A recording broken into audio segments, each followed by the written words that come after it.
Alrighty, chat. Apologize for the lengthy screen there.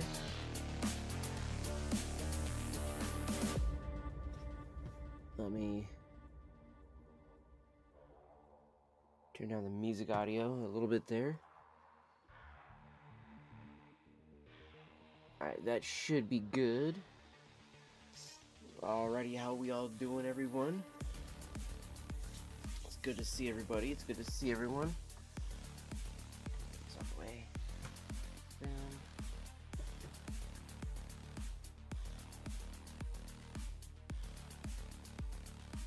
I don't think there yet. And this guy. Oh, we still got a dab left in there. So we can take that.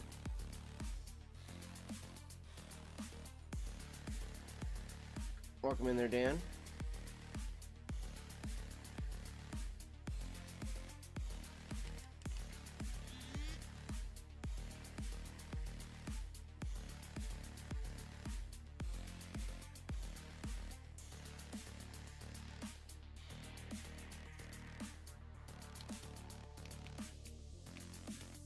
Alright, we're going to start off this with taking just a small dab hit real quick.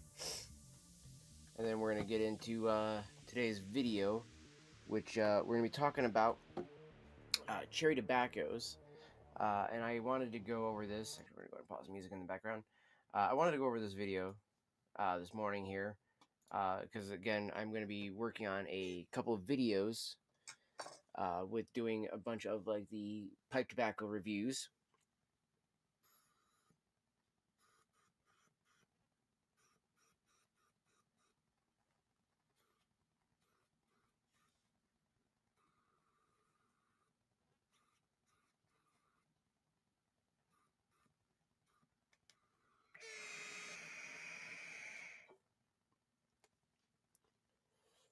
And I was going to do that in conjunction with the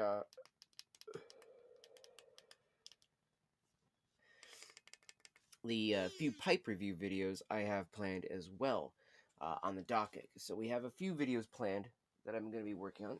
Put this on the charger.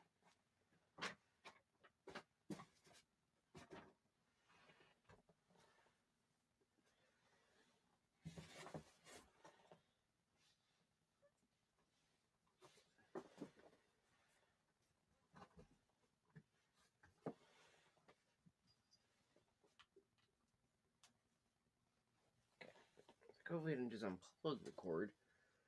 I'm trying to find it. Alright. So, now we got that. Right there. About right there. Okay. Make sure it's still charging. Now, with the fact that we're doing the videos here and the pipe review videos, pipe tobacco review videos that we got planned coming up here, one part in this video I wanted to get, like I said the other day, your guys' opinions on some ideas and reviews. Now, I do have a pipe review video I will be planning to do once I can get that specific pipe in. The second one I want to do here soon is I'm going to be trying to get some filters for these guys. I need 9mm filters for my Missouri Meerschaum corn cobs I have here. I got this bent one here, and I have a straight one. Both are the same exact style, just I can't remember which ones these are called. The sticker on the bottom of them, I know I placed it somewhere on one of my little things around here, and right here.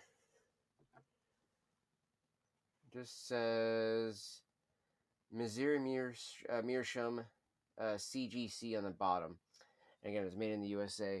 I don't know of any other way to figure out how or what the names are of these other than going to the store where I purchased these and looking their chat, which is something I might have to actually go do just to find out the names of this. Now, this one on the straight does have some like cracks inside of this corn cob here. On the side right where the shank went in. I believe that is because of somebody having pushed that in. This one has none of that on there, but I do want to get a bit of like plaster or something like that and kind of coat around it like they use on this actual bowl itself here. Now the straight one, as you guys can see, especially with the bite marks I have in this one, I have used this one a lot, especially when I first got it. Now, I do use this one quite a bit, but I don't bite or clasp on it, even though it is the bent one, and it's a little bit better for doing so. It has just a tiny little grazing in the background there, which is much similar to my Peterson right now. But I really only do it like that for demonstration. However, with this guy, I mainly just kind of hit it like that now. I won't really use them as clenchers. Also, mainly because the cobs themselves tend to be a little front heavy. So the way they weigh down on the mouth, it tends to be a little uncomfortable. So that's the case. But both of these were designed to be filtered. That's why their stems are a little chunky right here. And most of these guys are going to be more tapered inward, going up like that. These guys were all designed in mind to have a filter in that part of it. Shove it in there, boom, and then you're good to go with your pipe. Now, the thing though about a filter for me is, especially the ones that come in these, they're just pieces of fucking paper. They're like a raw filter that you would put in your cigarette. You know, it's just rolled up piece of paper stuffed in there, and they're like, "There you go, there's your fucking filter." And it's like, okay, guys, come on, that's only gonna be good for like one, maybe at best two bowls. That's it. You're not gonna get away with using that for multiple bowls. So you have to go buy other filters. Now, the only ones I can find in the area are gonna be nine, or yeah, no, six, and I do believe the Gabro ones in the area. The ones that I need for these are going to be 9mm filters, if I'm not mistaken. So I'll have to double check. I'll have to double ask with the Scar Lounge where I bought both of these, because the owner of the cigar lounge is who sold those to me, along with my Peterson pipe that I have here. So we have this guy here, and I have this out right now because I have planned to smoke along with this my Battersini here after doing this small stream here, to smoke other tobaccos out of these guys that I will not be doing.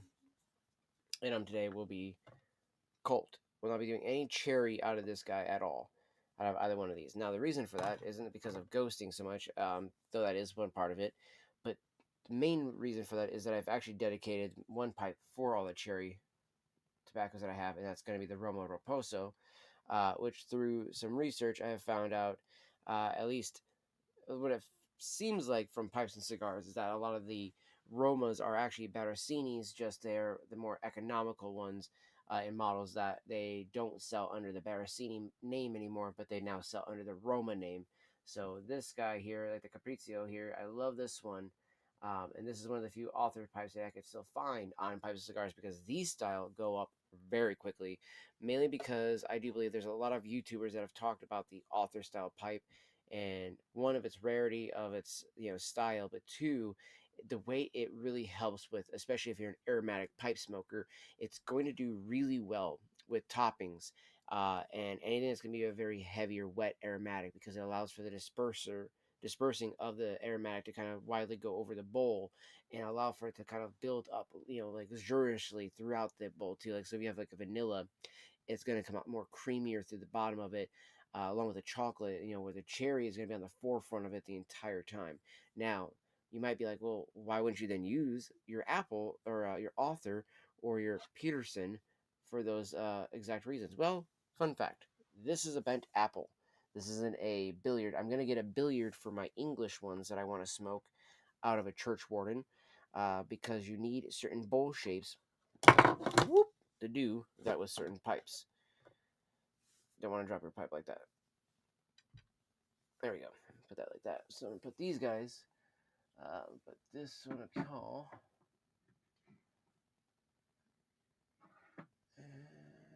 Should have enough room up here on my box. Kind of like I made a little makeshift stand here for my pipes chat. This is kind of put the Peterson one in back a little bit further.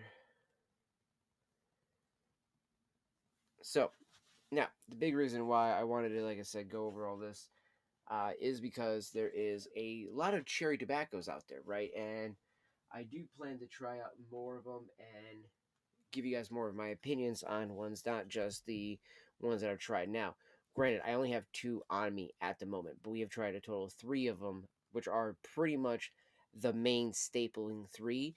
Now, if we were to look on something like, Pipes and Cigars, or even smokingpipes.com, if we were looking just at like cherry tobaccos, as I've got listed right here, and we just look at this. So we got Colt Blood Red Moon, which I got sitting right here in the tin. Tiny bit left of this guy here. That'll be used for today's stream and for the video I have planned for after this one, which is going to be the review video on Colt Blood Red Moon, followed by the Autumn Evening video, followed by a couple Peterson videos, and then the Peterson Pipe video, Barasini video, Roma video, so forth, so on. Yeah, as you guys can tell, I have a lot of these all planned in the works. I have a lot of stuff I've already written for the scripts. The scripts are written inside of this notebook over here, which has kind of become like the magical notebook for my script writing on all of the stuff I have. So this one, at the moment, I'm actually still in the process of writing the Peterson's Pipe script right now, which is mostly got just the notes for the B-roll footage, what I want to do, how I want to start the B-roll of, the B-roll and the main video for the Peterson Pipe review. Like, starting it off with some B-roll of the pipe itself, and then so forth, and building up from that. But like with the Colt Blood Red Moon, obviously we have the notes as well too for this guy. But then I have this script right now, and this is like 3 or 4 pages for the script, so that we can actually ideally give you guys the best subtle nuances for why I chose to do the review, why I chose to only use the Romo Raposo for it, and everything like that. Now, for those of you in the stream today, you guys will get a kind of a little sneak peek of that, which is that I'll kind of describe it right now, why I specifically use the Romo Raposo. So, using a apple shape for the bowl is exactly like the style of the bent what you call it, Peterson that I have, and the author pipe is just kind of more like a mixture between an apple and a Rhodesian. The angling of the apple's walls versus it being more less tapered and more straight up, kind of like the billiard in a way, is taken away, and then they just kind of go with more of the more tapered inward of a Rhodesian, without giving that like kind of diamond shape or that ridge line that it usually has on Rhodesians. So on an apple, it tends to be kind of like a stout like that, right? So if you look, the difference really between that and my author pipe is really just the fact that it's got that more tapered inward look, and as you can see, it's got that rise up this way versus it just being stopped right down here some. So that's really what I look at that as. It's almost kind of like the between of an apple and an egg. And an egg is going to be even higher up and more tapered upward with a smaller top. But then again, it's on the inside. It's going to flare out a little bit. But what that does is going to be better for like Englishes and things like that, because even though it's not narrow all the way through, it has a narrow opening, which then traps the heat in on the rest of the wided open part of the inner chamber, where that bowl is going to be roasting, and it's going to actually roast all of that in a much more non-even way, but it's going to create like a donut hole. But those tobaccos on the outside will slowly cook, but they're going to build up a little bit more steam, so it could even lead to more gurgle effect in your pipe as well. So those are all things you got to keep in mind when you're buying a pipe, when you're looking at pipes, all that kind of thing. In this case with the bent author pipe that we have, I get no gurgle really. I get, I say really, unless they don't dry out certain tobaccos, and I just smoke them wet. There's no way to avoid it. They're going to have gurgle because they're fucking drenched in their toppings and stuff like that. So it's like, okay, yeah, you're going to have some gurgle. Now, if you let it dry properly, do everything like that, you're good to go. Now, if you're like me, and like a few others that I know out there, Vaping Piper is one of them. I do believe Hobbiton Piper does it as well. But a lot of us out there will tend to just not give a shit whether or not it's moist tobacco or not. There are those out there that will be like, oh, it's too moist. I gotta let it dry for 30, 60, fucking, 75 minutes. Some of us just say, fuck it, load it into a pipe that can handle it. Now, this would be 2 different pipes. One, the Romo Raposo, or the Peterson Standard System 302. Now, the reason for this is the extra large chamber, reservoir, all that stuff, the P-lip, that is going to extract all that moisture without it getting into your mouth and allowing you to actually enjoy a cleaner, drier smoke that is also sweeter in taste because you're pulling out that bitterness from the moisture. Now, similar effect does with this, especially with this being a vulcanite stem. I've noticed a little bit of a difference between an acrylic and a vulcanite. With a vulcanite, it will extract that moisture almost in the same way, and it kind of pulls it right there at the tip, and literally just kind of builds it up somewhat right here in the stem. Now, all they do to fix this issue is to, as soon as you're getting that kind of like slow, kind of gurgly sound, you just, especially as long as you have a military mount on your pipe, which is a big reason why these Raposos from Roma have this, is that you can then just go poop, pop off the stem, take this, blow it out against like a piece of paper towel or anything like that. You're gonna get the majority of that moisture out. Now the reason why I say that is because if you just take a pipe cleaner and you move it around, you're just gonna be moving the moisture up and down the pipe, and then a little bit gets sucked up into the the pipe cleaner and everything like that. But you might do it one or twice and be like, oh, that's great, good, cool. And then I'm done this, stick this back on, go to take a hit, and you're like, this got moisture still in my mouth. I don't get moisture at all if I do the whole blow technique and then I take a pipe cleaner and swab her out that way, do another one this way, and hit it from both ends. Afterwards, none. Then I always make sure to take a Q-tip or a piece of paper towel and I swab in there just lightly enough not to get in there to burn the paper towel on the bowl, so then you have burnt paper taste and everything like that. But just enough to get inside the shank and just clean out any moisture or anything like that that's built up there. Now, I'll look in there, and if I see in the draw hole at all, like maybe some blockage, I'll take the pipe tool and I'll take the poker on it, and I'll just lightly go like that, poke down into there to kind of loosen up the bowl a bit if it's a little too tight, and then pop the stem back in, start smoking, and again, as soon as you put it back on, dried out, it's completely back to like the first kind of few hits that you're starting off on your bowl. And I honestly just feel like it improves the ability to keep the flavor going of your aromatic all the way through your bowl without having to be like, oh man, now it's gonna sour because I've had moisture touching it in any way, right? So big ups. And now I've heard people even say that church wardens are impractical. Look, I'm gonna tell you right now, if you think a church warden is impractical, you obviously are not as big of a smoker as somebody like myself, where I tend to smoke quite frequently throughout the day. One of the things I tend to do though is I tend to find myself just locked into a moment, like when I'm reading something, whether we would be reading reviews, which I meant to do this in my last stream yesterday. I wanted to talk about a lot of these different article things that you can read that are just great for as a smoker, as a pipe smoker. It's fun to have some reading material sometimes if you don't have like maybe a good book. For instance, you know, in our case, we have the legendary novel itself that I've been reading while smoking at times, which is the legendary novel of Dune. So I have this bad boy that I've been reading from time to time, and we've gotten back to that point because I had to reread it a little bit because it's been a little while since I've got to where I was at. So I actually had to spend the last couple of days getting back to page 232 here, so that way I could carry on and get all the way through the rest of the book here. Because I do believe it does end around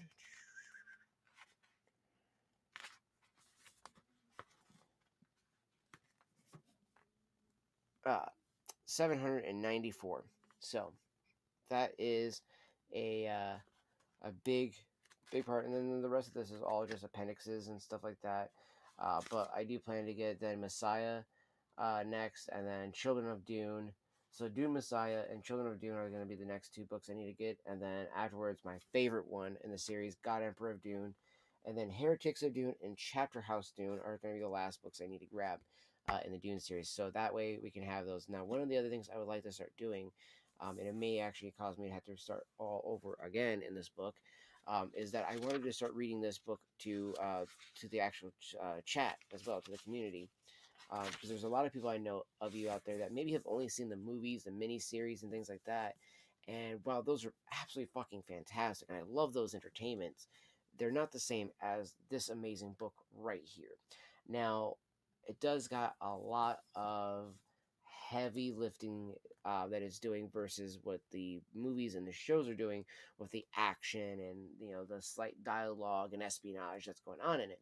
When we go into the book here, you're going to see that there's a lot more going on in between the scenes, a lot of dialogue that's exchanged, and a lot of subterfuge going on throughout the entirety of the book. And in fact, most of the actual crazy shit that's going on throughout the movie takes place not here in the book, No, no, no, no, no, no, no, no, my friends. It takes place about here onto here in the book. The rest of this is then you getting to the ending moments of the movie right here. Whereas the biggest portion, like the battle, all the good shit, the sandworms, Paul becoming a Fremen, all that stuff, all within these subtle chapters right there. Also, if you happen to notice something when you're reading Dune, is that there is actually no chapters really. So when you stop on one page, like for instance right here, let me go to the screen real quick. Okay, so here's the end of one chapter. Here's the beginning of a new chapter. Do you see a chapter blank? Da, da, da, da, da? No, there isn't. So some people actually will go through their copies of Dune and actually like mark it like 1, 2, 3, da, da, da. So this way they can at least get an idea of reference of where they might be at in their book. However, that is not how this is meant to be read in that sense. The way this is meant to be read is ideally you will spend most of your time in book 1 before you get to book 2, not Messiah, Dune Messiah. We're talking about in the book itself. It's broken down to 3 books. Book 1, Dune. Book 2, Muad'Dib. Book 3, The Prophet. All right, so those are just the 3 books alone in here. And they also do have a map on page 866. So if we go all the way back here,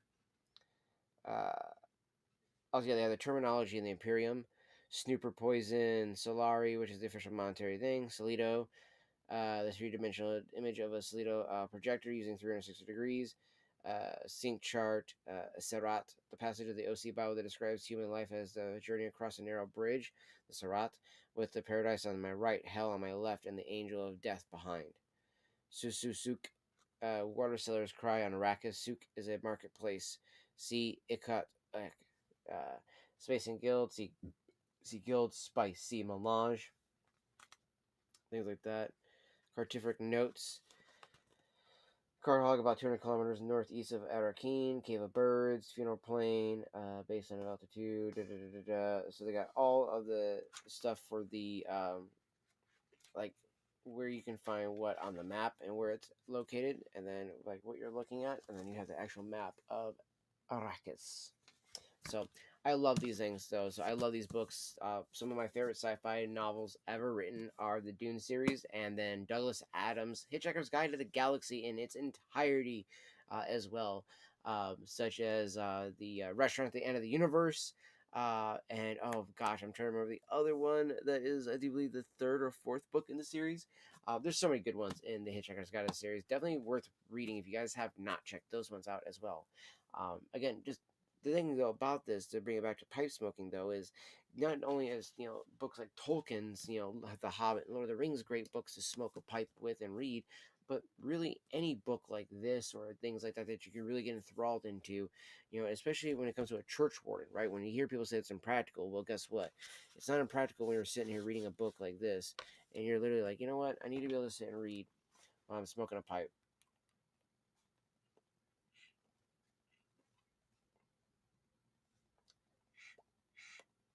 See what I mean? That's the difference between being able to read with a pipe versus just reading in general. So again, I do enjoy that ability to be able to read with the pipe as well.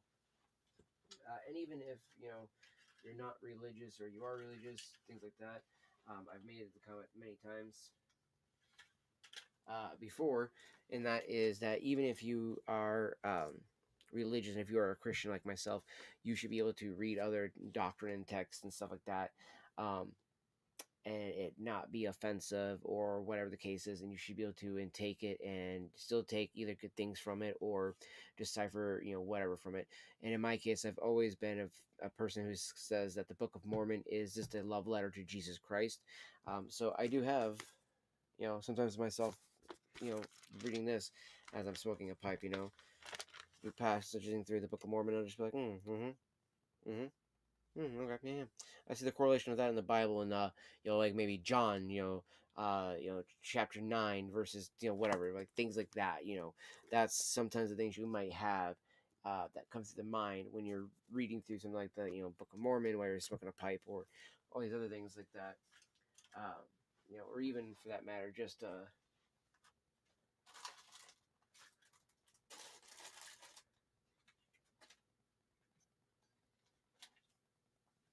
reading the Bible in its entirety as well. And this one's a quad, so this is literally a Mormon's version of the Bible, which I do prefer the King James version, anyways, as it is. But this is the King James version of the Bible, and then you have the Book of Mormon, their Doctrine and Covenants, and then you also have their Pearl of Great Price, which is that. Yeah. So you have 4 books in one. So that is why they call this a quad. However, though, the main part of this that I really give a shit about is literally just to right here, right? I mean, technically you say to TG because that's where the topical glide is, but because that's where the end of the the Bible is. That this whole front part of it, that's the main part that I care about, right?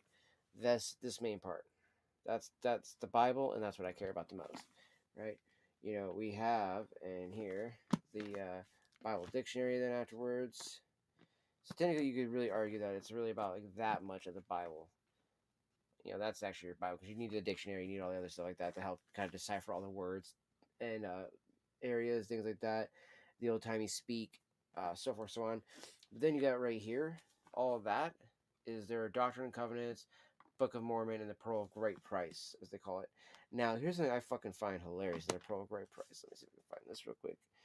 And I've brought this up before, too, as well, but I always like to mention this chat because when I talk about the fact that I'm willing to read the Book of Mormon and everything else like that, and when I tell you that I know for a fact that, like, at the end of the day, when I'm reading the Book of Mormon, it's just a love letter to Jesus Christ, and that I do just I believe in Jesus, I believe in God, and I believe in the Holy Spirit, and I believe in the disciples and what they worked so hard to do. But what I do think, when I look at the Book of Mormon itself, the Book of Mormon itself, I look at that being like, hey, this is a great way to like emphasize on the teachings in the Bible, and to be like, this is just a love letter to Jesus, but this is also to help teach you about the values of family, through and through, and the values of using parables to express the guidances of Jesus himself and to his teachings.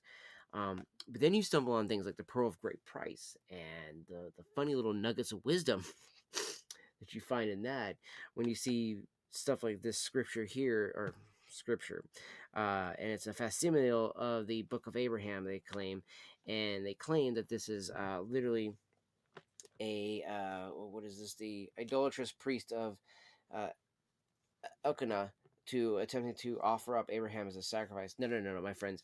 This, in fact, came from a papyri that we don't understand how really Joseph Smith got his fucking hands on, but he had a page, which I would argue is coming from the Book of the Dead, because when you look at this, you're going to be like, wait a minute, that looks from like the movie The Mummy with Brendan Fraser, and you're 1,000% correct.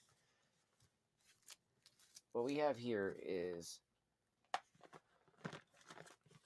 either the papyrus was a actual dictation of somebody's actual specific mummification, or it was in the Book of the Dead about how to mummify people.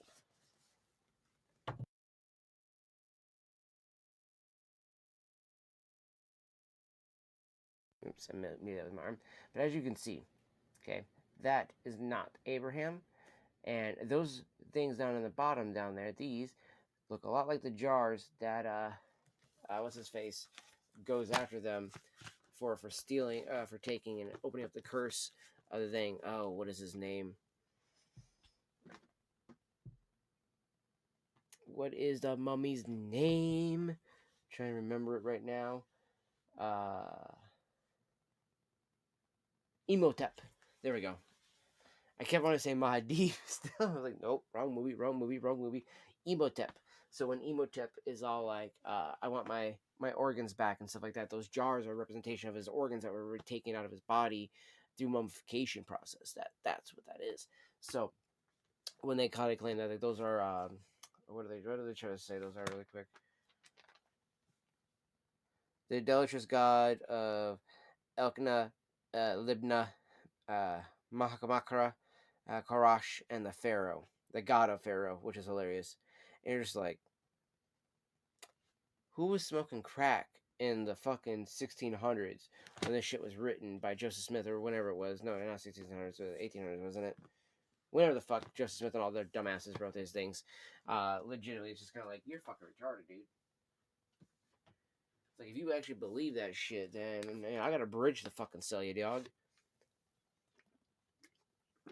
That was how, as I was trying to find ways to, how do I put it? Just prove the Book of Mormon in a sense, because in the Book of Mormon, one of the things I will say that it does better than Pearl of Great Price is you don't get pictures. You don't get anything like that. There's like I said, there's a lot of good words in it too. Like I said, like this one here, Nephi. I do this is what first or second Nephi. This is second Nephi, chapter 33, verse 10 through 11. And now, my beloved brethren, and also Jew and all ye ends of the earth, hearken unto these words, and believe in Christ. And if ye believe not in these words, believe in Christ. And if ye shall believe in Christ, ye will believe in these words. A little fucking funny how they it's really dumb how they do that. It literally, we go over that again. And now, my beloved brethren, and also Jew, which again, this is also how you start to detect in the book. Now, in the Book of Mormon, if you were like myself, and at that time, while having read the Bible, a little bit here and there, and I read it cover to cover, but not like in one sitting or like over time. It was like over sparsely. It was like, okay, section here, section there, section there, section there, and then accumulates to the reading it from cover to cover. But I didn't just read it from start to finish one day. I now have done so. But one of the things I would notice in the Book of Mormon that would catch my eye would be those lines right there, my beloved brother and also Jew. Well, Nephi and his father Lehi and his brother Laban and all of them and Lemuel, all of them were supposed to have been from whatchamacallit, Jerusalem. They were all Jews themselves. So why the fuck would they be like my beloved brethren and Jew? See what I'm saying here? That doesn't match up with what the story should be. I'm trying to get his other brother's name because there's 3 of them that he has as brothers.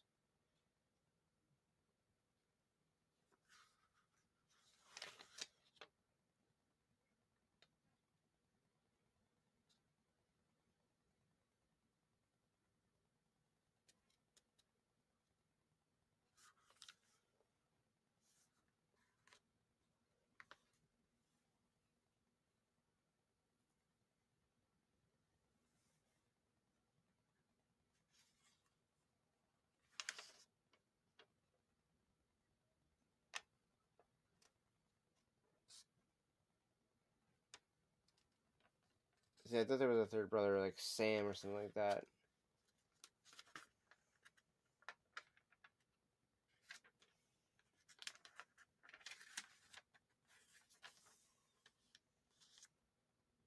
Yeah, Sam.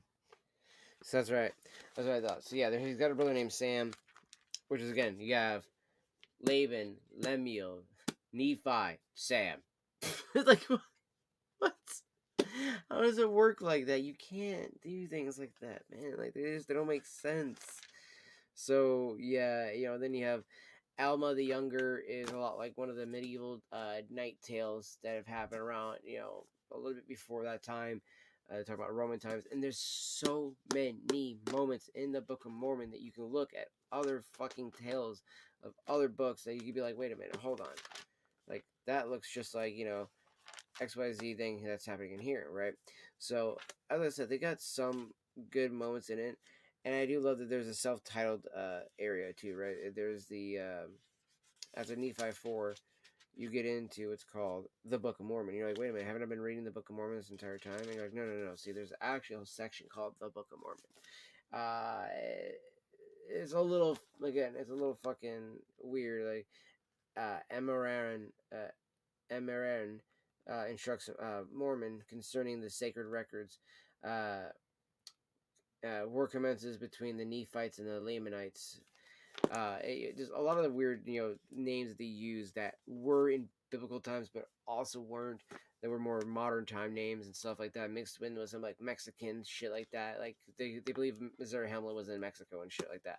So there's just all kinds of crazy ass writings in this book that I do find absolutely hysterical. But I find, like I said, there's a lot of it in there where it talks about the devotion of love to God, Christ, the Holy Spirit, and then to have the love and faith and strength and family, and again too, just like in the Bible, what it does too is it'll be like, oh, see this line in the Bible too. Then you go back and you look at the Bible and you're like, yeah, this is why Jesus was teaching in these parables. I just look at these as being other ways of looking at the parables that he already said, right?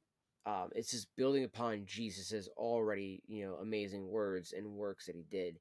And then when you look at, like when you're going back through, then John, Mark, and all that stuff like that, you tend to look at it going, you know what? I see this in a different light. I see this being like, okay, it's being more like a processy of being like, okay, yeah, I get where they're coming from with having different interpretations of of their savior, even though these are supposed to be from accounts coming right from people with him, and then firsthand accounts of people around him at the time, all these things like that, and you get this very wide array of you know Jesus talked to me, da da da, said this, and you interpret it. You read it, like you read that same passage maybe in Matthew, and then you're like, oh, okay. So Matthew interprets it this way, but then John interpreted it this way, and I like that. Right? It gives you a perspective that you maybe aren't looking at normally, and then again seeing it through there, and when it tells you to like go back to those moments when it's like, oh, we were giving this parable in our fucking Book of Mormon, but go back to like Matthew 10 and you'll see this parable there that coincides with it, and then you just go back and you're reading Matthew 10, and sometimes the stupidity of the Book of Mormon is that it simplifies the Bible in a lot of ways for people that may not understand the text, right? Why I like the King James version, but I don't necessarily like that the wording can sometimes be a little hard to understand the way it's meant to be read or interpreted, because of like again we go from how that was written back in the time for the King James version to how we are now in 2025, right? Now there are modern versions of the Bible and everything like that that have taken the words and then rechanged them around and stuff like that, and I don't know, I just don't like that. I just feel like it's kind of like cheapening the actual Latin, Greek, and Roman and all that stuff. Well, mainly the Greek and Latin that it comes from and stuff, and the Hebrew.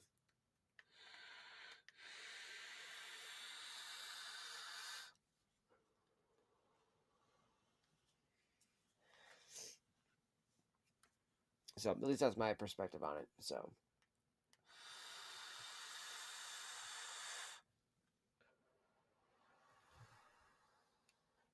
I needed a nice palate cleanser. That's one of the reasons I use my vape still. This is just tobacco, vanilla, and hazelnut in here.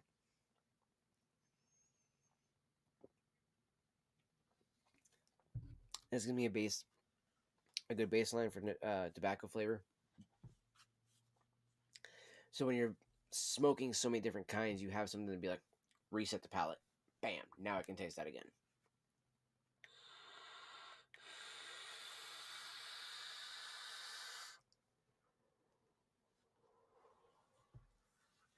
Because I did want to see how badly the Reposo had taken on the cherry flavor now, and literally I went to smoke some of the beautiful autumn evening out of my Roma Reposo, and I could not taste the maple or vanilla or anything except cherry still. Now we're gonna start this evening off, or I should say this morning, because it is early morning right now. We have not slept at all yet.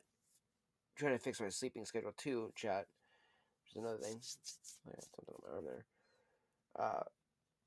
Trying to fix the sleeping schedule because it has been all out of sync and off whack. So what we're trying to do today. Same with my little sister as well. Oh man, the chocolate and the cherry that comes through, like I said, I always say this too, chat. It comes through like a muffin. It comes through very naturally too. You know, it's a lot like the Cornell and Deal dark cherry Cavendish. Now, actually, I have to pull that up. Actually, cherry tobaccos. Pull this up in another thing, and then go boom. Okay, so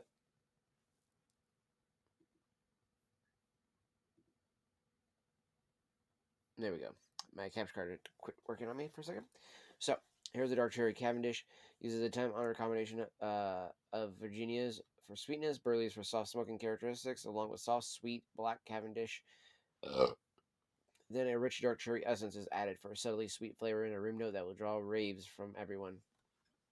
And legitimately, I love that they got this on here for per ounce and then 8-ounce bags and things like that. They got a great deal going on in those. And there's also Peter Stokeby cherry as well. I've not tried that yet. I do believe that it was listed on here. Yeah, it was right next to the other ones here. There's also this Virginia Gold cherry. I would love to try some of these types of bag ones instead of like the Smoker's Pride. No, Smoker's Pride I might still try just because I did see there's got a cherry Cavendish and it was also on one of the things I saw over there on the other page. But this is just thousands of people around the U.S. have tried and enjoyed Virginia Gold Cherry, having purchased it from a major drugstore chain. Lots of folks who like it have to drive a long distance to get this lightly sweet blend of Burley Virginia and Black Cavendish with a smooth cherry flavor. Now you can shop for these super affordable blends from the comfort of your home, which is nice. And it's a 9-ounce economical bag for $12. That's really not bad at all, chat. To get something like that, uh, a blend of dark and toasted Cavendish with just the right amount of burley, topped with a rich cherry flavor. Virginia Gold sets the standard for a smooth smoke that never bites. So I like the kind of titling and description. We look at the customer reviews, which does have 195 by the way, which is a lot compared to some of these other ones. See, this person said for a good Sutliff branded, which is no longer available. And that was from this year here in November. This is the only tobacco this person smokes. This person said it works fine, which is hilarious, but they still give it a 5 fucking stars. Very good for the price. I use it in blends I created. I roll my own cigars and have a lot of scrap tobacco. Oh, okay, that's smart. I like that. I really like the cherry. Really like the cherry blend. It has a great cherry taste. The smoke is very smooth. The website is easy to do. Shipping is great. Thank you very much, Jerry. That's hilarious. Okay. Please, it is excellent tobacco. I've used it for many years.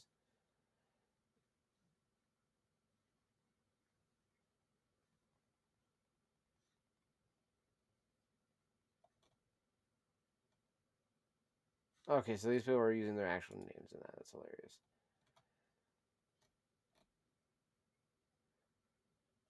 The tobacco has a pleasant filament. It's overpowering, slow, very. So yeah, so it's you got people that are actually, it looks like they're giving some actual decent opinions on this. Now let's look at the Virginia Gold. Okay, this is what I thought I've seen them before. That's right, their butter rum. That was the one I really wanted to try from these guys before. So their butter rum, and it's been on back order for a little while now. Let's see here. Perfectly balanced blend of roasted Cavendish and burley tobaccos, topped with this exquisite flavor of buttery rum. Virginia Gold sets the standard for the smooth smoke that never bites. So that last part is always in their lines, it looks like. So now, again, though, as you guys can see, Smoker's Pride here, they're also listed on the thing with the Cherry Cavendish now. This guy says the Smoker's Pride Cherry Cavendish is a mellow blend of quality burley and a very pleasant cherry essence added for outstanding aroma, but a smooth and mellow flavor. Gentle enough to be an all-day smoke, Smoker's Pride Cherry Cavendish is the perfect intersection of enjoyable taste, terrific room note, and a price that doesn't hit your wallet very hard. Now, I have a jarred up thing left of the vanilla Cavendish, chat. I took what was left of my 12-ounce bag of these, right? Yeah, 12-ounce bag. I shoved it all into this ball jar right here. So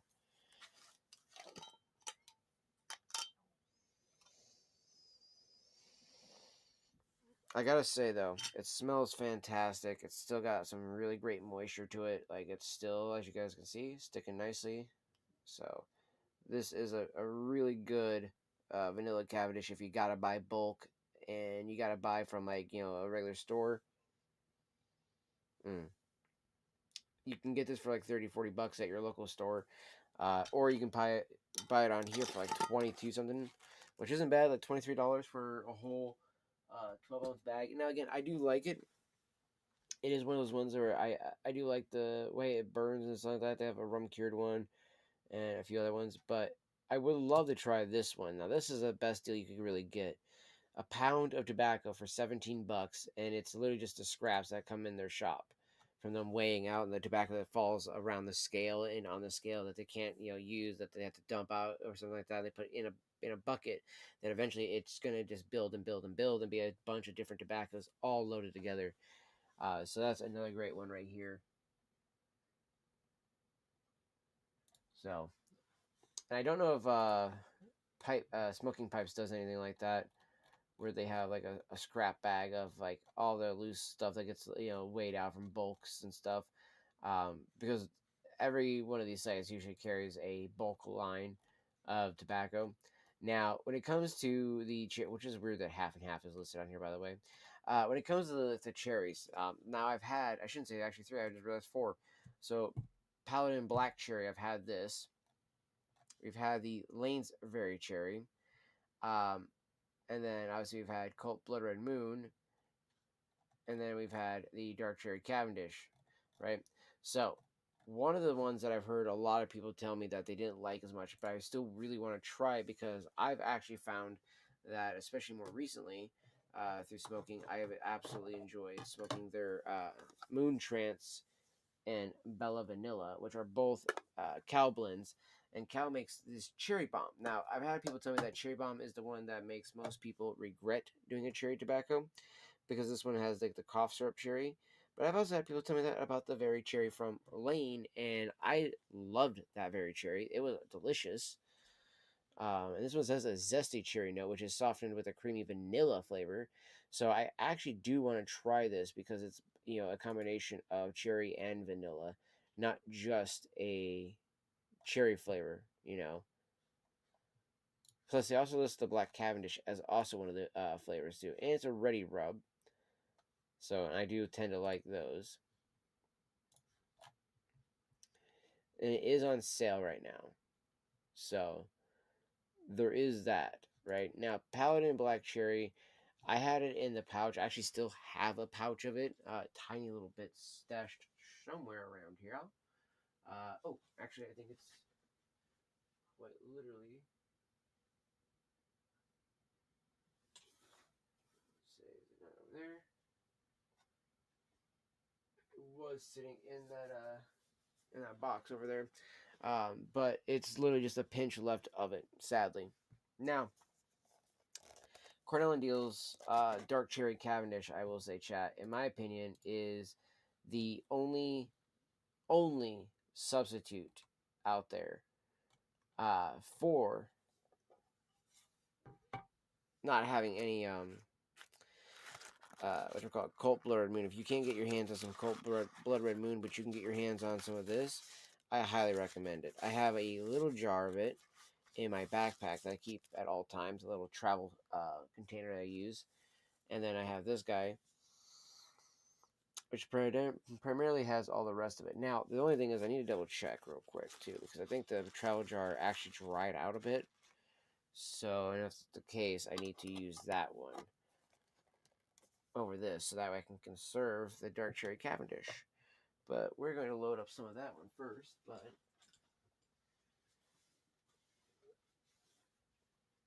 yeah, so I have this little container here that I use as a little pocket go jar for taking tobacco on the go with me.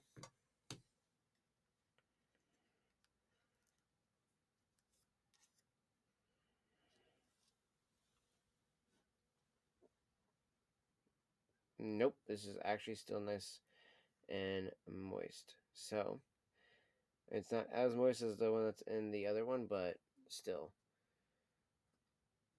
I could use this up. I'm not going to. I'm going to save this. This is also for emergency then.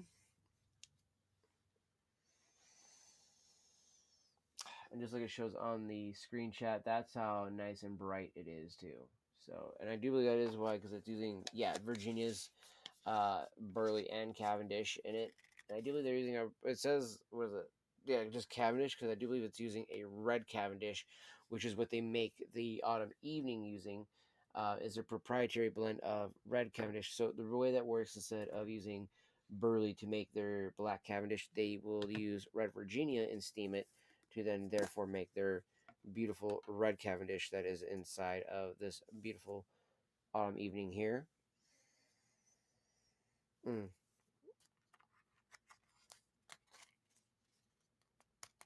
It smells absolutely divine too. So that is the red Cavendish that they use right there. Absolutely a delicious blend of tobacco. Like, I'm not even joking when I say that I legitimately absolutely love the fucking Autumn Evening with like all my heart. And it even says here, our proprietary Red Virginia Cavendish is delicately cased with a natural maple, resulting in our best-selling aromatic blend. Autumn Evening's captivating nuanced complexity will stimulate the smoker, while those nearby will be entranced by the inviting fragrance. And they are not wrong, chat. They are not wrong at all. And I love the actual flavor thing that they use on there, the little piece of paper that actually fits over the tobacco perfectly. It is a lot better than a lot of these little cards. Now, the only thing I have against these is that they're not in every container, and I think that it needs to be standard that these are in every single fucking container. Mac Baron, I'm looking at you. You got a little piece of paper on yours, a little wax paper. Now, to be fair though, Mac Baron though, fucking holy shit though, that is like gold tier standard of tobacco, and I'm not even joking. Like, if it wasn't for the fact that I absolutely love this tin, I would have already put it in one of the free jars that I have available already to put this type of tobacco away in it. And it's just because, legitimately, I fucking love the tin. And there's just something about opening up a tin of tobacco versus a jar and fussing it out.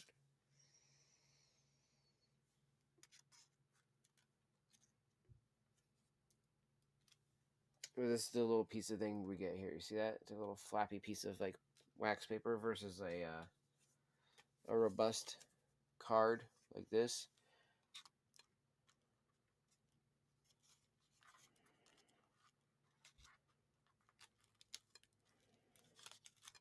I'm going to use the card instead of the piece of paper, I think.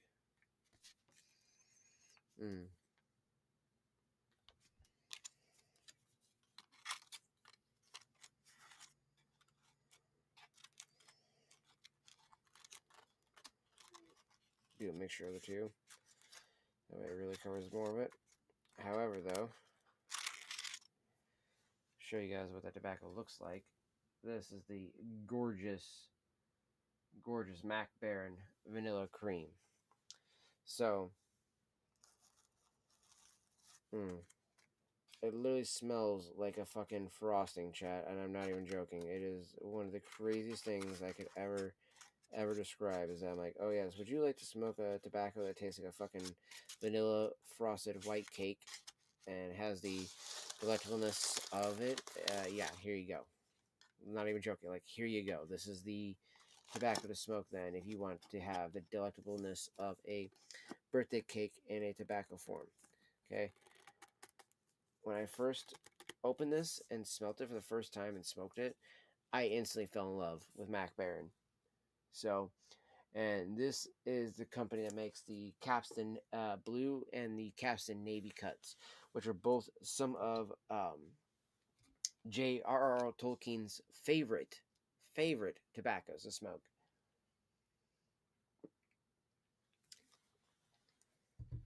Which, speaking of famous people,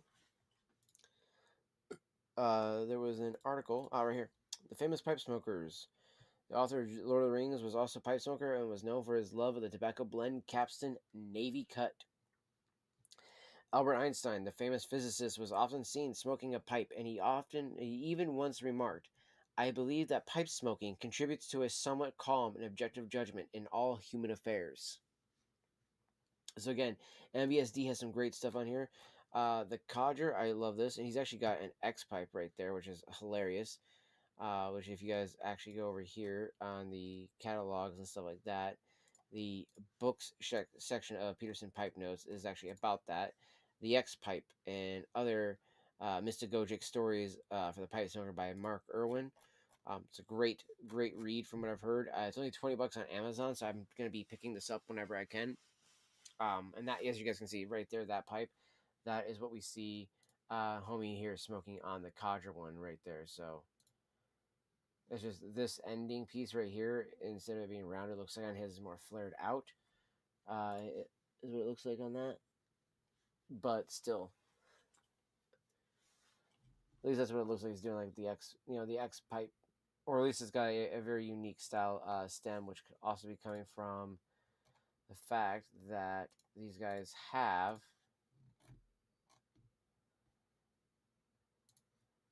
accessories, placement stems. Looks almost like a Nordic acrylic freehand one.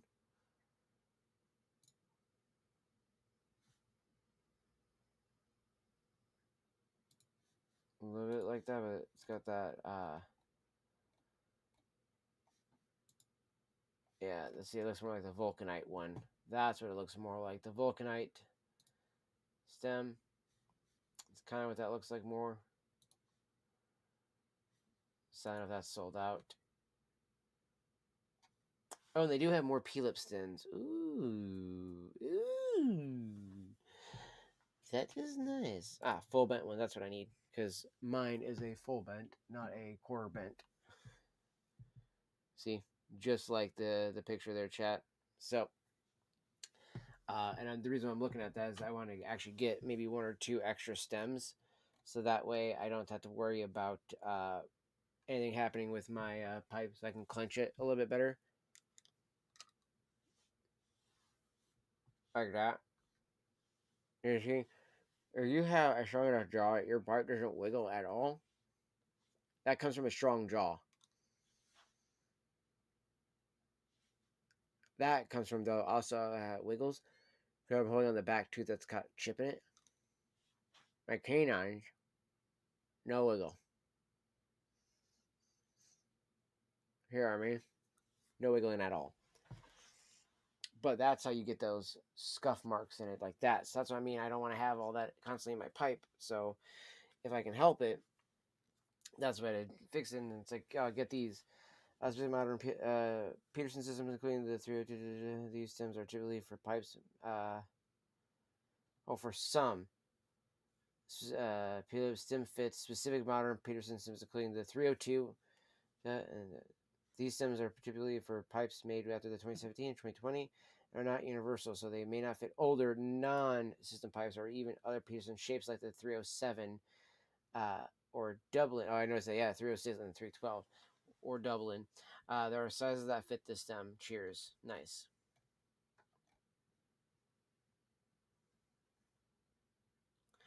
No, it would not be great because they don't need a filter in it.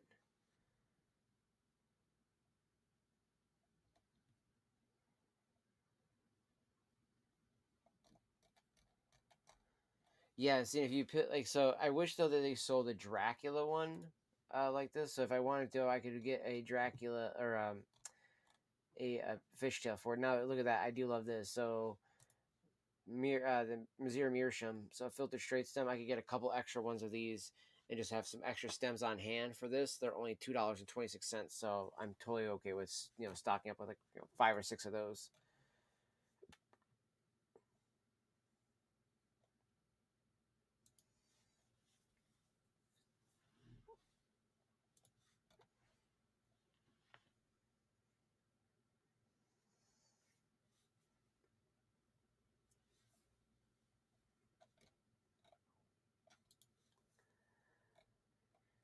And depending on how big that end is, you could probably put it in this.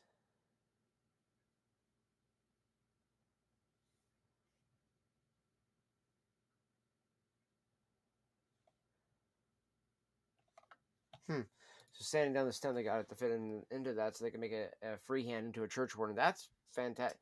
And see, that's what I mean. I don't get why people say things like that. that they're um, what you call it, that it's like, oh, you don't want to worry about using a church warden because they're impractical. It's like, dude, church wardens are not impractical. I don't know why people say that. Church wardens are so much fun to smoke out of. And as you guys are about to see here, it's one of my favorite ones to use for this delicious cherry blend that we got. Again, the Cult Blood Red Moon, in my opinion, really shines the best out of a church warden. And this isn't just my opinion either. That's not just my opinion either, chat. So the reason why I know it's not is because I Google, or not just Googled this, but I also grokked it, and I was like, you know, what's the best for smoking the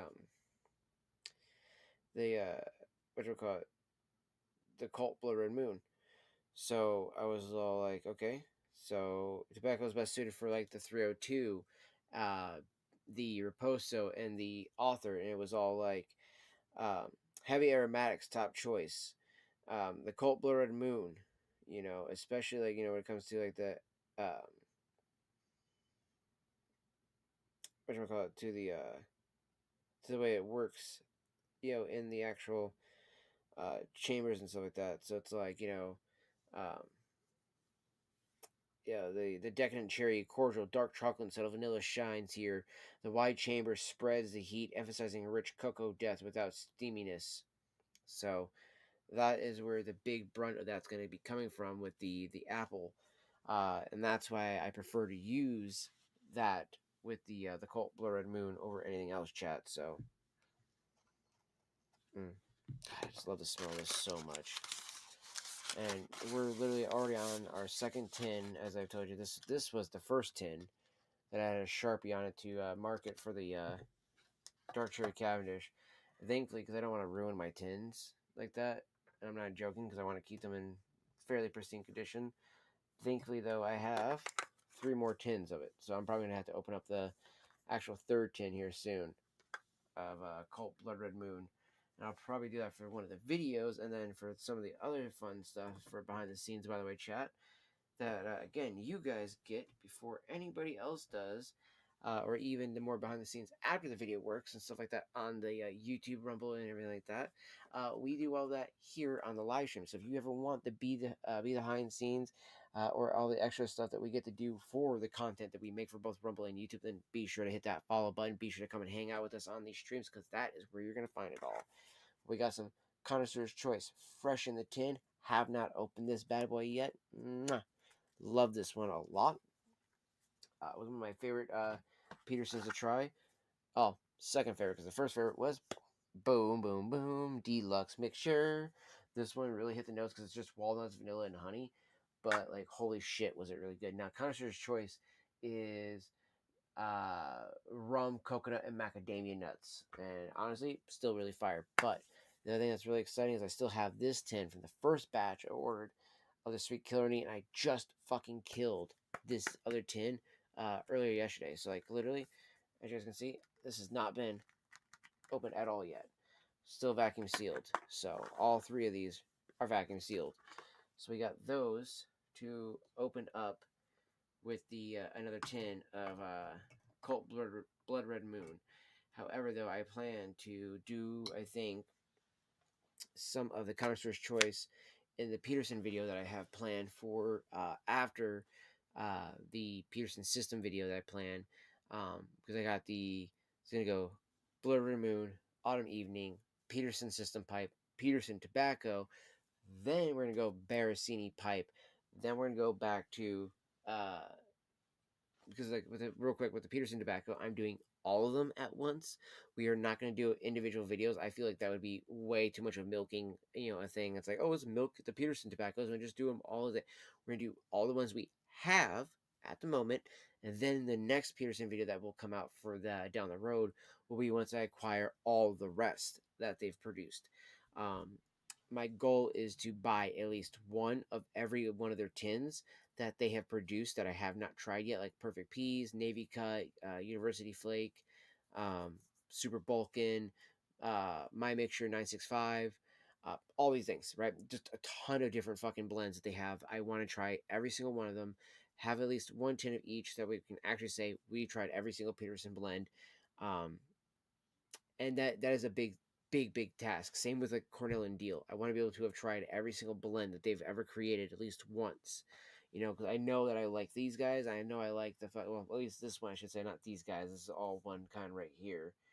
You know, and also again for those that are new to the channel or wondering what the other tins over here.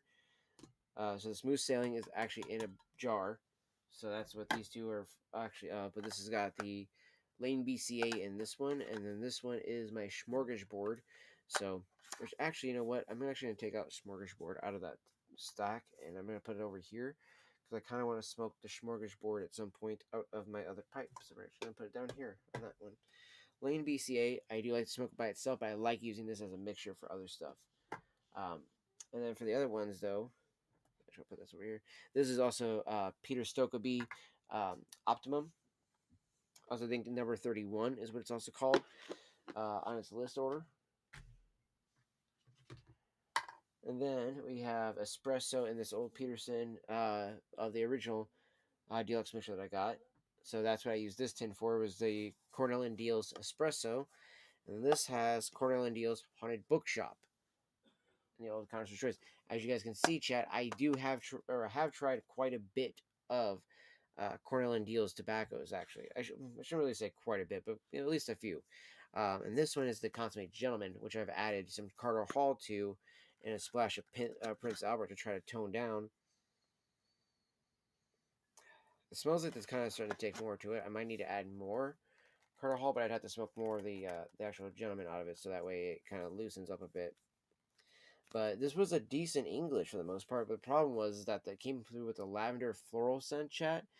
Was not a fan of that. I don't want no floral note. I want just fucking tobacco. You know, especially in that one. I want it to be fucking robust, smoky, woodsy, all those good notes, you know, and not fucking have lavender in it. But speaking of great notes here, this is not drum rolling tobacco. This is actually what's left of the legendary Aaron Gobrad apple crumble from Sutliff.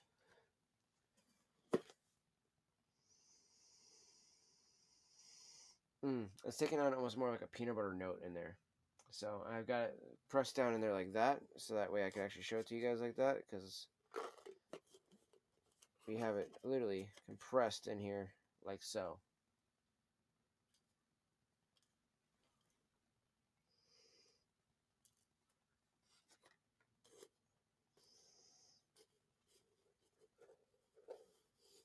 Trying to mix it up again here. See what we get from the volatiles once we mix it up a bit. Okay.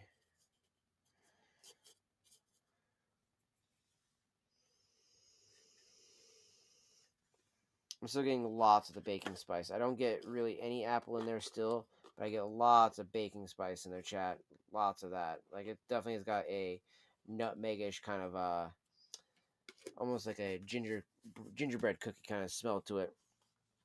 So I absolutely love the apple crumble. It's such a burley forward tobacco that if you're not a fan of burley, you are not gonna like that one.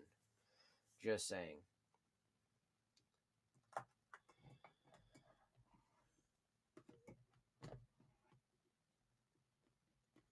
Okay, hold on. That one right there.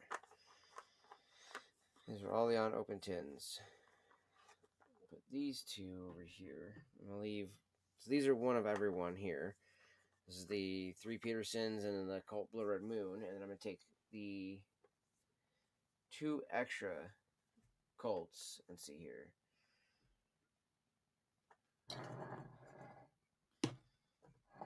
That jar of RLP6 there, over there.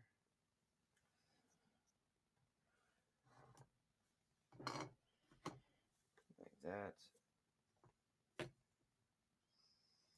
These guys will go with this here. And then set this, since that's now a little bit more even. And these guys go on this bad boy. See, these are the 2 extras of Evening I have, and then the 2 extras of Cult Blood Red Moon.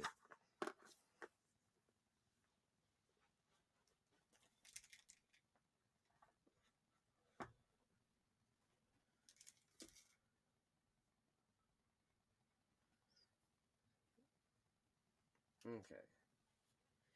Just for right now, I'm putting those up on that. Since for the video, we're smoking the Cherry Cavendish. And for those wondering what the fuck is in this one, because I know it kind of seems like a little weird to have this one little container. I said the other one was Peter Stokkeby then, so I was like, well, what the fuck is that one then?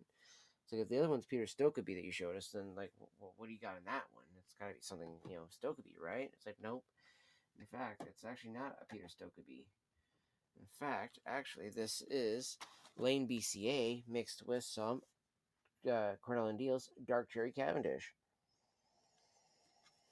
And the Cavendish definitely comes through over the black, the BCA.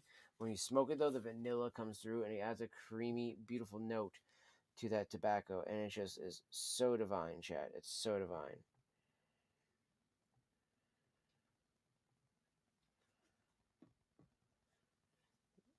So, we just have to weigh those so it's not kind of like sitting on top of it. Boom, there we go. Now we're going to take off my card thing. Now it looks like we got, still a little bit left in there, right? But then once you actually do something like this here, you can see that there's not much. There's literally not much left in that tin. So, thankfully we got a few bowls left. So.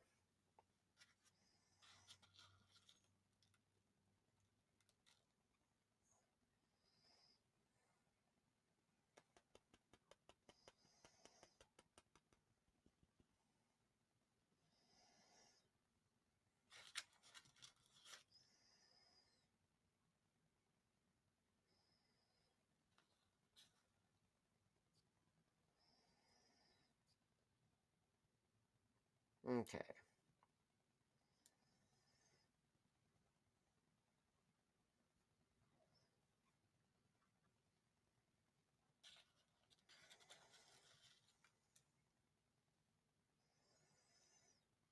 Now, normally, most people would probably let this dry out for a bit. We're not going to let it dry. It will be just fine.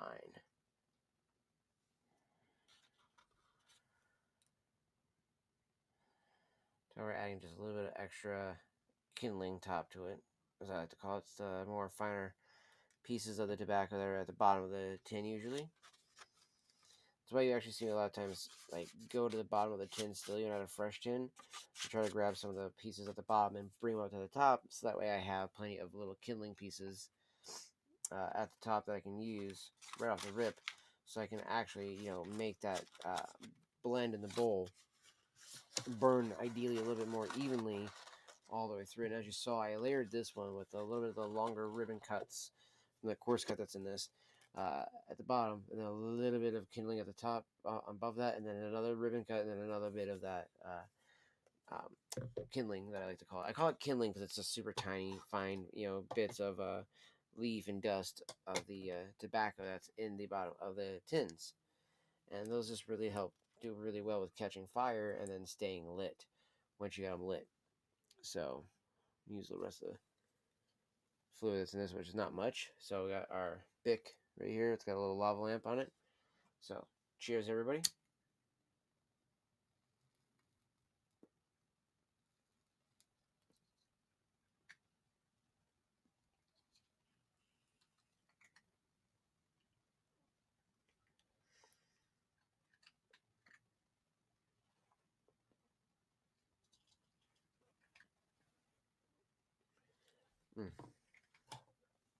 And this was just a charring burn.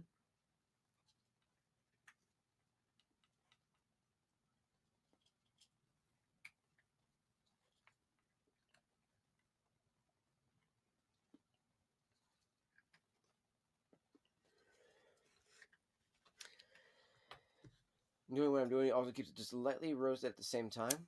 Now,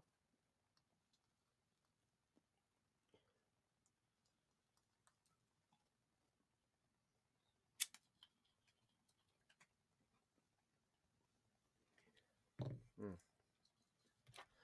And now,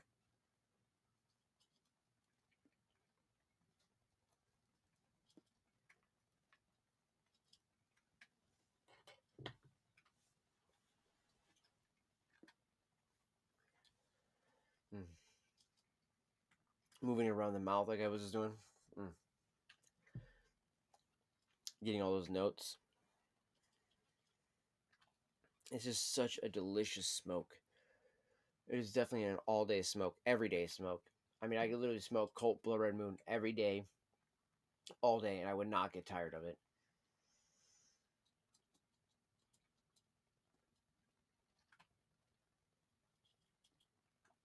If I was wondering why I don't, I want to conserve it.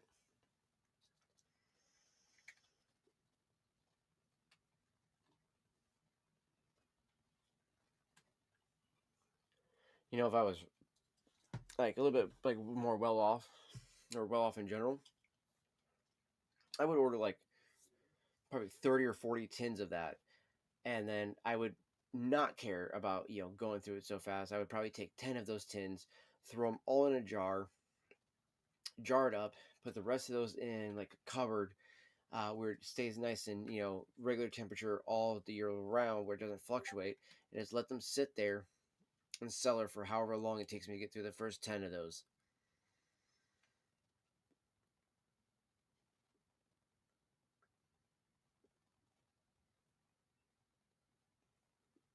And where it says auto ship available, I would be doing auto ship on this completely. Like I would literally be like, all right, cool, let's do auto ship here, and then I would probably do it like every 2 weeks, and I would have it like or every 2 to 4 weeks, and I would have it set up like to have like 30 or 40 of them if I had that much money, and just drop it on it every time. And we're looking at like at that point, 30 of them is $300, 40 of them is $400,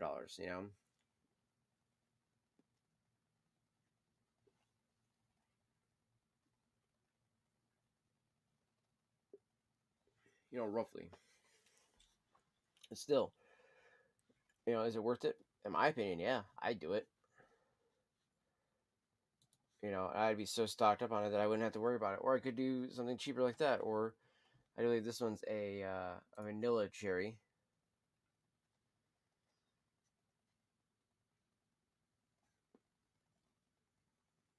Yep, vanilla and cherry, the Lane TK6.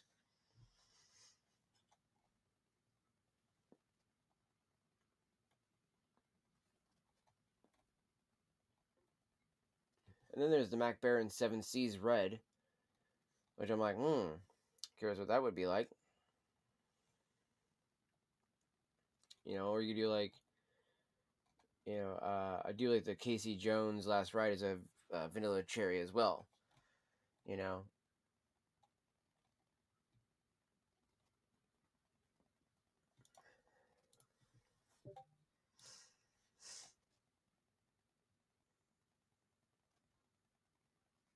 yeah, there's just cherry on that one.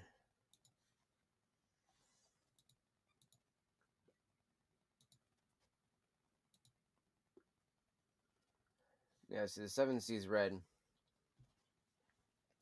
a special formulated cherry dressing.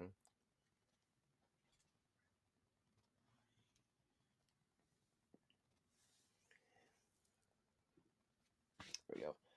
Now you guys can see what we're looking at more.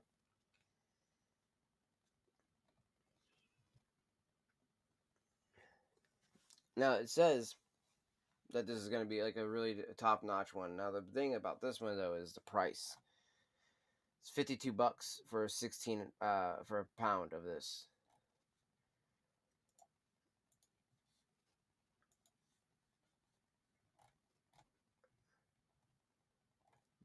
Mac Baron here.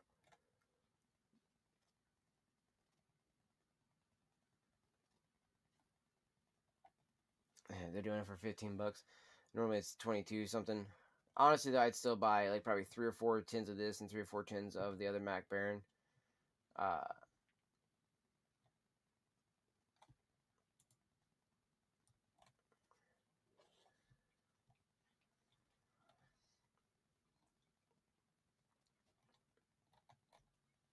yeah, I see. I want to get one of every one of these.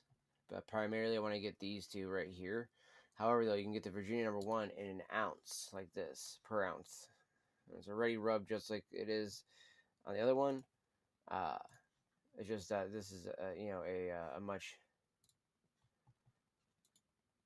a much bigger bag that I can get of it if I really wanted to for 16 ounces. That would be easily only about like $30 versus the $50.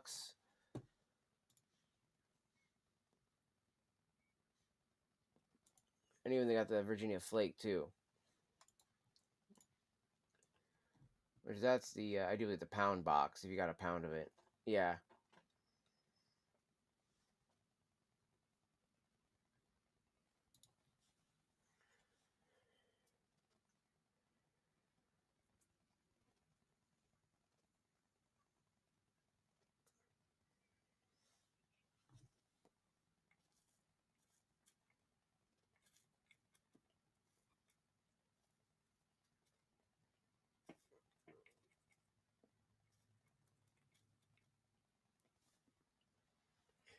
Mm. Again, I can smoke the Colt Blood Red Moon all day, chat. I love this one. It is just a delicious cherry, a cherry tobacco. Oh yeah, the Villa Rosso pipes, man. I was looking at this that straight billiard right there. Oh, such a beautiful pipe.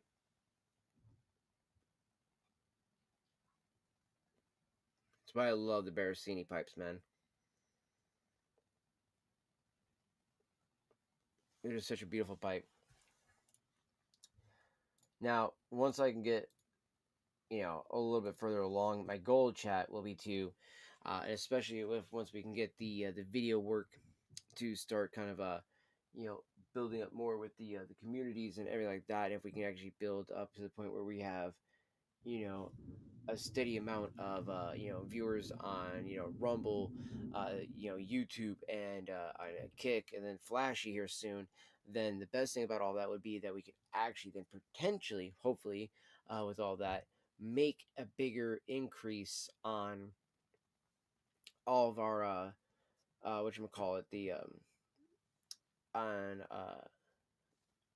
all of the big things that I want to make leaps on by like grabbing one, like literally if I could just do one of every single one of the cherry things around here, and then we do a video where we go, all right, now every one of these cherries head to head competition, which one's the best.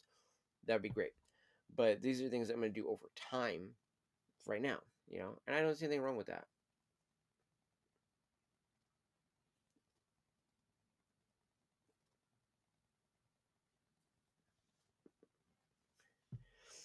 Not to mention, I look at our channel being more like the everyday man who smokes a pipe and wants the honest review of somebody who just says, this is what it tastes like, this is how good it was, this is how much price it is, where you can find it, what the reviews say about it, and what it was like in the pipe itself too. Did it give you a lot of dottle? Did it burn evenly? Did it need a couple relights? Whatever the case is.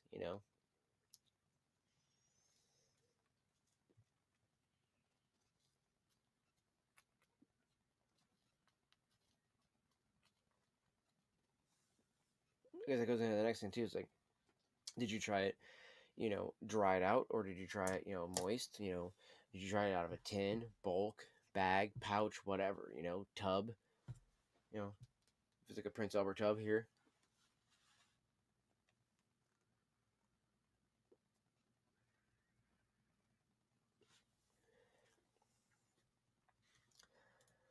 Actually, speaking of which, I wanted to see if they had a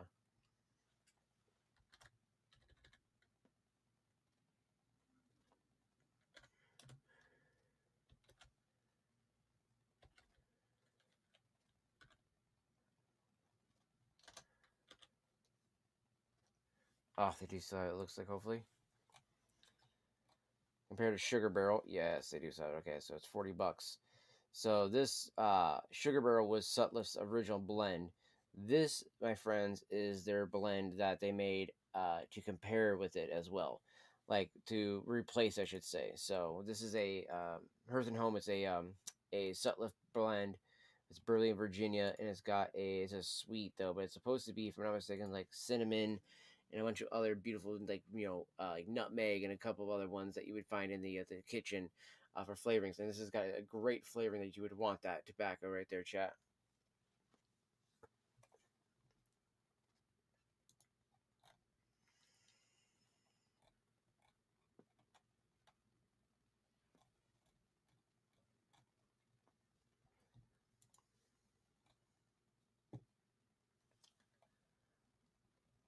And it says ribbon cut, but that looks like chopped to me. So.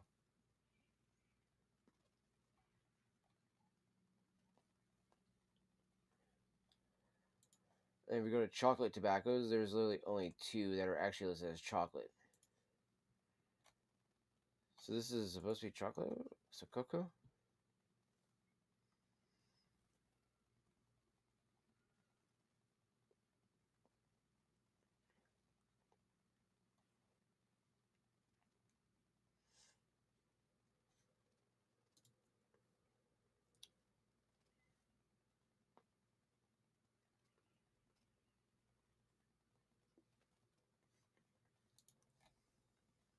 Hmm.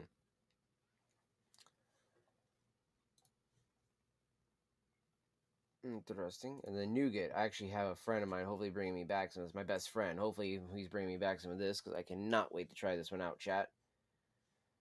And then another one we could look at here would be sweet flavors, right? So sweet flavors, we got a lot.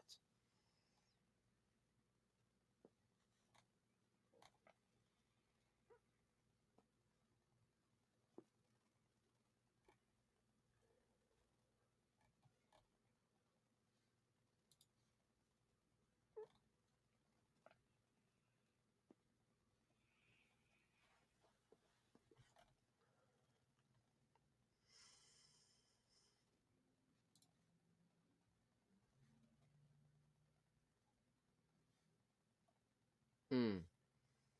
See, I'd love to try this W. Larson old fashioned. Supposedly it's got a vanilla caramel note to it. Only 8 left of these, and it's $27.59. Fuck. Okay. So most likely, by the first, I'll try to grab that. At least 1 tin of it.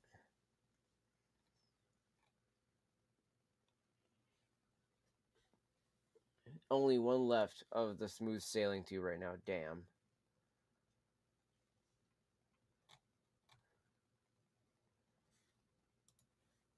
Hopefully it just goes on back order and doesn't just go out. Because there's a lot of them that I'm a little worried about, chat, that all of a sudden the pipe smoking community is just drying up all of a sudden and everything's just going away as I've gotten into it finally. And I'm like, no, we can't have that happen. Like, so I am definitely stocking up on so much pipe tobacco if I can because I'm very worried about what's going on with the regulations.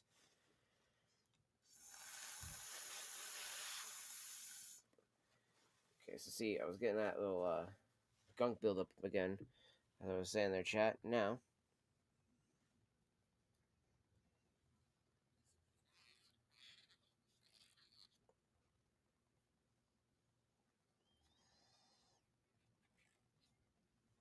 okay.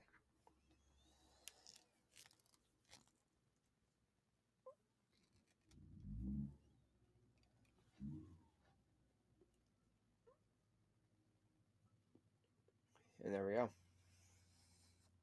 It goes right back to being absolutely perfect and fantastic, just like it was this moment I loaded this up earlier.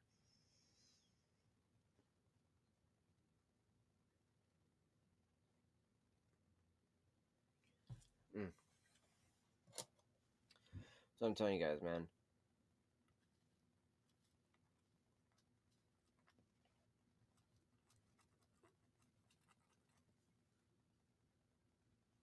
No bite at all. You can sit there and smoke it as fast as you'd like if you really want to. You know, if you really want to take your time and smoke slow, you can. You know?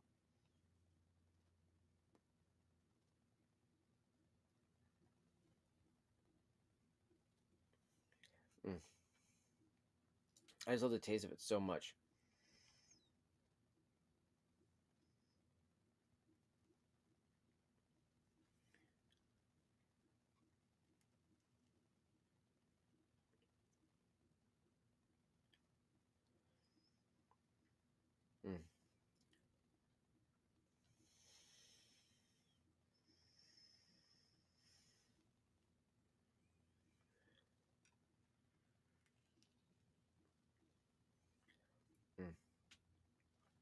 I'm loving the taste of that so much, chat.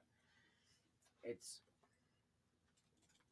it's so desserty and just amazing forward flavored that it just hits all of those notes perfectly.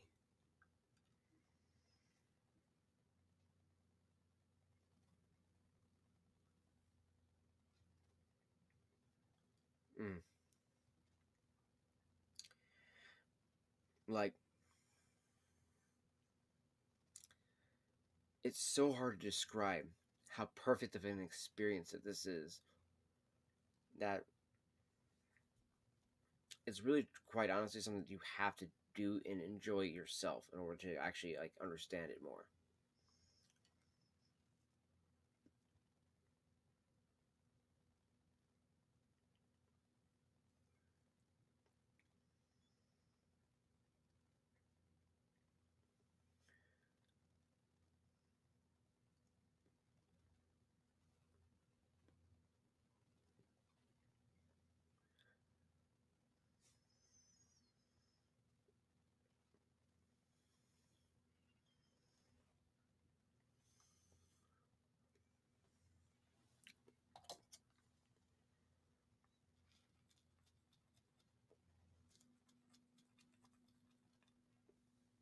I wanted to see how hot we could get it and how much it would destroy the taste, because I've never really gotten like a hot cherry taste or anything like that on this. I've never really roasted it like I just did. Now roasting it, obviously you lose all the vanilla, you lose all the chocolate. It doesn't taste as good, and it's not as flavorful as I would like it to be. But it's super tasty still, like the cherry. However,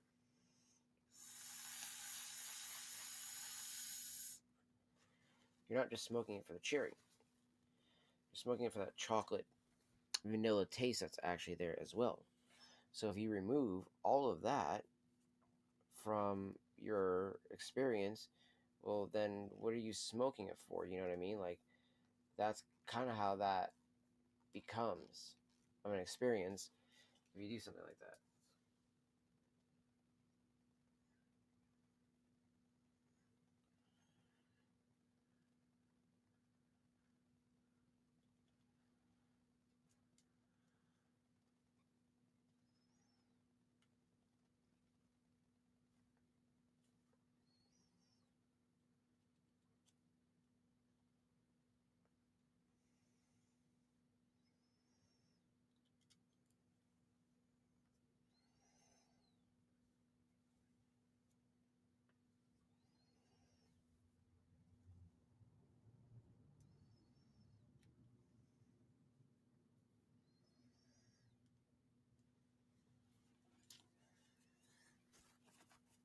It really kills me how I cannot get a pipe cleaner through the front of that. I really need like actual church warden cleaner because it just does not want to reach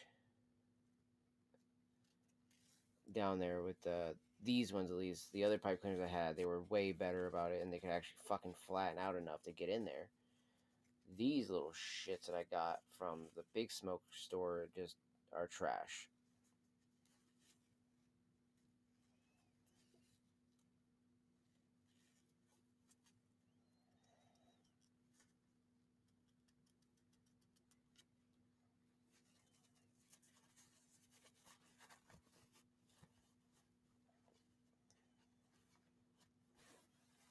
Ugh, this is G.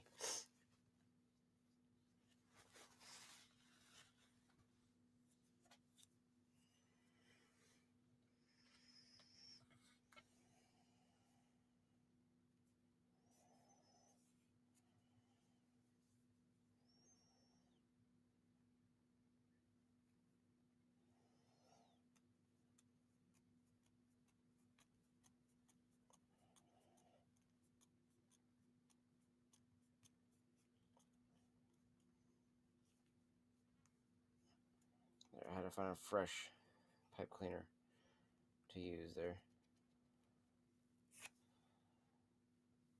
That way I could try at least get the mouthpiece cleaned out more.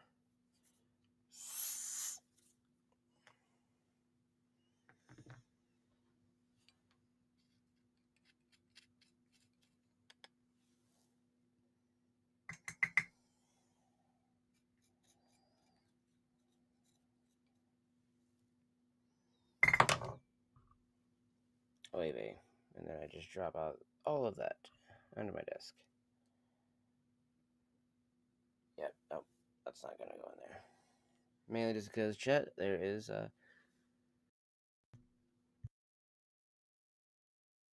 cat hair all over my desk. So, effectively,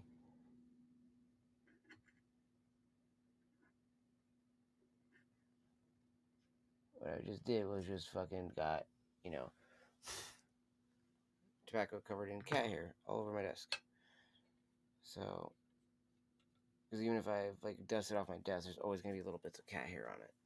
So it's just like, son of a bitch. I just had to drop it, even though I was like pretty sure like I wouldn't be able to really smoke that last bit because it was all at the end anyways.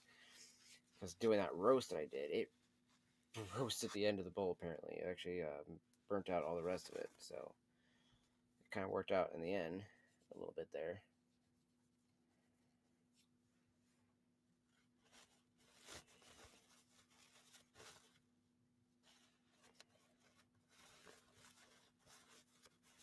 And again, chat, if you're not in the ability to put in the chat itself, let me know down in the comments on either Rumble or YouTube, what was your first cherry pipe tobacco?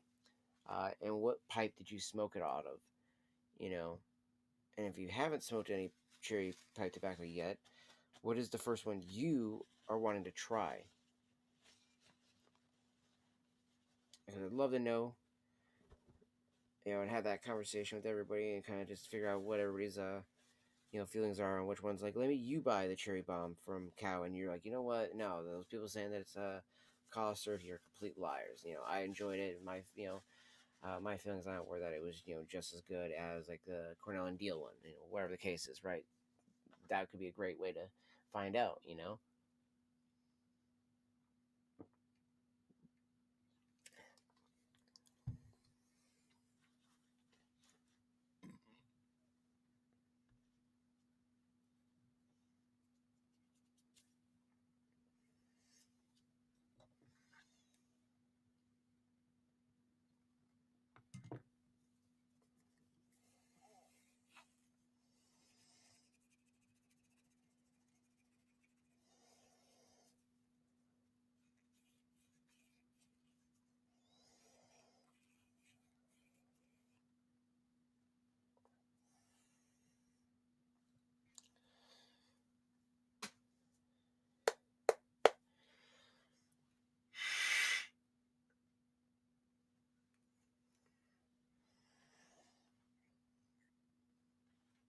Yep, moisture out. Let it sit there and cool.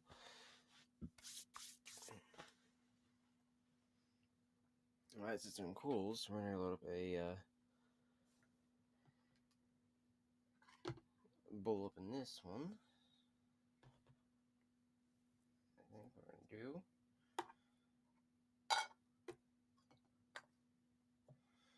so my smorgasbord. Now this is the one I've made myself. This has got a little bit of sweet Killarney, some RLP6 in it, some espresso, plain BCA, and then the vanilla Cavendish one as well. So a good heavy mixture of a bunch of different kinds. So this is a very, very moist blend. But the smell on it though is absolutely incredible.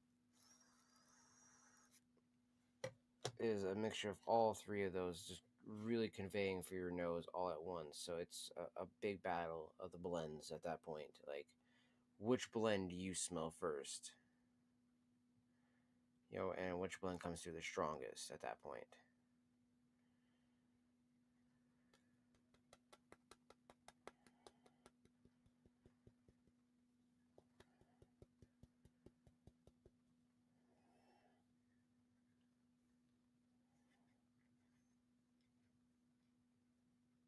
And since this is a Peterson, we always want to pack the bowl canted a bit.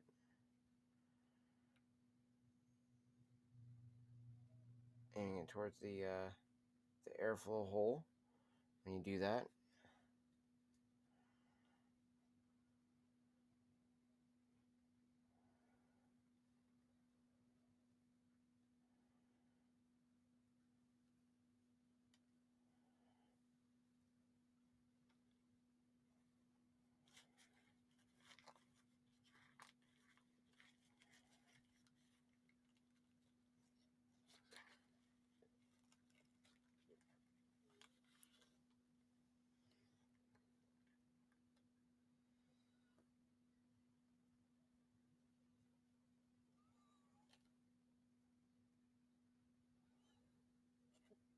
This has some flake in there, so I wanted to load that up in there as well, because that is going to make a better aroma, more flavor as well. Because I think actually, just some vanilla Cavendish was added to this. This was also some vanilla cream from Mac Baron, sparsely added to it, because again, I didn't want to use that much of that one, especially when I already had a vanilla Cavendish as the base. But then we added, like I said, the sweet Killarney and then a chocolate base to it, and that's how we made our, effectively our blend that I like to call smorgasbord.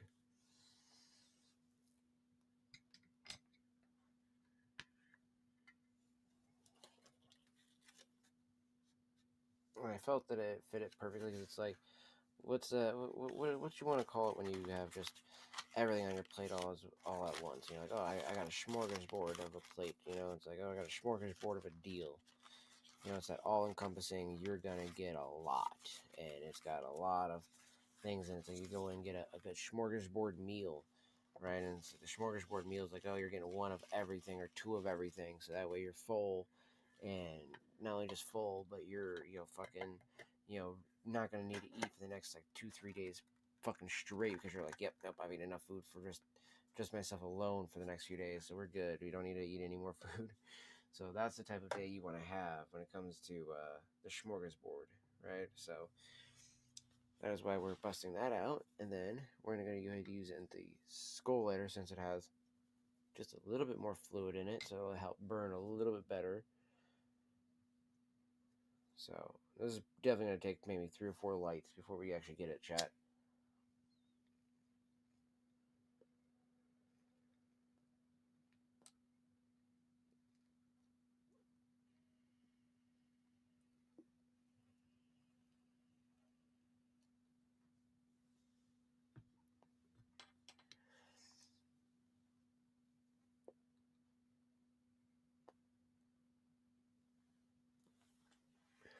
Mm.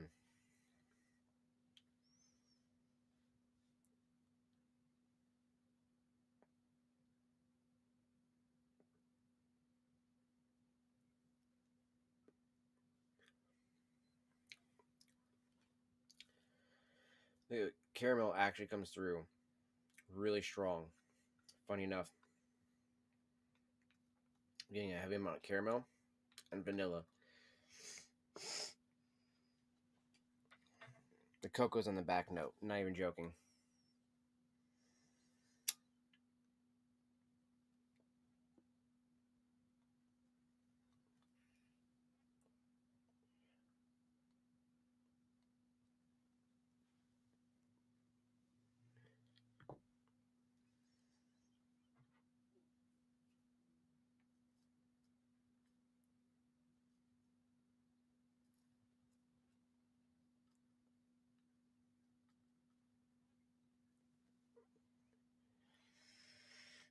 Mm. Yep, here's the third light.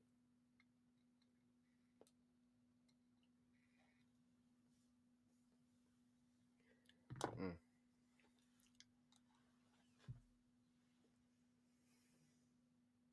Whew. I retro got my nose a bit.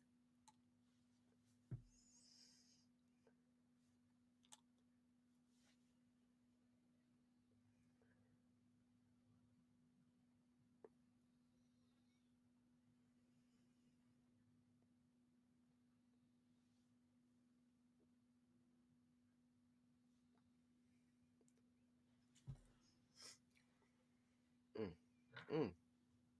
Got a lot of the cocoa in that one.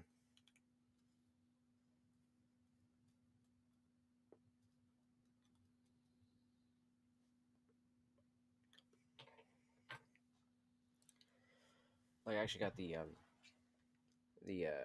coffee note too.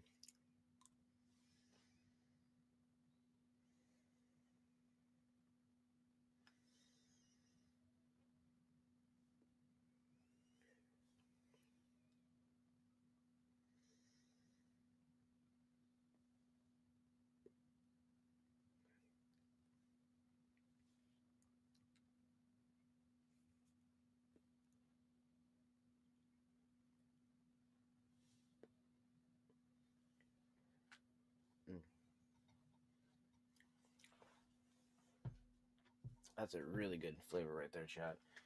That's that's actually impressive. My first really big blend job that I've done. That was probably the biggest one I've done, and that has got to be a stellar blending on it, honestly.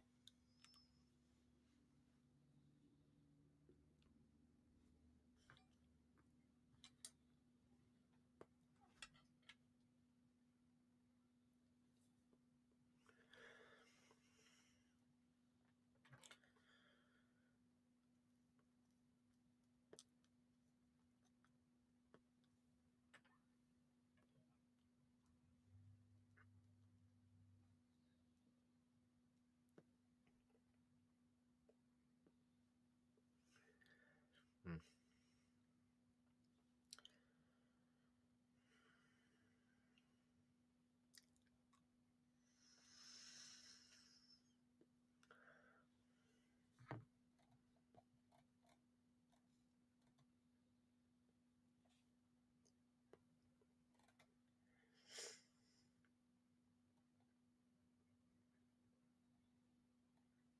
So they do have some cherry ones listed up here.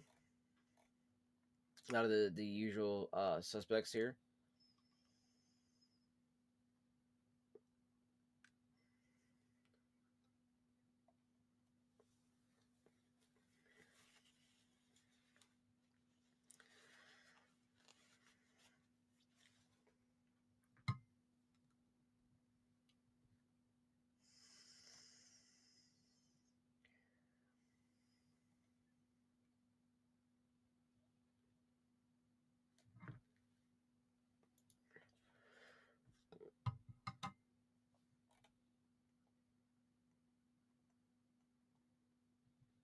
Amaretto and vanilla for that one.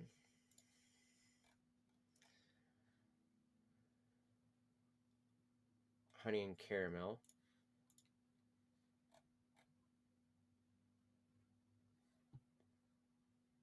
Mm. Vanilla and chocolate. Mm. Okay. Ooh, rum and chocolate on that one. That's got dark fire Kentucky with it as well.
See, I'm still curious to try it. I see a lot of people just shitting on it, but a lot of people shit on things like that just to shit on it, honestly.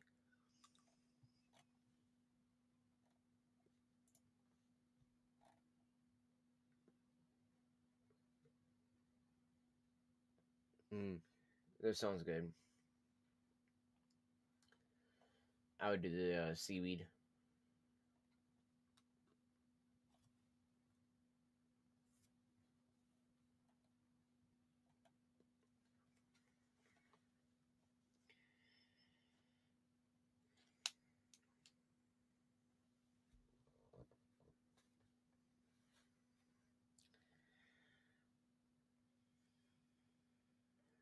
Yeah, not there yet.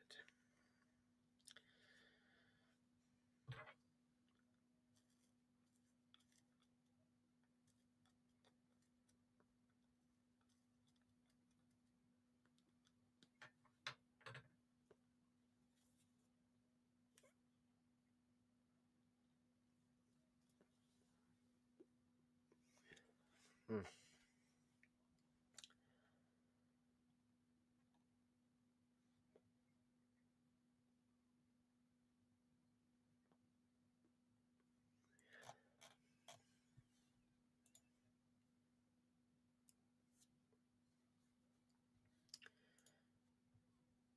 Caribbean blue. Oh, Kohei and Cop. Okay.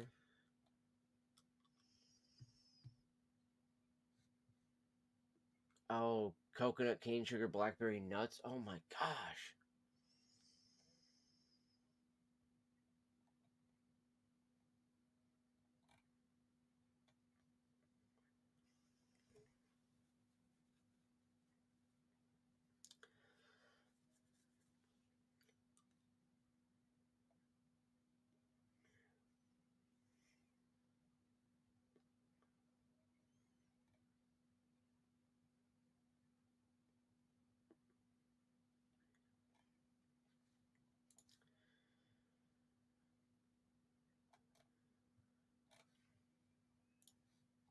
Let's see what we got next.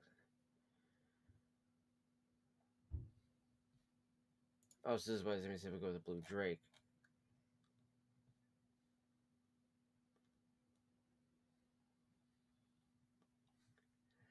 Holy shit. Pineapple, banana, Madagascar, vanilla.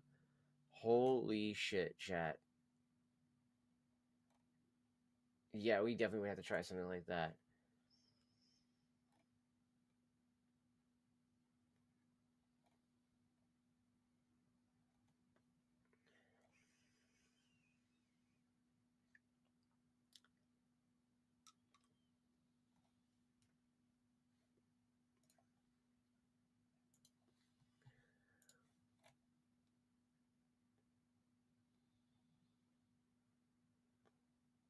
Yeah, I definitely have to do the guilty pleasure.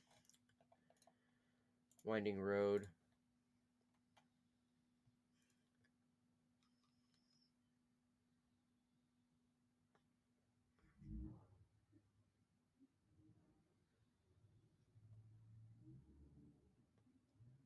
Caramel and apricot. Okay. Rainy Day. This one doesn't say it's only got one left of that too, by the way.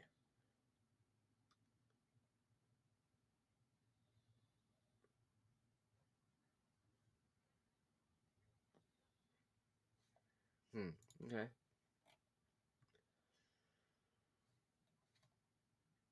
Ooh, they got a cherry cobbler. See, that's what I mean about the cherry flavors right there.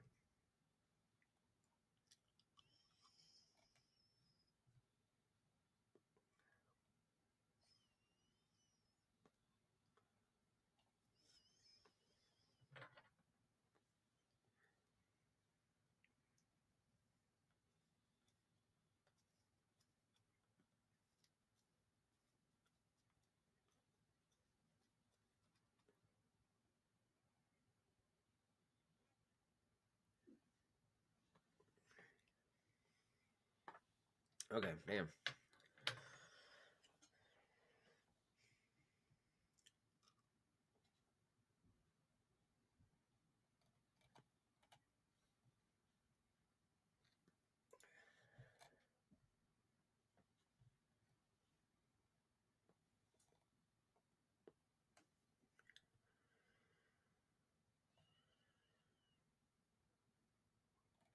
Okay. You're the Dragon Cop. Hoy. I've heard a lot of people like this. Alland.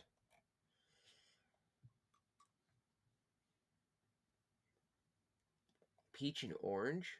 Whoa, okay.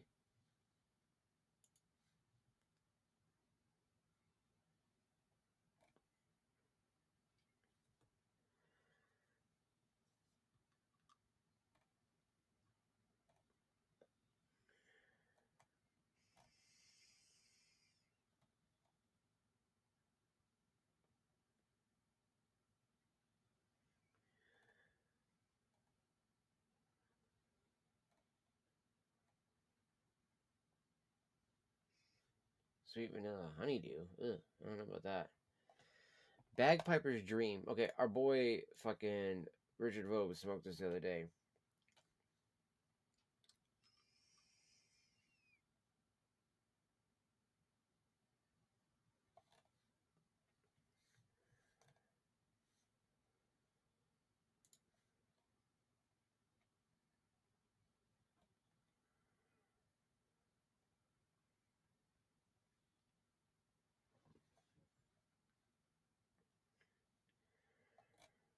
That's the one I really want to try is the limited edition version of that. And then, oh, what do we got here?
Drop my pipe.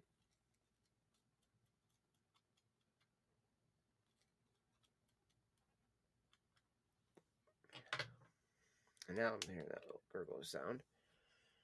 Let's see here, chat. From doing the breathe method, I never once got the moisture in my mouth.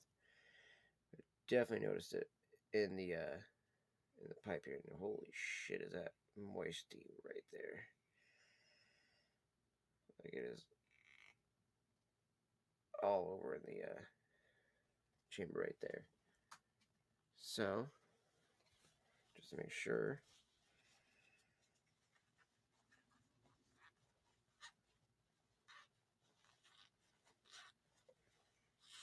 That is all swabbed out.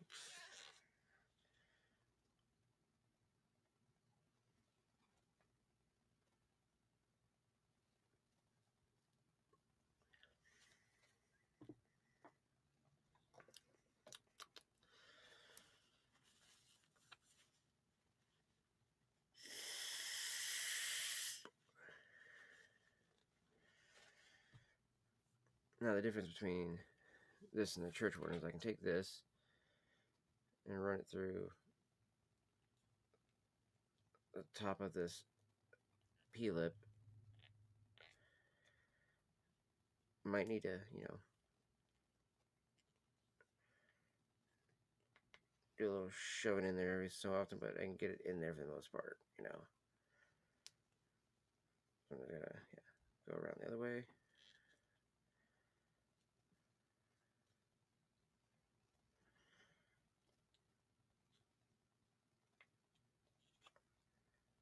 I created a knuckle in there, that's why. Shit.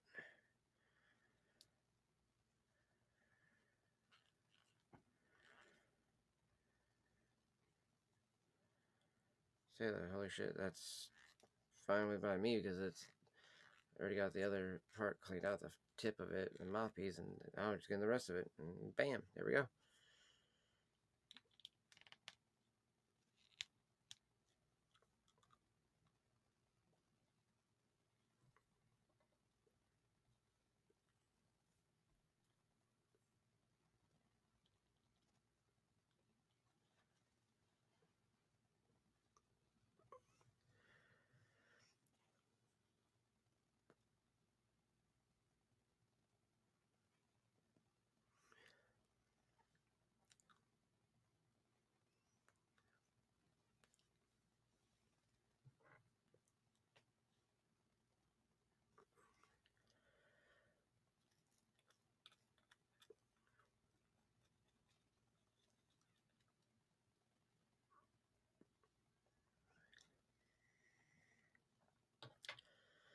I'm digging my blend all the way through this too.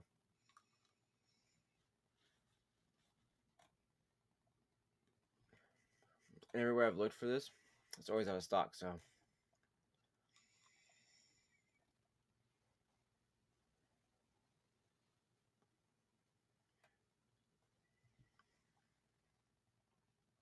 I'd even spend the $80 on it too if I had to.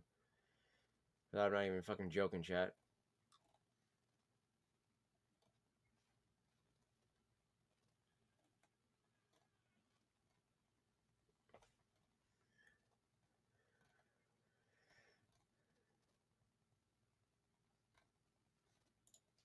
I'm curious what the Berry Good is.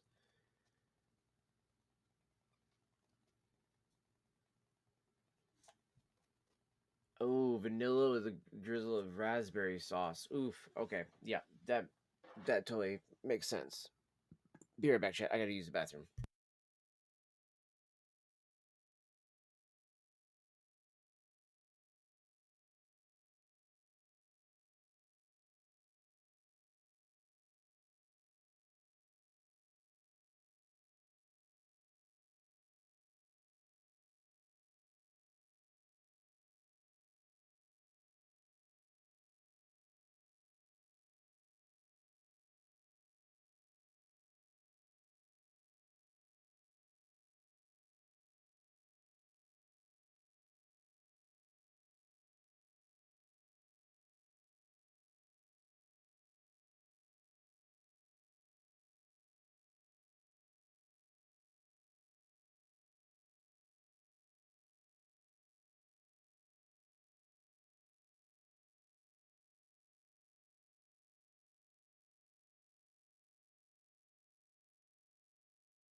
Okay.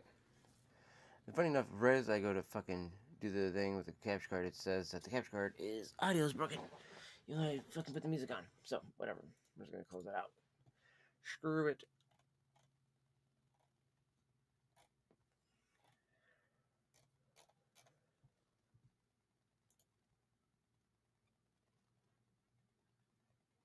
Lots of good articles to read too, by the way, on all these sites too, as I was saying as well too. Lots of good things to read.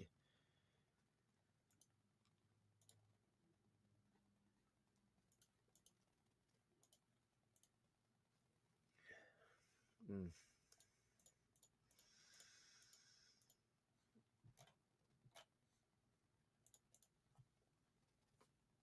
Battersea, Russell. I do want some Bengal slices at some point too.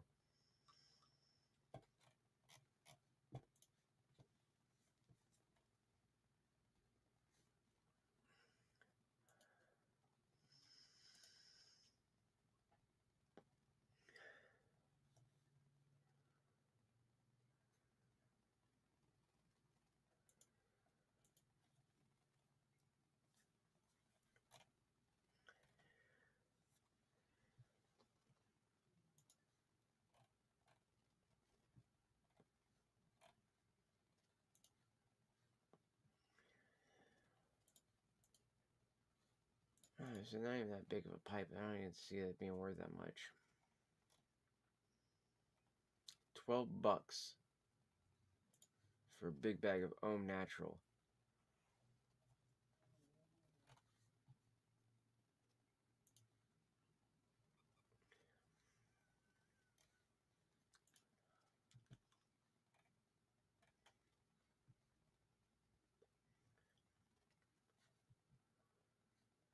Oh, I see the Virginia Flakes on sale. That's why.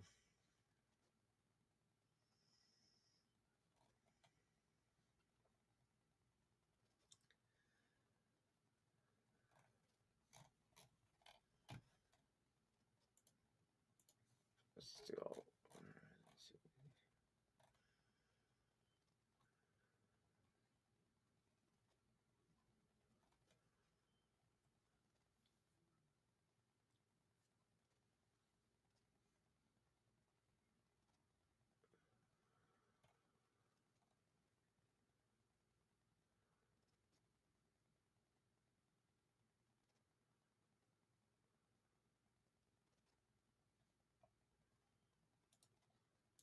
Aaron Go Bragg Limerick.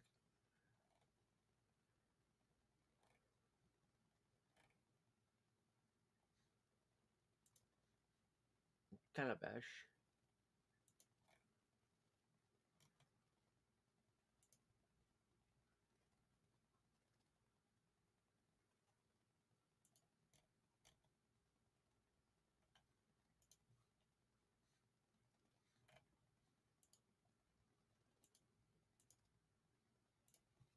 Love that stem on it. I'd go for one of those. Only $124. Oof. Definitely a sale on that.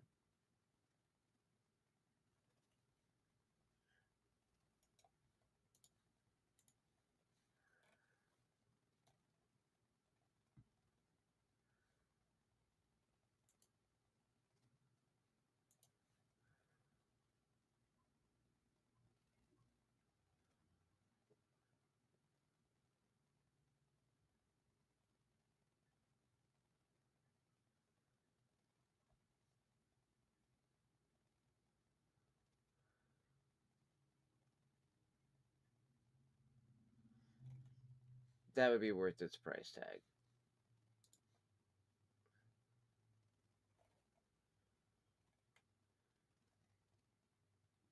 I see why they say 99 cents. Mac Baron pipe cleaners right there. That's why.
Damn it. I want a plateau so bad.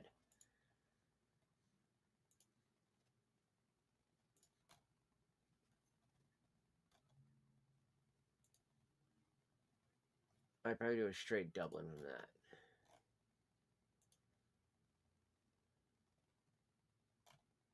$85 versus $125 from Viking.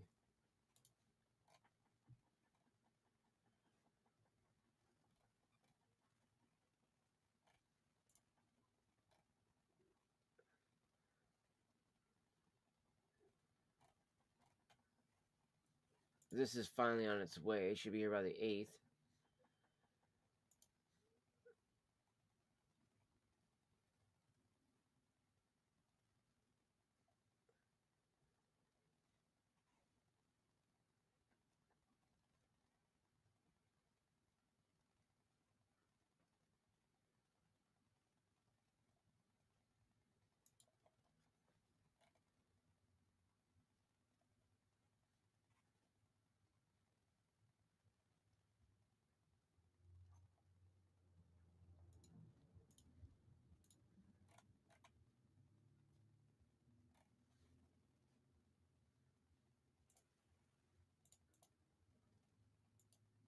Ooh, that Dublin right there, chat.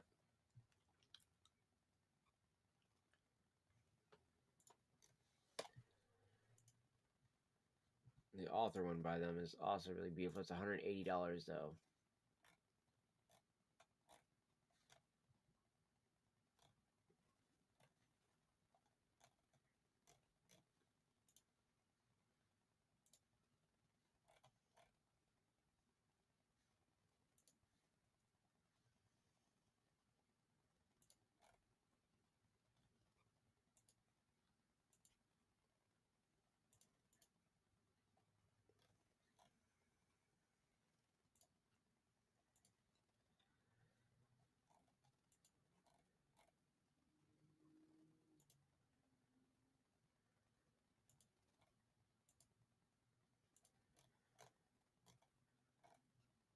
Yeah, they don't even have that one up there anymore, the HCA one. Yeah, so I'd go with this Dublin, or the Calabash, I should say. From those ones, from the Stanwell, which is so cool. You get like 2 stems of that.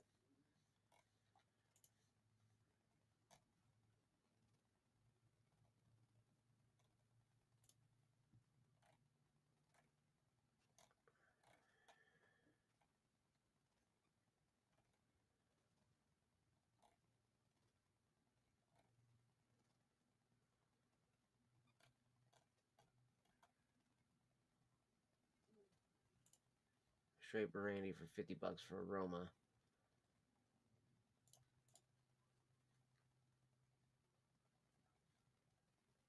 9mm and adapter in that.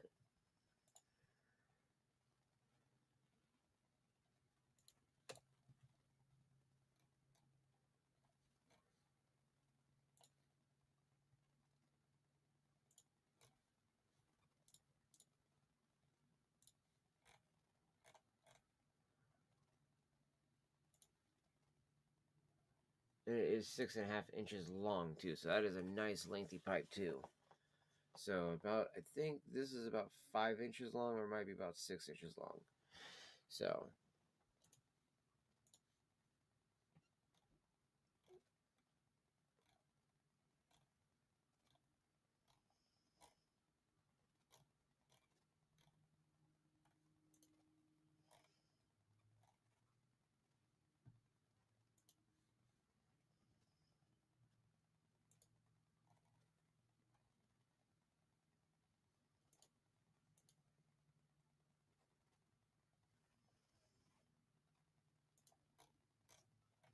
ever see one looks so nice, and they got the bent billiard.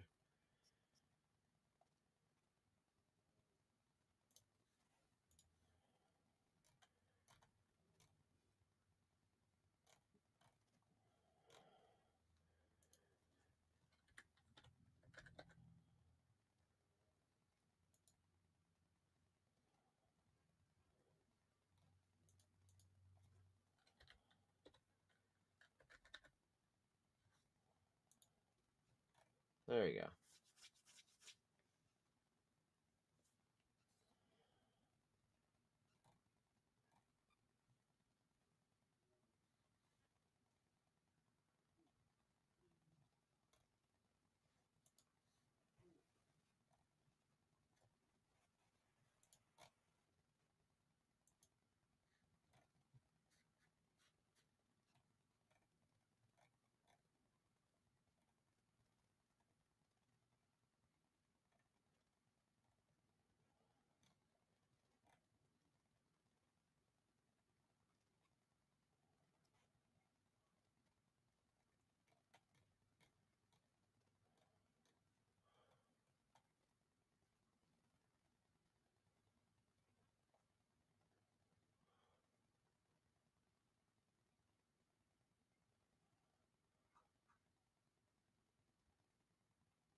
See, I like this pipe stand a lot right there.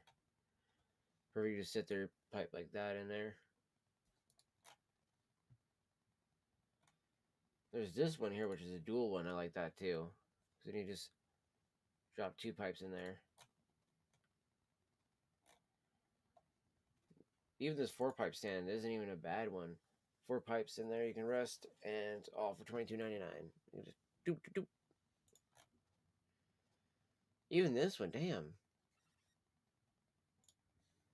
The pipe rack one, $35. 1, 2, 3, 4, 5, 6. Yep, 6 slots.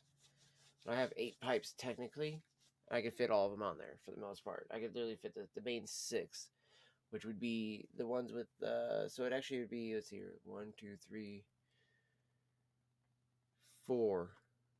So I'd only need a 4-pipe stand. I only have this guy right here for that, so I could do the 6 and then just have a little extra room afterwards.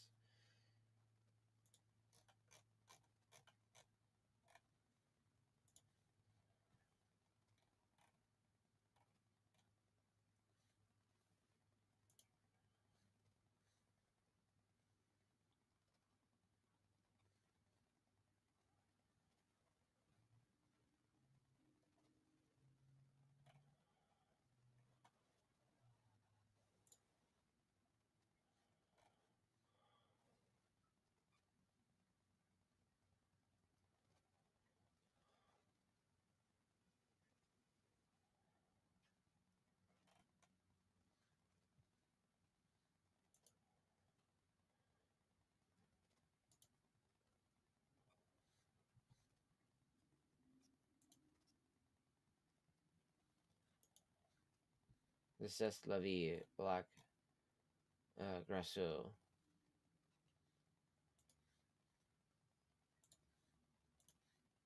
They're 5.1. Now, these, chat, look a lot, especially this one, this billiard bent, 5.2 inches long. This looks like the Clark's favorite from Savinelli. I actually really want this pipe for that reason alone.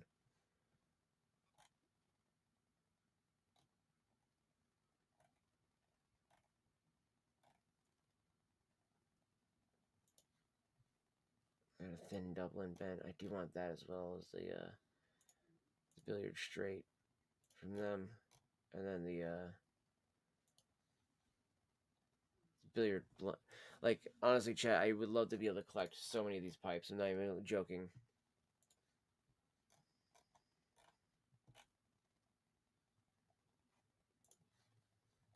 The Viking Bifrost. Does he have a plateau? Out of stock, of course.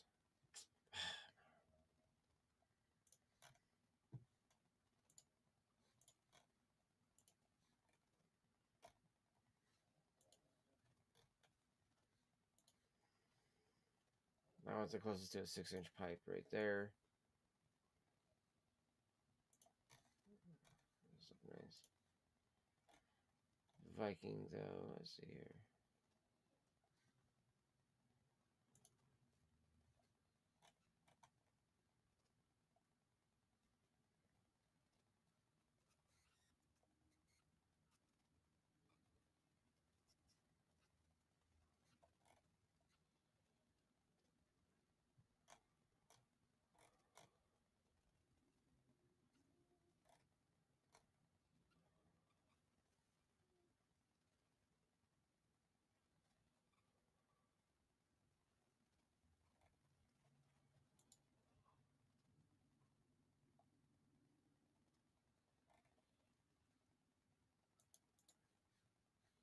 So this is a bit longer on the number 11. Okay. Okay.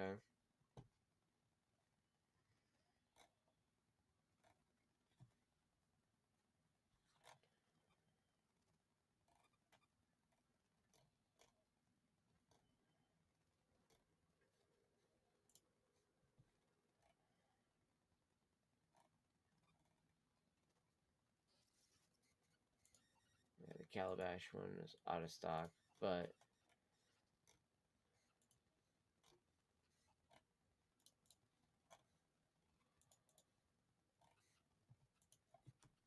at least it's a little bit of a 5-inch pipe, at least for $70.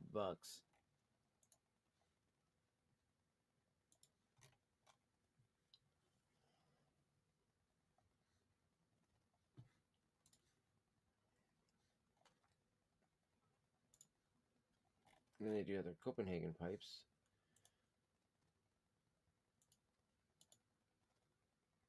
Do love this Dublin look.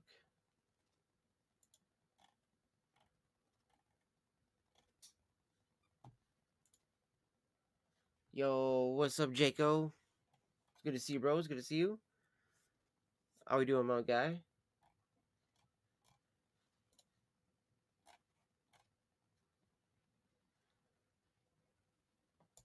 Oh, damn, there's only 2 left of those ones.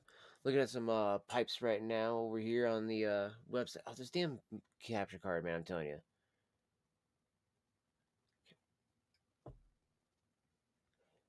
Bro, you can, like, see that my laptop is plugged in. Where's my capture card? You gotta be fucking with me like this.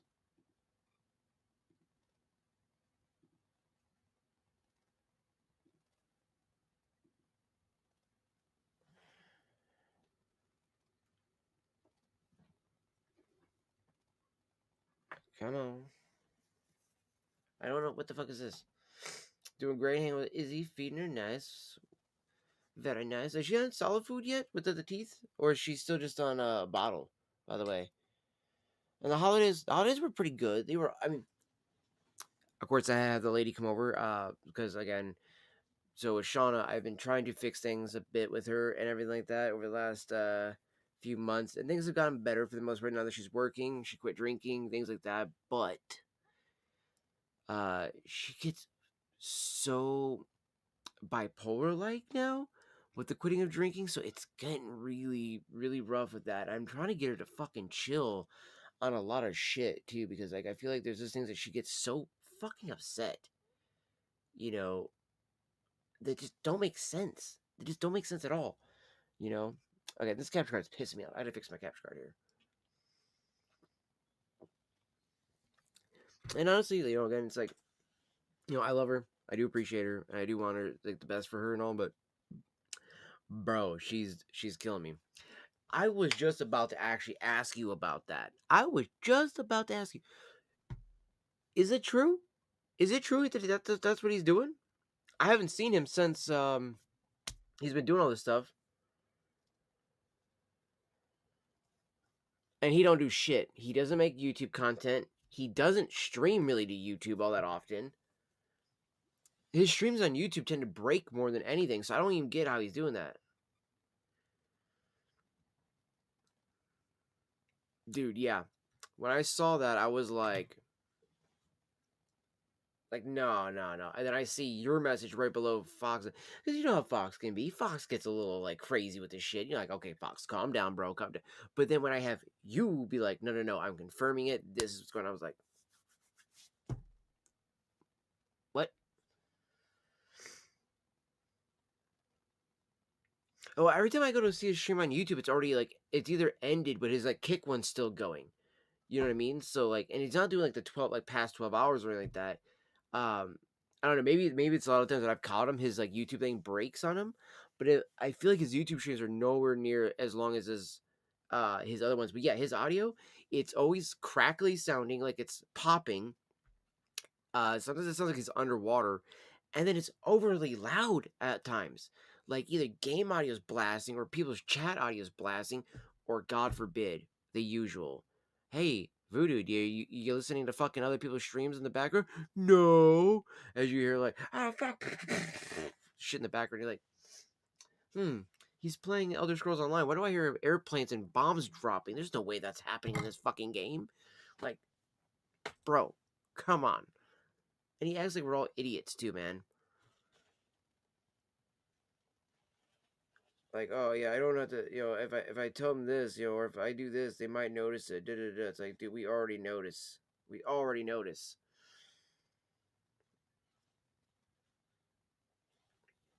And yeah, for him to have more subs than any of us, I, bro, bro, bro, you know what I'm saying, man? Like, yeah, and I've almost wondered if he had botted my channel a bit the other day,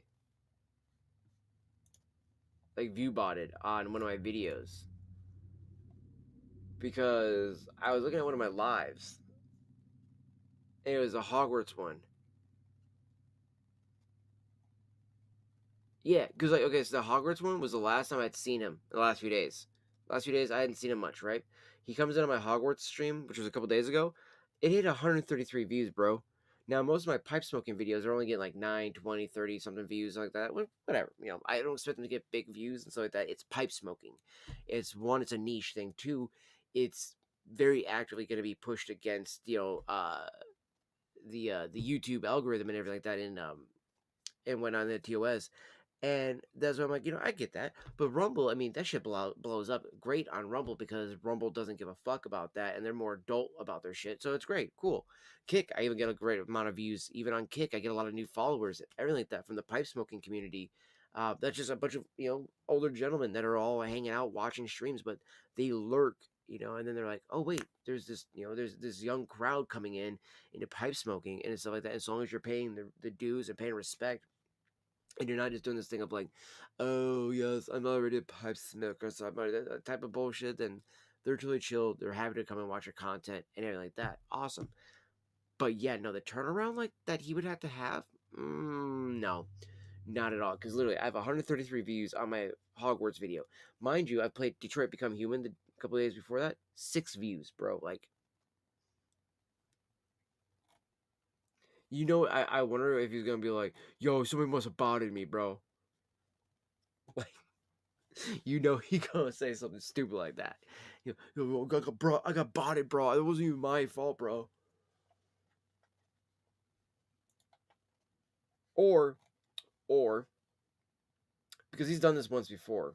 Okay, yeah, because I'm sitting at 238 subscribers, dude, and every one of my subs are people like for the most part I either have met or I know in life. Like met in life and know in life, as personally friends, or just other followers or other not subscribers, content creators from, fucking Twitch, Kick, Mixer, so forth, so on over the years. So yeah, 238 subscribers. I'm pretty happy with that. I'm glad I finally broke the 100 threshold. That was a big one for me. Like my biggest goal is to by my birthday of this coming year, 2026, I want to hit 1,000. That's my biggest goal, is to hit 1K. I don't think we could do it. I totally think we could hit a 1K subs. You know, I think like you could easily hit 1K, especially with all the content. I'm surprised you haven't fucking hit like 10K subs already with the content you were making, especially for what was that, Mecha Break. If he denies it, I'm gonna laugh. But I almost see him like actually owning it, but not in the right way. Not like, oh yeah, sorry guys, blah blah blah. I'll be like, what? People are botting me, bro. They're botting me, bro. He's gonna act so dumb to it. It's like, oh okay, yeah, bro. Like you didn't know. Like he didn't fucking know. Let's see here. What do I want to schmirk? Schmick bear. I want to do some more of my Mac Baron here. The vanilla cream. I know we're doing mainly a cherry stream here today, chat, but well, this is cooled off enough. I think we actually, before we do some Mac Baron.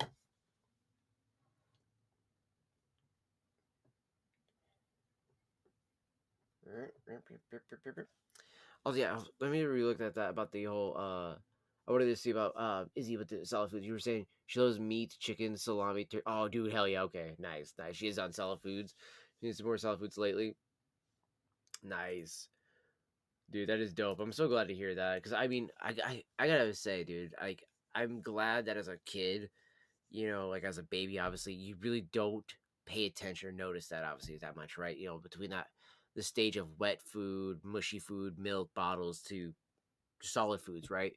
By the time you're old enough to really start having memories kick in, like that, like 4 or 5, you're already, like on solid foods for the most part. And then I can only imagine what she's gonna be like then, like pizzas or pastas or burritos or tacos and things like that. Oh, she likes rice too. Oh fuck yeah, dude. See, I love when kids love rice, man, because not every kid likes rice. It's weird. I think it's a texture thing, but man, I love when kids love. My sister loves rice.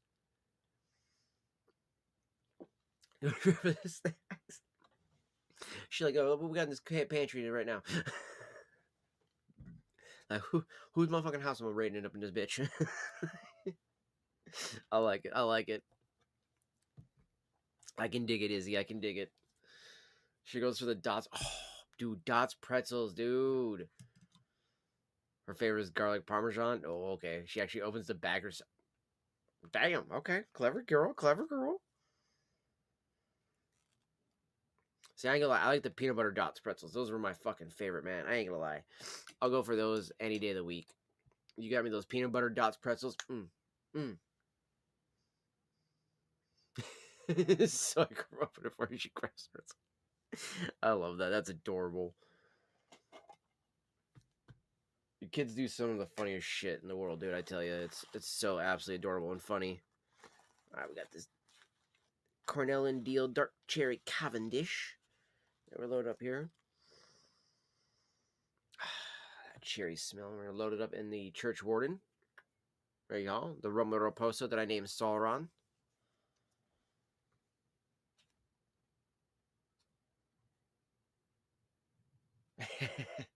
Dude, yeah, it is so cool to actually know that she's got her teeth coming in too. Like it's crazy to think how little and like how no teeth she had not that long ago when I like first met you and everything. Like she was still just like on that little bottle, like her eyes barely opening half the time. And now you got, fucking wide-eyed bushy tail running around the house, you know, eating solid foods, and she got some big old eyes, just like my little sister and my mom both do, which I think that's always adorable when kids have big eyes like that. Because she'll grow into them, and she'll probably have like the biggest eyes out of like everybody in her class. I guarantee you.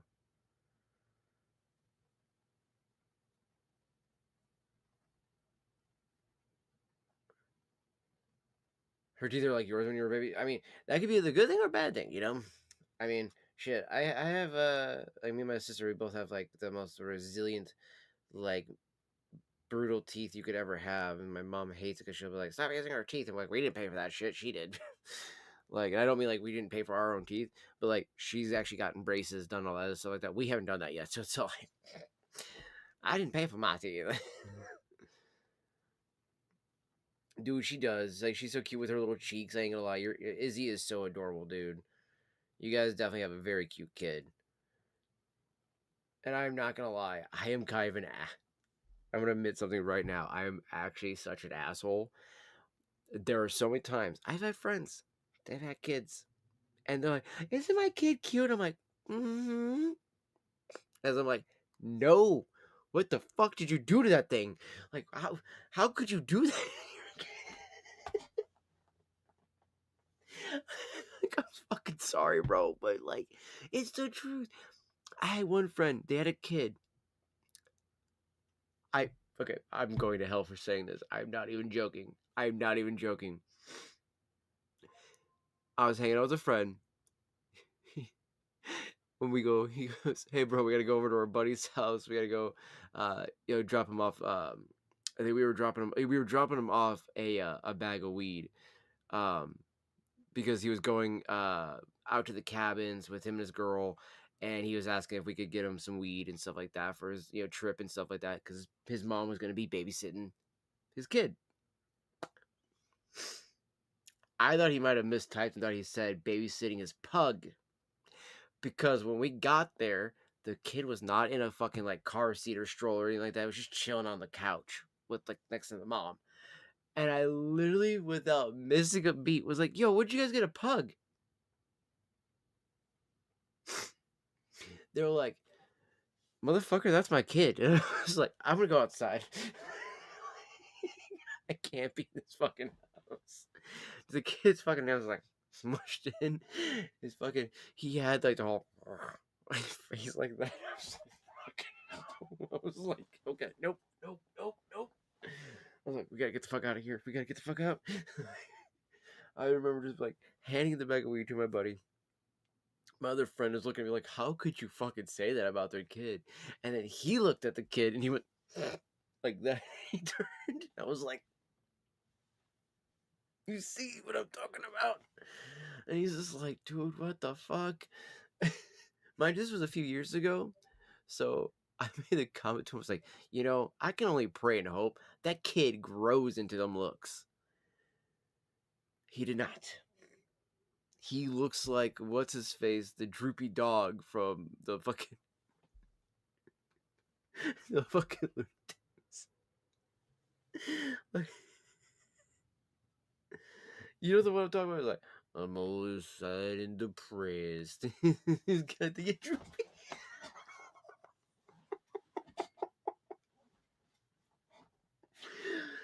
Oh fucking god, dude! I shit you not, dude.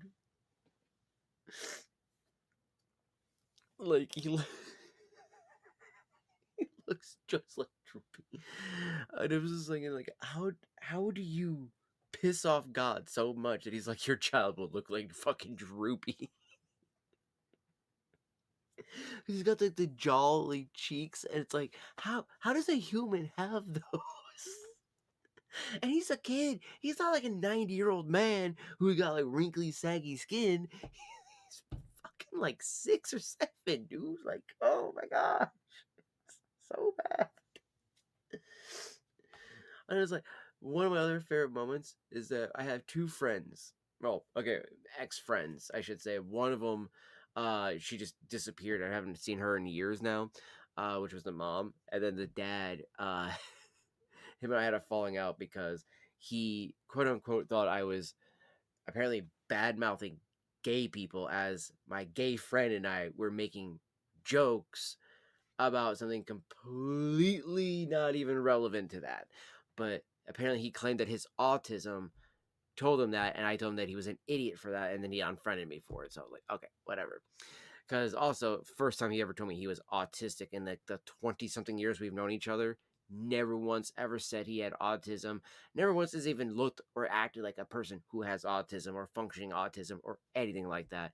And I feel like they just give out that like that diagnosis to like everybody nowadays, because as soon as they gave him that diagnosis, he got hit with the LGBTQ shit, which is what me and my buddy were talking about, because my gay friend is, gay, and then also he legitimately has autism, and was like, as soon as his fucking like his new doctor found out, they started sending him all this like gender affirming shit, and he was like, I'm a dude, thank you. It's like, I like dudes and da da da da. And they're like, well, no, no, no, you can still be trans and like. It's like, no, no, no, no. I just want to be a dude, right? Like that. That's it. I'm a gay guy. That's it. So we were talking about that, and we were talking about the fact that it just seems like they get targeted a lot. The autistic community gets targeted by the LGBTQ group. That was all we were talking about. He claimed that I was attacking him because he happens to be one now. And I asked him, I said, when the fuck did you get diagnosed and when the fuck did you join? Oh, a week apart from each other? You don't see that as a weird coincidence? That maybe it's not necessarily a coincidence, that maybe that seems to be orchestrated? It's like, I don't know. So I made the comment to him, though, about that, right? Because I hadn't seen his kid in a long time. Now, the funny thing is, his kid looks kind of like my little sister, but she's like a little bit chubbier version of my little sister. But she's still a cute kid. She's still a cute kid. Even for like her age, I think she's like 13 or 14. She like I said, she's a little chunkier kid, but she's still a cute kid. Especially in the face, she's got like the little chubby cheeks and stuff like that, but the cute big old eyes, the big brown eyes and stuff like that. I think that's always gorgeous on kids. Um, and she's just overall just a really cute kid. Now, the mother and father, he looks. I can't even be. I don't want to be rude, but fucking hell, dude, she's Pete's like falling out of the ugly tree, hitting every fucking branch on the way down, and then stepped on the fucking shovel, ping, type of ugly. Okay, Mama is the bearded lady. Not even joking. She grows a full beard. Um, I'm not even joking. And she's not even on hormones, bro. Uh, and they both were like, you know,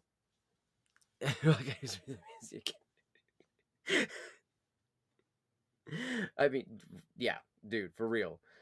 Uh, but so, buddy of mine legitimately has the worst looks. Wife has the worst looks, and their kid is the cutest kid I'd ever seen. And even when she was born, she was probably one of the cutest kids I'd ever seen in my entire life. That was just like, how the fuck did you two ugly motherfuckers make that cute kid? How that didn't break our friendship back then, I don't fucking know. Because, I thought that was kind of mean. But I was being honest. I was like, dude, you fucking ugly as sin. So is your fucking bearded ass fucking troglodyte fucking wife. But yet somehow you guys made that beautiful kid? Like, I don't understand. Like, this is truly proof that two negatives can make a positive, even in real life. And again, I'm going to hell for these comments that I'm saying. I truly understand this.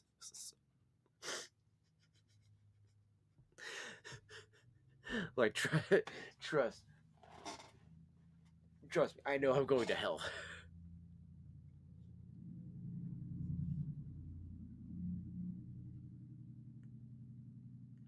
Dude, yeah, she's gotten so much bigger. Dude, holy crap, she's gotten so much bigger.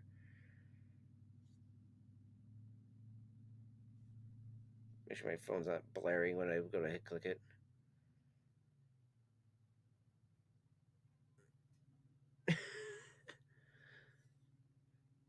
Is this supposed to be like eggs and ham or something? Is that what that is?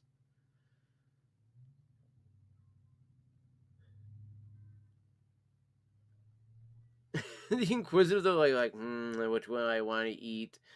That is adorable. That is adorable. Dude, she's definitely gotten so much bigger.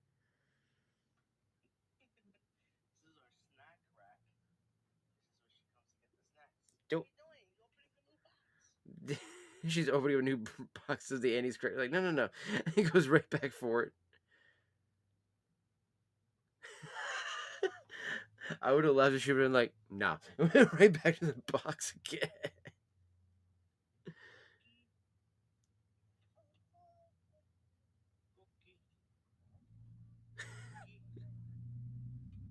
I love it. And then she sits down to have the cookies on the floor like that afterwards.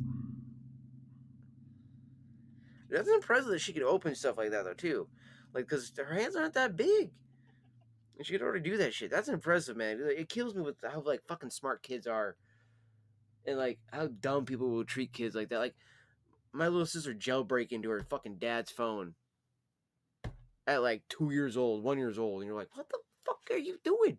How are you able to do shit like this?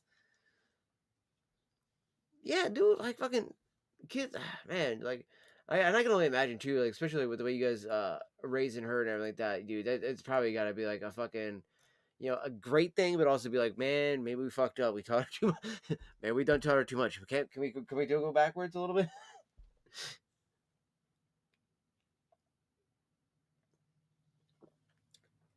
Oh no, dude, my sister, she be like that. All right, my mom will constantly be like, "Did you just talk to me like that?" She's like, "What?" And then she like change her tone. I'm like, "Yeah, you just snapped." She's like, "What'd you say to me?" I'm like, my bad. I'm fucking 12 years old. Calm down, bitch. And mind you, yes, I do fuck with my little sister like that, and I do be like, yo, bitch, like what the fuck? And that's how we all talk to each other. My mother even as well. Okay, so before anybody goes, oh my gosh, you say that to your little sister? Look, my mother called me little fucker when I was growing up. Okay, she's like, you little fucker, what did you do? I'm like, I don't know.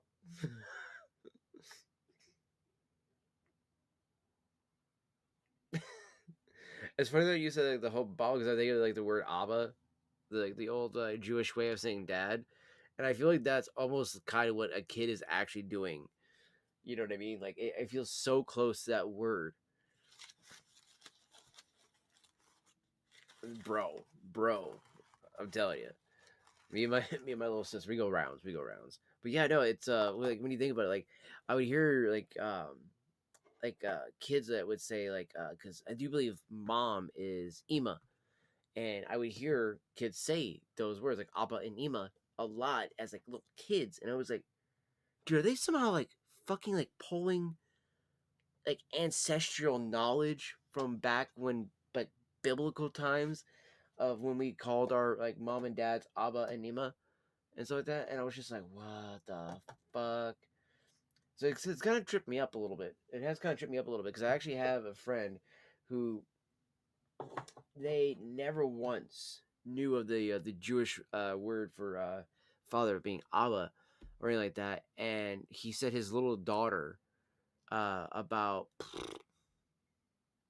4 months after her like uh um what was it like her like they kind of did like a 6 months birthday, so she was just about almost a year old. She was starting to kind of like start to speak a little bit and like that, like she's already kind of started to do some of her first like like noises and everything like that, and he said that they were trying to do the word dad to her and she kept saying appa, like appa, not abba but appa. And then one day she just changed it from appa to abba, and he was just like, no, dada, and she was like abba. And then I was like, well, funny enough, she is calling you dad. And he's like, the fuck do you mean? And I was like, well, in old Hebrew, Abba means dad. And he was like, you're fucking kidding me, right? And I'm like, no. So yeah, he took her to a doctor, and apparently, like, the doctor was like, no, yeah, she's straight up fucking saying Abba. Like, and he was even like, did you watch something that had that in it? Did you read her like from the Bible or anything? They're like, we're not Christian. Like, we're not religious whatsoever. And he's like, so the doctor was like, like, who the fuck, how the fuck could you have heard that type of word that's so specific? And these people aren't even Jewish, all right? Like, they are, if I'm not mistaken, she is French, and he, I want to say, is he's either Portuguese or Spanish. I always get the two of them mixed up because Portuguese and Spaniards, excuse me, have a very close accent. They've lived close enough to the border of either one, and they will fucking bleed into each other very harsh. And it's just like, is that a Portuguese or is that a Spaniard? And it's that heavy accent that they have too, the way they speak. Because I've tried to explain it to somebody before that like I was talking to that Hispanics and Spaniards have way too different dialects. And my friend looked at me as if I was an idiot, and I was like, have you ever been to Spain, Barcelona, or anything like that? Like, they don't sound like you would be in like Mexico or Honduras or Nicaragua or anything like that. Though these people are speaking a whole fucking different dialogue of fucking Spanish. You know, like I will say, I do find it actually like weirdly enough, I don't like true Spanish from Spain. I like Espanol.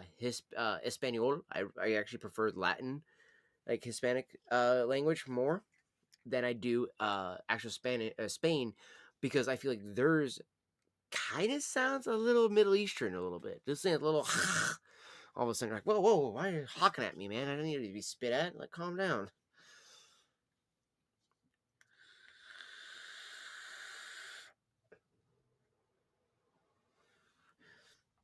Dude, I'm telling you, man. And then like use it as somebody like from like like Mexico or fucking like Honduras. I have some friends from both the Dominican Republic and also from Brazil. Oh, dude, Brazilian. Oh man, that shit sounds so sexy. Like again, Mexican reminds me of like I always joke it's like the redneck of the Hispanics because it always gives me more the vibe of like a normal Texan, like you're talking to a normal Texan person.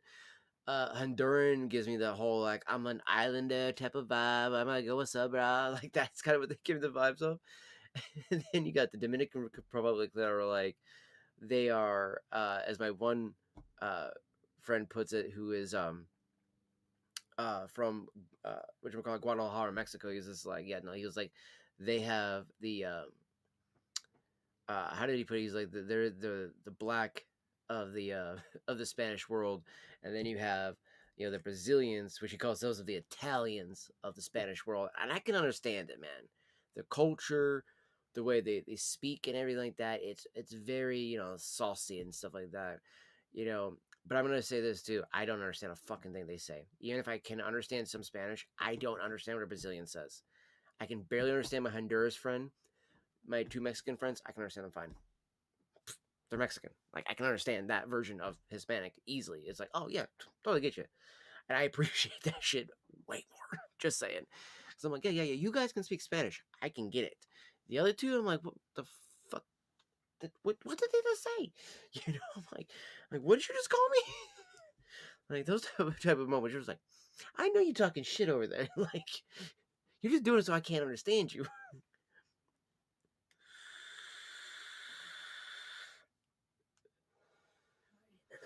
You finally coming in here? Tired of being in the dark out there? No, I want to lay down. You're gonna try to lay down? Yeah, really? I'm not gonna fall asleep. Uh-huh. Yeah. I'm not going to. We're supposed to fix our sleep schedule here, chat, since sister and I both have not been able to go to bed or wake up on time. Also, she got the new little blanket that she was walking in here with. That's her new blanket from mom and me there for her Christmas present. It was a late Christmas present. It was supposed to come in during Christmas. But she got a bunch of Hello Kitty stuff. I mean, I think I have enough.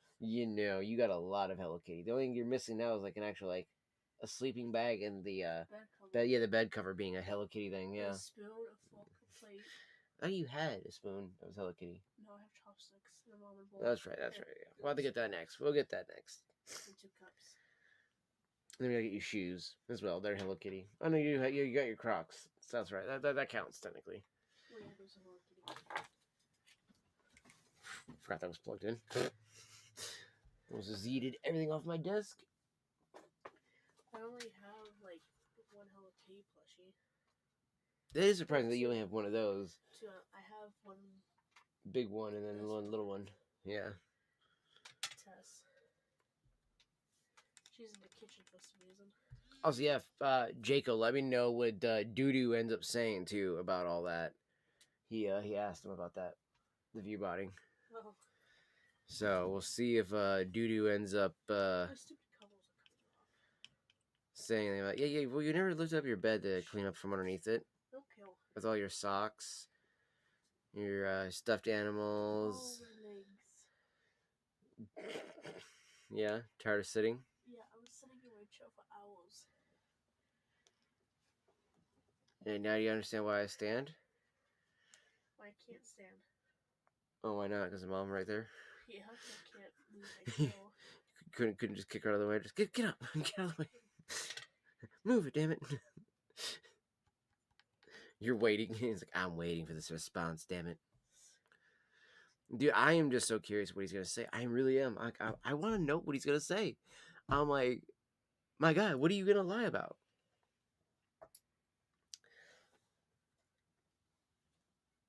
Let me get this going here. Also, yeah, I meant to show you guys too. Check this out. So, this is kind of how I got my my stand going here. Turned up a little bit. See the Harry Potter thing there?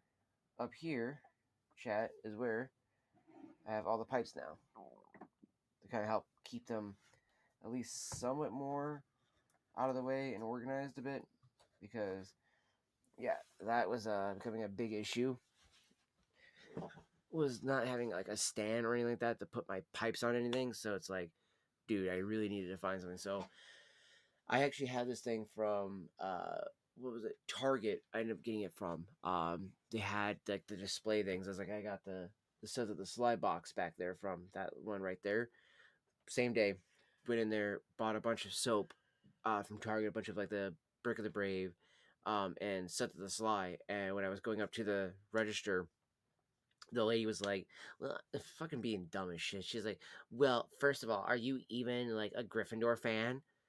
And I'm like, well, first of all, I'm playing Hogwarts Legacy, and I'm like, I want that stuff at the slide box. I'm a Slytherin fan, first of all. Secondly, I'm like, the only other house I like outside of Slytherin is, in fact, well, actually, it's Ravenclaw, but I'm not going to tell her that. I was like, it's Gryffindor, da da da da. But the Gryffindor brick smelled better than the Ravenclaw brick, gotta say, hands down. But the best brick out of all of those, I gotta say, is the Voldemort one. Part of the newer line that they just released. They just released these ones as well.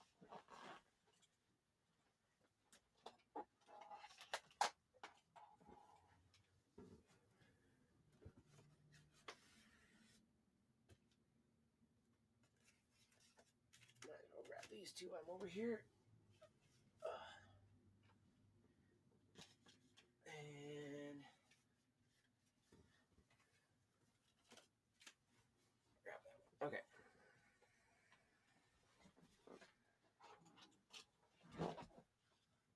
Okay, chat. So, this is the old style that they did. Kind of like the house cups and stuff like that. Again, this is one of my favorite ones. The snake grass and necklace pod that's in this is just so good, and it's also got skull cap. Oh shit! Which one did you get?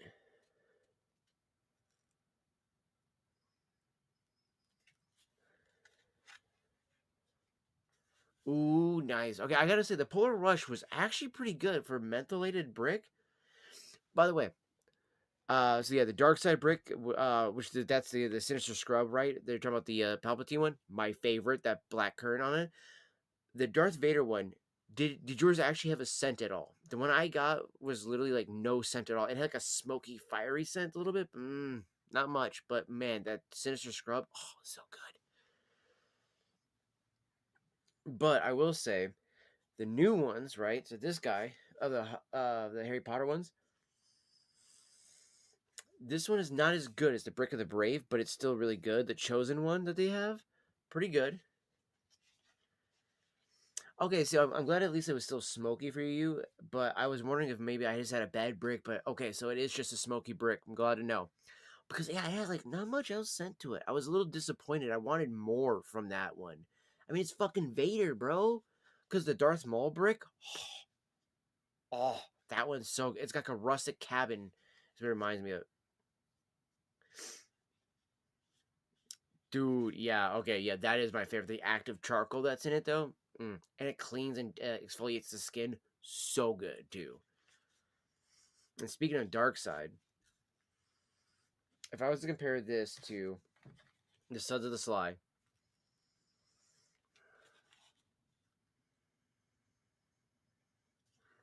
it is a little bit. I do get what you mean about how it's weird. You can feel it, but I gotta say, I actually do like you know who. And it's funny how you were saying that like, the one without a nose, he has his own brick, right? It's like I know, right? How's he got his own brick? But I will say, man, mm, as much as I love the way this one looks and everything like that, this one's got just too much of a cinnamon smell to it. It is still really good. Oogie Boogie's brew is still really good, but dude, Skellington Suds was a fucking knockout. It smells a lot like the black hole brick. Mm. And it even looks like the black hole brick too. The only thing that's missing is the blues, pinks, and greens, because that's what was in the black hole. This one is just pure green. And I will say the chosen one is a nice brownish kind of swirl, and then the other one is like a grayish kind of color, matte color, which is weird. Yeah, this one does smell really good once you're washing with it though too. So yeah, Shauna got me those, and then she also got me spiked cider and dude, fucking flannel forest. Holy shit, that is so good. That needs to be an all year round brick. I was so mad once I used it. I was like, "Are you fucking kidding me? This is so good. I mean, this is all I have." That was literally how I responded to it. I was like, this is all I have of this brick. I cannot do this. I was like, I need more of it. Like, it was just that good. It was just that good of a brick. I was going to turn this a little bit more like that. Yo. So yeah, it was just that good of a brick, honestly, dude. And I gotta say too, the corpse flower extract that's in this one comes through so nicely because it's only been in one other brick that I've used. It didn't come through as nicely as I did this one, but man, I will also say too, what I liked about that one is it reminds me of um, the you know who smells a lot like um, the Trojan brick. Dude, the Trojan condoms brick, that one actually had a really good scent to it. It was like, holy shit. Speaking of holy shit, I gotta go fucking piss. Dude, I just pissed like not even that long ago. You fucking kidding me? Be right back. And also, my cash card being broken, I can't fucking put music on in the background. So I gotta fix that when I get back.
Okay, I'm trying to fix this up in the background, but also I just washed with the Skellington Suds, and okay, the best way to describe this, if y'all remember Hot Topic, way back in the day, there was a cologne that they always sold there for the Nightmare Before Christmas stuff. Like, you know how they always had the Nightmare Before Christmas section? There was the Sally perfume, and then next to it was the cologne that always smelled so baller at that fucking place. The Bone Daddy for the Skellington, Jack Skellington cologne one that they had. I can't remember who was the designer brand that made it, but the name of it was called Bone Daddy. That exact fragrance in the cologne is somehow what they put into this brick. So it's very musky, but yet very sporty scented at the same time. And I detect a little bit of like a bergamot, like maybe some Italian bergamot and cedar wood. Which, I mean, you mix those two together and holy shit. Yeah, I'm definitely getting some Italian bergamot in this. Mm. And definitely a little cedar wood. Maybe not cedar, maybe it's oak, but no, I think it's cedar wood I'm smelling. Yeah, I think that's cedar wood I'm smelling on the skin. It smells literally like I just sprayed cologne though. And I just washed my arms. That's it. So I'm telling you guys, if you can get Skellington Suds at all still from Squatch, definitely recommend this brick. This has definitely been a 10 out of 10 brick, for sure. And it even says curious, enigmatic, charismatic, just like a Squatchman should be. And this one's using the usual saponified oils, naturally derived fragrances, shea butter, bone flower extract, pumice, and then charcoal powder with titanium dioxide. Those are its main ingredients, chat. So again, I highly recommend that. Give me 1 second here. I am still trying to get the other screen to come back. I'm not sure what the fuck is going on with my capture cards. Give me 1 second here. Let me unplug and plug it back in. See if that might work.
That literally only does that whenever I do it through that. If I try to connect mine through the 3.0 fucking port on that, it literally freaks the fuck out and breaks like that, chat.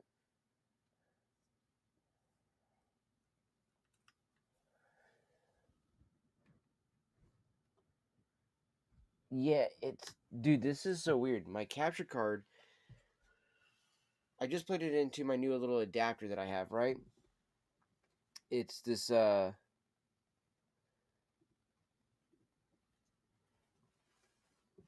now let's see if we have audio now. Okay, now we have audio back. So, I have this little, like, adapter thing that's about yay big. It's called the, it's, what is it, Aoshi? Aoshi. And it has 4 USB ports on the side. One is using the microphone right now. It works just fine. Like, literally, you can see the light on my chest right here. Like, you see that? Let me just put it on the screen here. Okay, so you can see the microphone.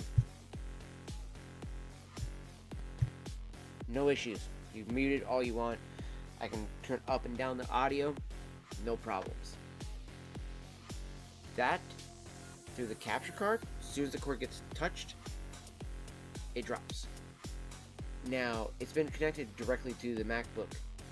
No issues all yesterday. Today, I had no issues up until just about 30 minutes ago. All of a sudden, now it just didn't want to work.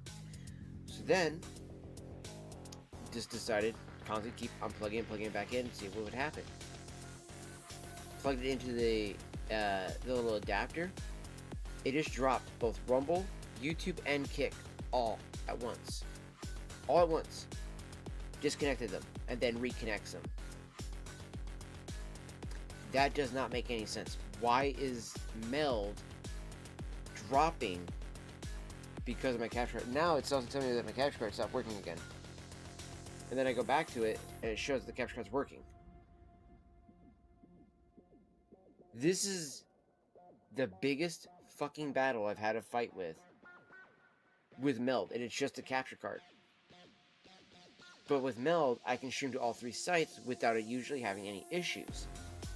But whenever the capture card decides it doesn't want to fucking just reconnect, it breaks Meld and makes it do the whole beach ball thing, because I'm doing this to the MacBook. And then it's like, loading, and then all of a sudden it finally loads.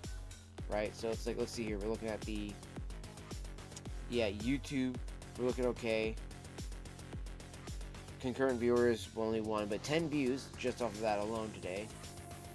Rumble, we're still live, it says. Refresh the page. Still live, 2 views, viewers, 75 total views on this video, 1 like on it. I'll take that. You know, that's not that bad. Now on Kick, I can't really see, other than just the fact that we got 2 viewers, it says right now. Then again, that always says that to me on Kick. It's kind of weird. On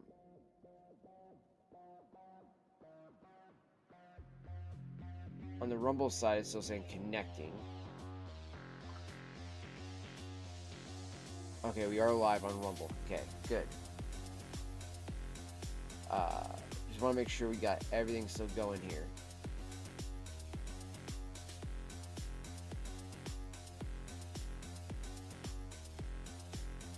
Okay.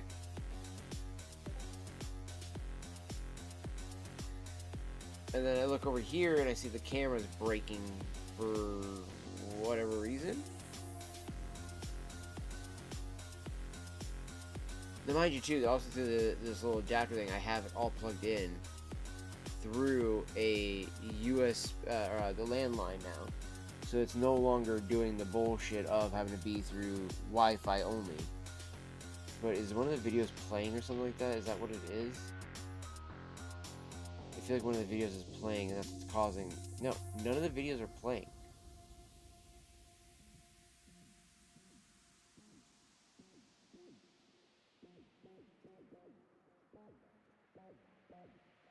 Normally that's where that would cause some issues for Meld. But... okay, now we're having no issues. Okay, was that just because I was clicked off of it?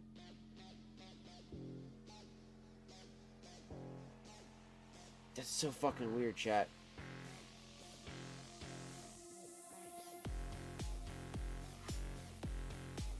But yeah, I don't know if anybody heard me, but I was saying earlier, though, about this, that it smelled like the Bone Daddy cologne from Hot Topic. Once you wash with it. It doesn't smell like it beforehand.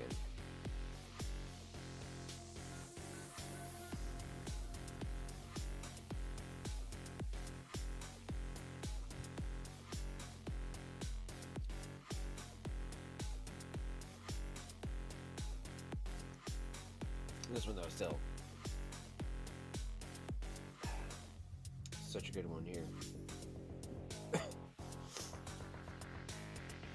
I do love it's got the Horcruxes on the front, too. I love the sinister, cunning, malevolent, just like a Squatch Man should be. I don't know if that's the case, though.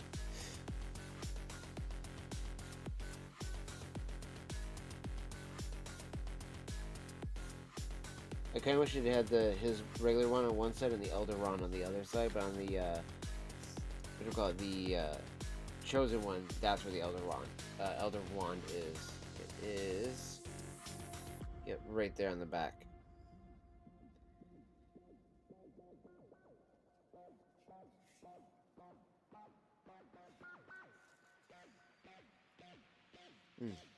I do love the Chosen One brick though, because it's got that one's also got bergamot, bergamot and vanilla. So with citrus in it, and so it's a very good scent. Very good scent. I noticed they've been using a lot of bergamot and amber again though too, not a lot of their scents. So I'll be right back, guys. I'm gonna move some stuff around real quick. Hopefully the music will stay working this time.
Okay.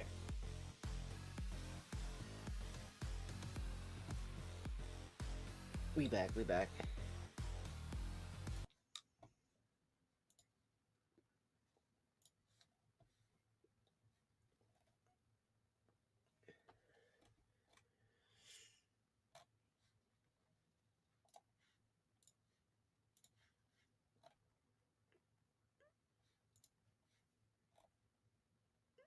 Okay, so they also have it in the 2 ounce. Okay. We're looking at. I've been looking for this tobacco as well, chat. The GLPs of Virginia Cream.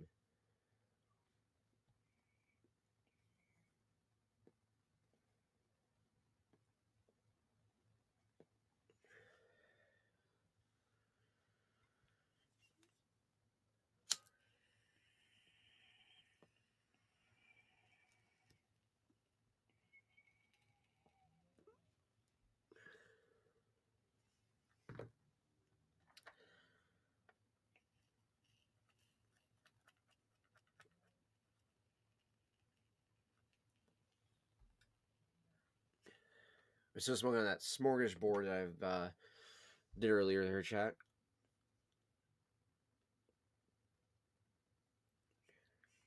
Let's see, these components are Virginia Perique, Dark Fire Kentucky, and Black Cavendish.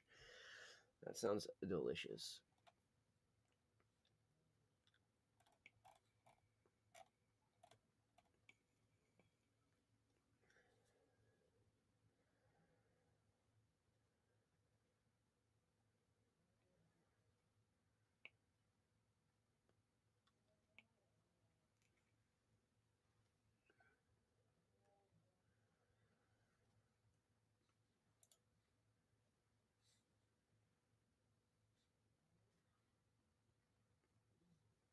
It says they'll revisit their 10 at a later date. Okay.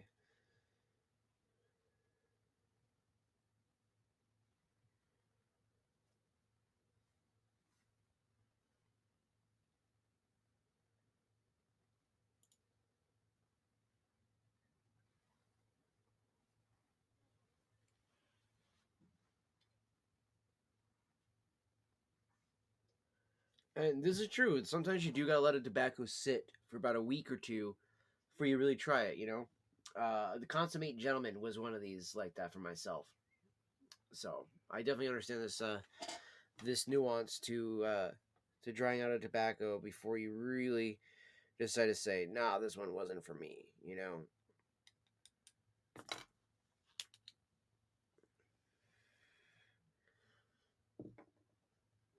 Like unfortunately, I just didn't smoke this out of the bowl in a proper way, so that's why this right now is acting like an ass to me on this bowl where it shouldn't be. Like technically the bowl has all been smoked and everything like that, chat, so it should be fine, right? Nope.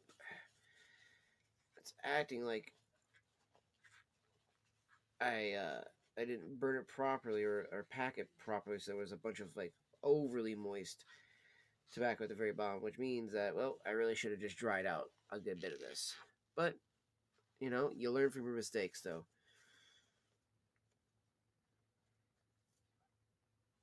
So my next bowl of my own smorgasbord, I will make sure to have dried out significantly before loading it into the pipe.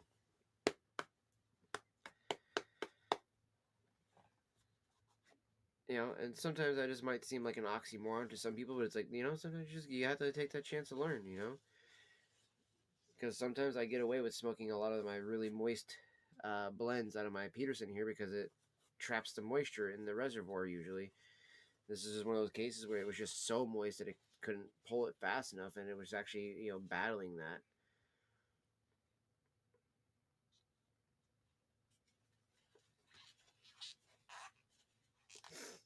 And putting that on my Peterson is not, that's not fair in that sense. I'm like, oh, you didn't suck out that moisture in time and fast enough. How dare you, pipe? Like, that's all your fault. It's like, you're a shit pipe. Da da da da. Like, no, you're an idiot for thinking that, Debbie. It's like, that would be foolish of you to think that. Because it wasn't the pipe's fault. It was my own fault for the way I was smoking it. And that's a big thing too. Is you gotta be able to take that accountability and reflection for yourself too, as well, when it comes to being a pipe smoker. Because if you can't, then you're already missing out on one of the biggest parts of pipe smoking, which is that you are supposed to be very much self-reflective with all these things. You know, you're not supposed to sit there and feel egotistical and be like, I can never do any wrong. I'm the greatest pipe smoker of all time. It's like, no, motherfucker, you could definitely do something wrong.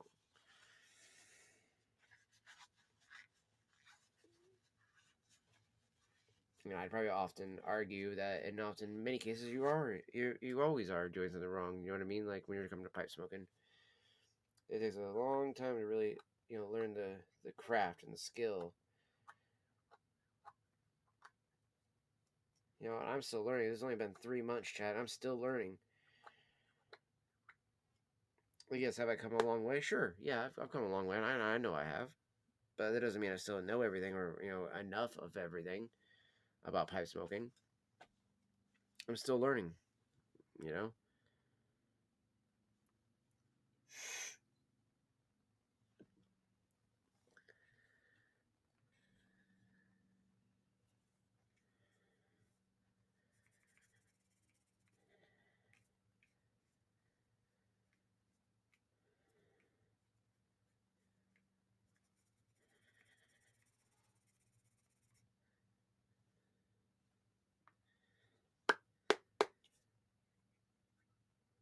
There we go, chat.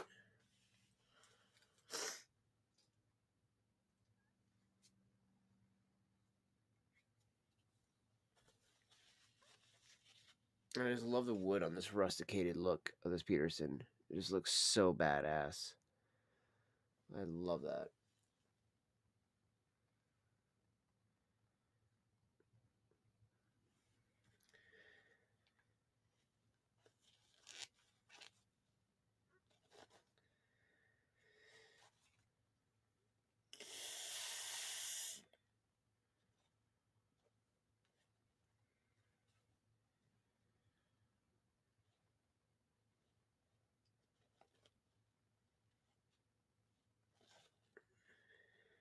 That piece of the that was one of those fucking pieces of lint from the pipe cleaner. I was like, what is that? First, I wasn't sure if it was a piece of tobacco or if it was a piece of lint. That's why I was like, is this lint or tobacco? It was lint. One of the pipe cleaners.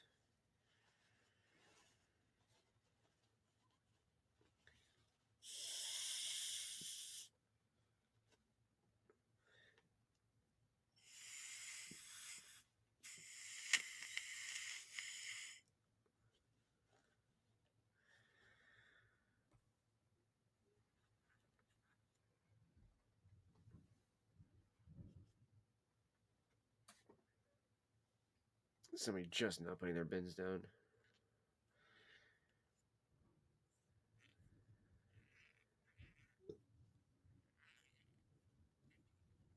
Actually, it sounds like they're taking it back, which is kind of stupid because like they haven't been here yet.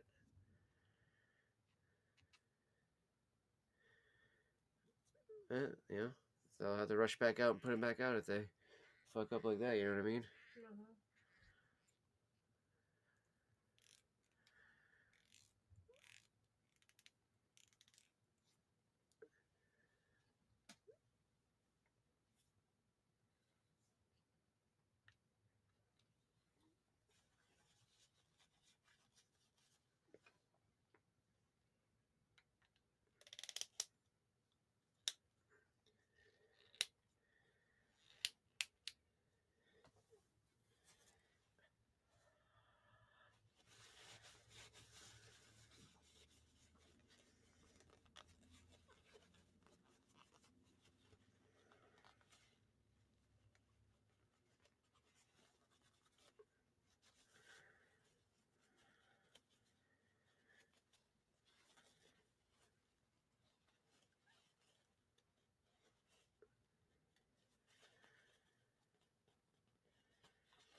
Okay.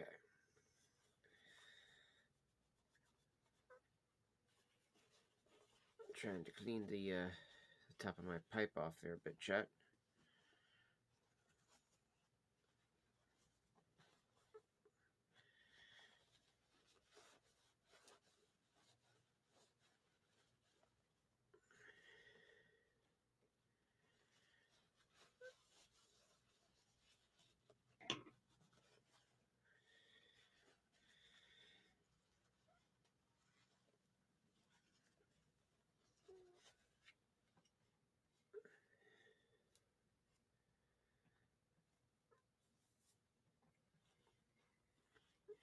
There we go.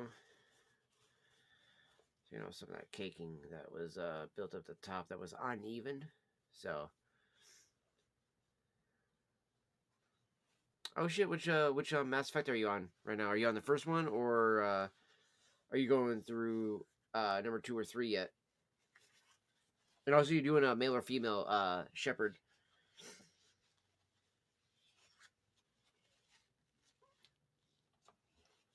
I am curious when the fuck he's gonna reply back to you, though.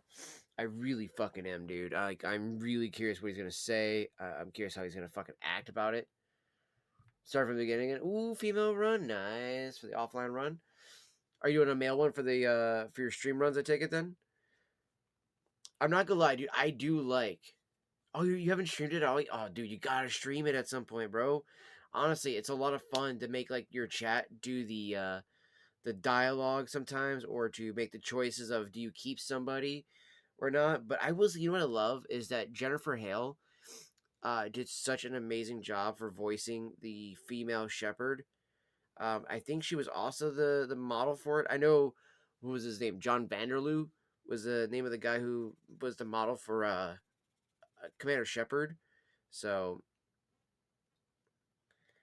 and I'm so glad we're finally going to be getting the official Mass Effect 4. I just hope that BioWare doesn't fuck this up, man. I really don't.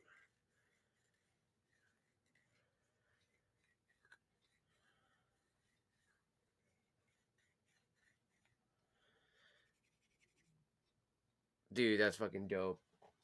See, I was such a massive Mass Effect fan as well that I owned it for every single version that they ever released it. PlayStation, Xbox, PC, had all three.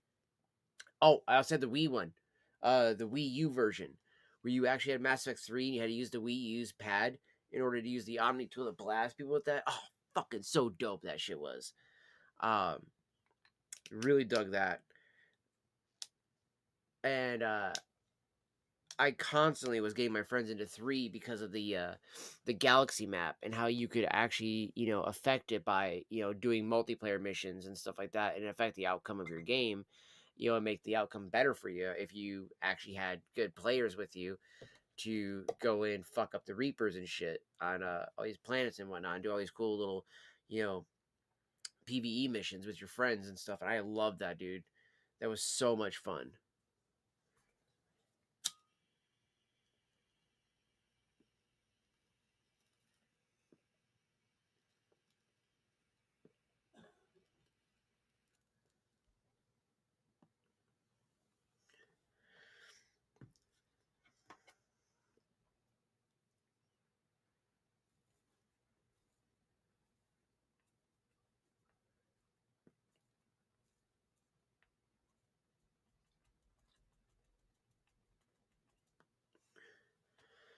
And the fact that they took out the multiplayer in it, dude, such a sad thing. Such a sad thing now.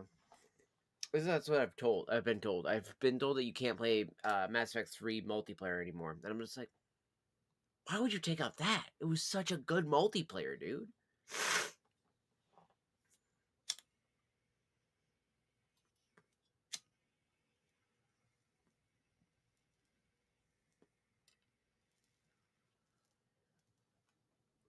Plus, the theater of war was tied to your game. Yeah, the Mass Effect 3 multiplayer.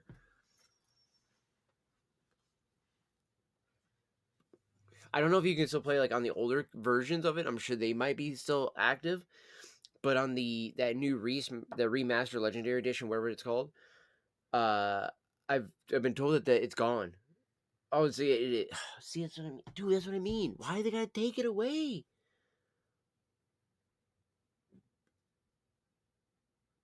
See, that's what I mean. It's in the original still. What? Why? Why? So I wonder if I bought it on the original PC, if I could still play it that way. This is the original Mass Effect 3.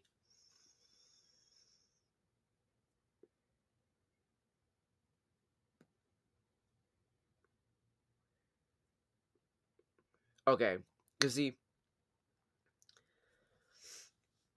okay, that's awesome. That's awesome. Cause see, I was wanting to do that because I only played it on the Xbox, and I was getting so many armors, weapons, and everything like that. I had almost gotten every type of uh class upgraded to max, and I had almost collected every single race of every kind of class too. Like I almost had that much of it collected, dude. Because I can't tell how many times I got duplicates all the time.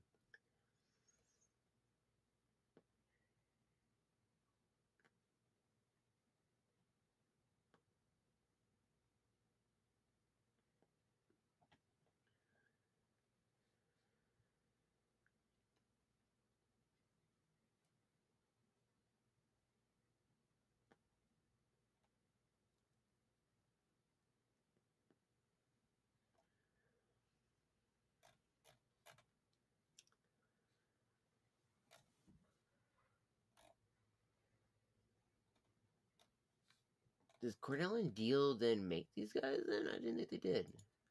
Huh. And I saw they had replacement stems for my P-lip too, so I can go buy some more for my Peterson system here.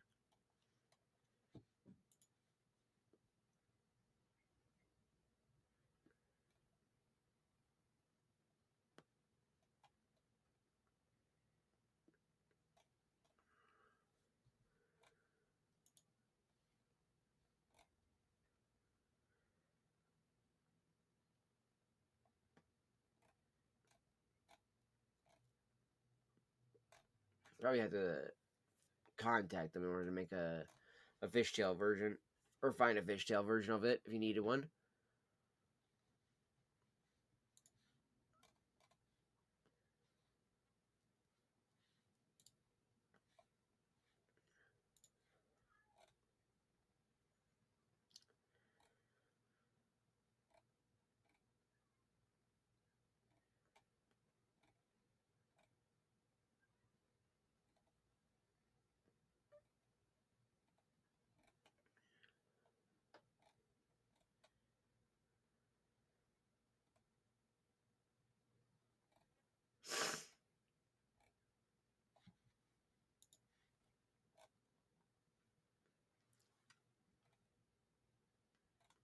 Again, these guys have so many penny farthing over that. It's really good.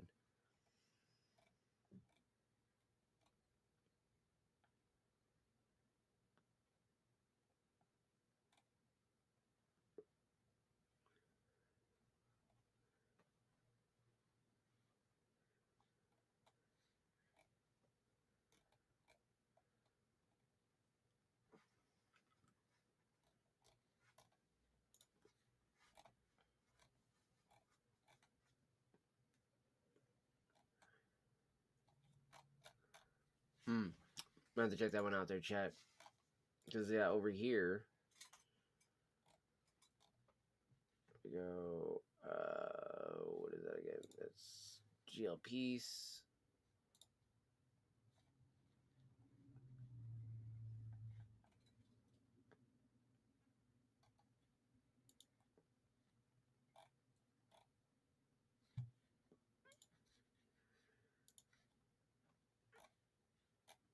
Virginia Cream back ordered. See what I mean here, chat? It's ridiculous. This is always on back order on this one.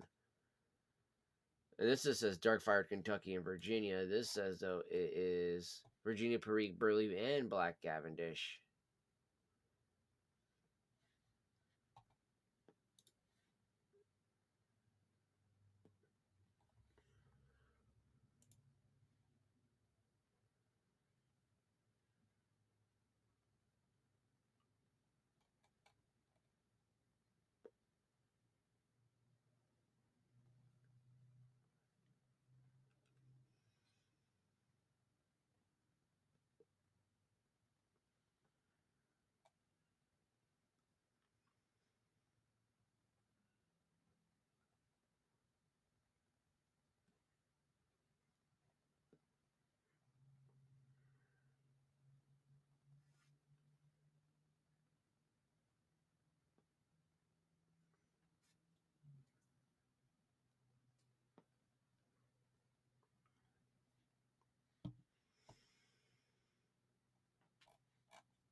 14.28. So trying to do the math in my head, it's not that much more. It's like what, $1? Not even really $1. More for the 2-ounce tin.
So I was trying to think about the math in my head, chat.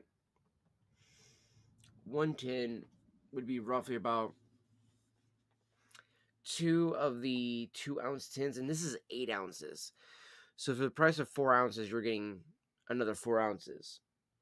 That's a pretty good fucking price. It'd be closer to like the price of 3 of the tin, so even still, you'd be getting only 6 ounces versus 8, so you're getting 2 ounces on top of that. So that's a really good price.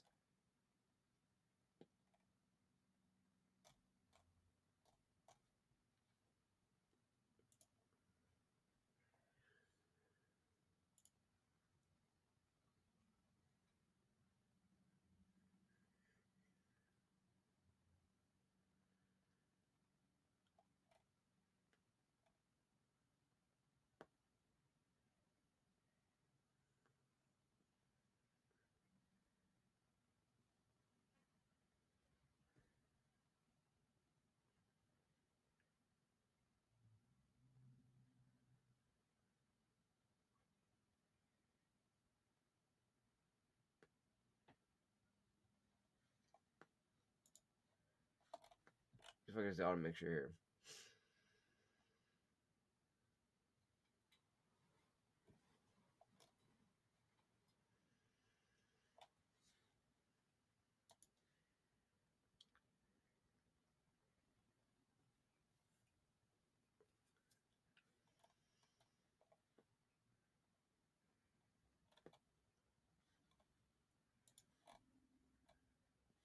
Oh, they're out of the From Beyond. Oh, I wish they had that in.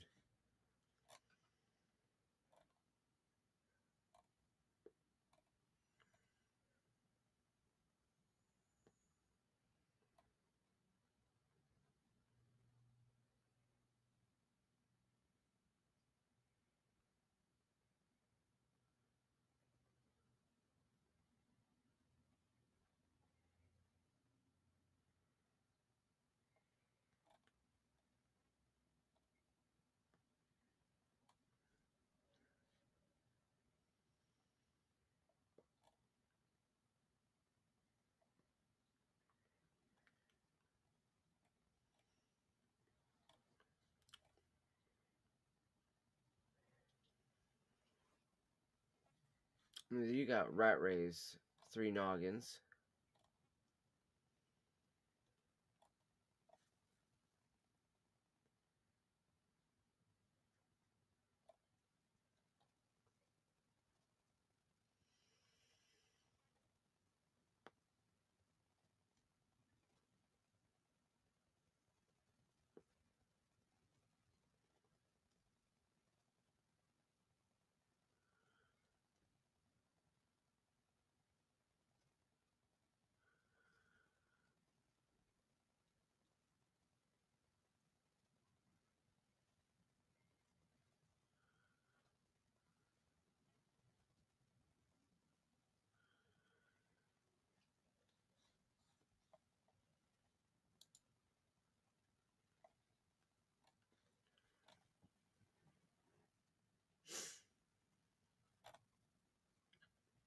Apples and cream.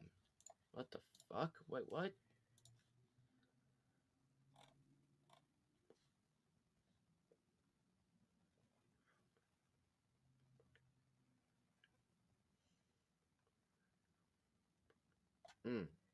Okay.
This guy went way too hard on this review.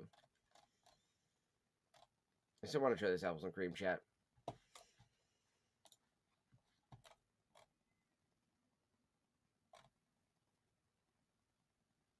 My first thought was to mix the apples and cream with the apple pie that I have here, chat.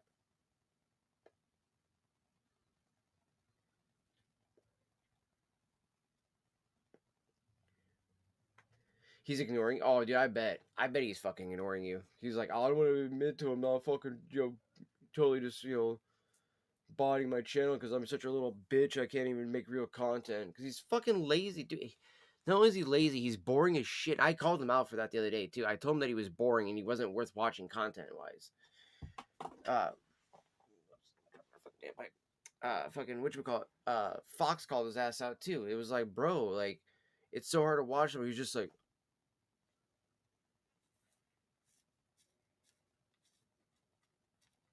oh damn, that definitely needed to be packed down. That was pretty much. Ah shit. Okay, yeah, it was tunneling on one side. I didn't even realize it. So most of the front of my pipe all already roasted. So now we gotta stir it. But yeah, like legitimately, he was like getting upset because I was like, dude, yeah, you're not been talking to your chat. When you do talk to your chat, it's fucking dumb shit you're saying, And then it's like, whenever you are, actually playing a game and enjoying yourself, it's only games that that a certain somebody is constantly telling you to play because you can't do anything that she doesn't tell you to.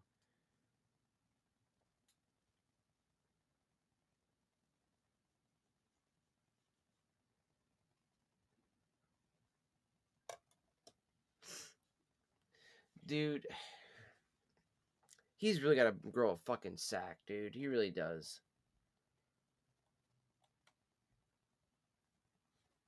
Ooh, Bayou Morning. I wonder if they'll have any bijou on here.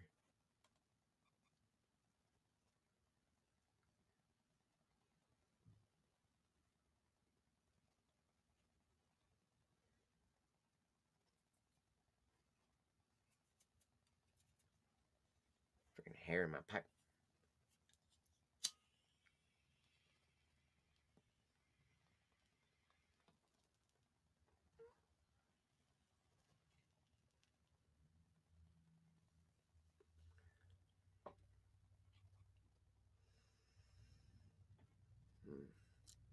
Cornell and Deal, man, they make such a good cherry.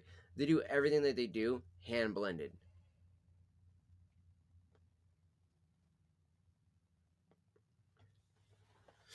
Dude, I mean, that happens with almost every game we teach them in, though.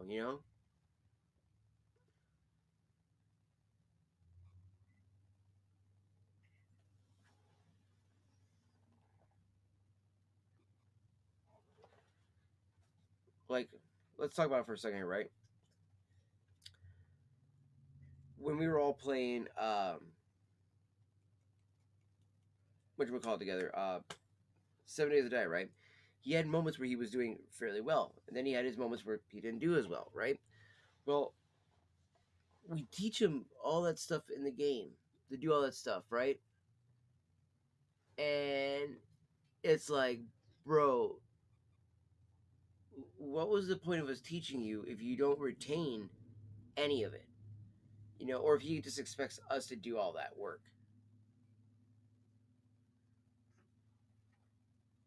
His brain melts in real time. You're not wrong. You're not wrong, dog.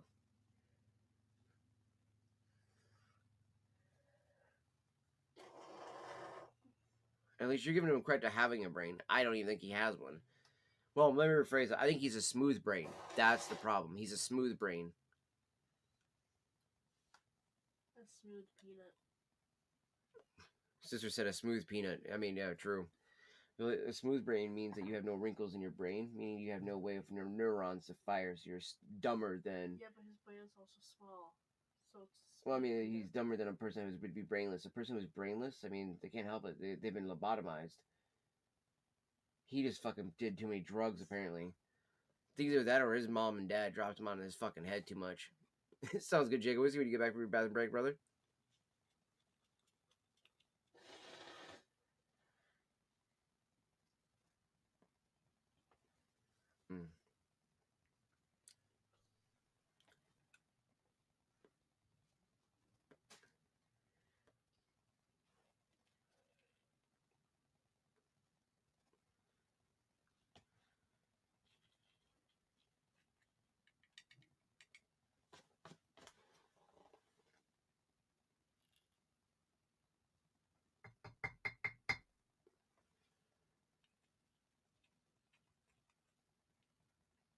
He's still on burnt shit, but it's not tasting good now. That last 2 hits there tasted like ooh, yeah, it's... Alright, I'm gonna start drying out my tobaccos before I smoke them.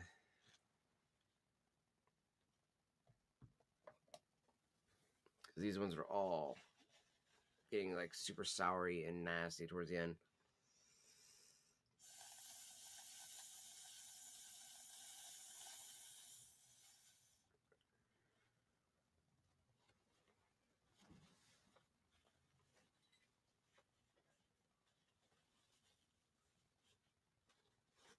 I mean, hey, dude, if you've been lurking this entire time, dog, I mean, you should, be saying something. You know what I mean? Not about the whole, like, chatting thing. I'm not talking about that. I'm talking about like, defending yourself, dog.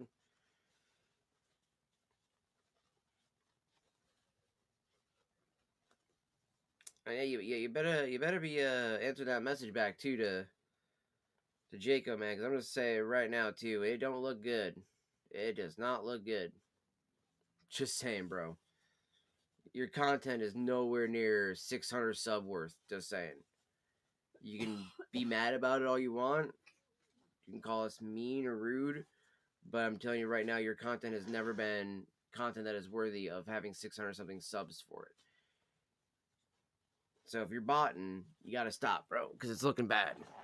You don't produce the content that 90% of not us, but just other people are out there making that are actually growing like that. And if it's because you're hearing it from, desirable bottoms or whatever the fucking case is, or whoever's telling you that you should do these things, you should really fucking stop. And if you're learning it from Joker, bro, it's not looking good.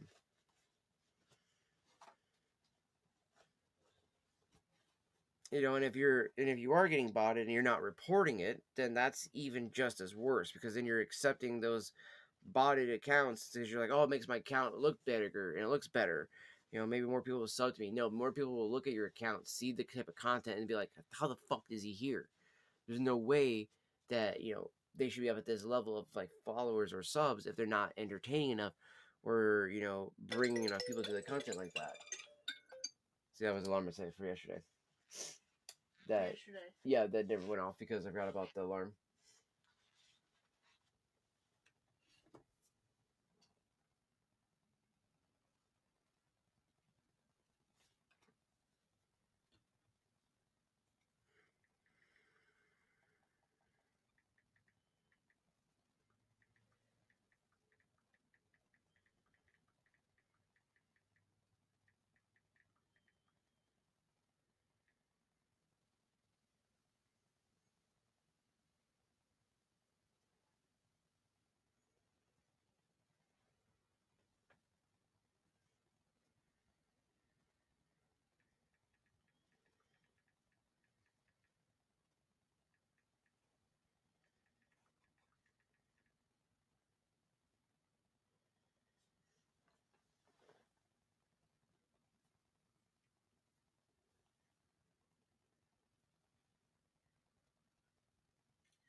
Bro, I'm just gonna say that still does not answer the question. Like I have subs. You can tell who's a bot when they sub to you because it tells you who subs to your channel, bud.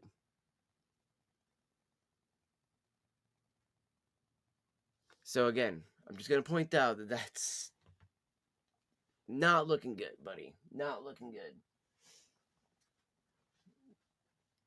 Like we all hurt at times for wanting to get subs and views and stuff like that, dog. But if you're gonna try to use that as the excuse, dog, come on, come on. You don't know who's a bot, like, bro.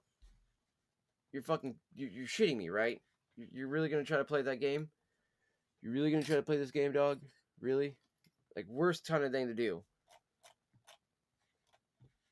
Not only do you see your comments, recent subscribers. Okay. I can go into all if I wanted to for the last 90 days, which is not showing me that. I can go click on their names. I can click on them. Doesn't have any content. Probably just a regular viewer type person, right? They have 7 subs. Kind of weird though.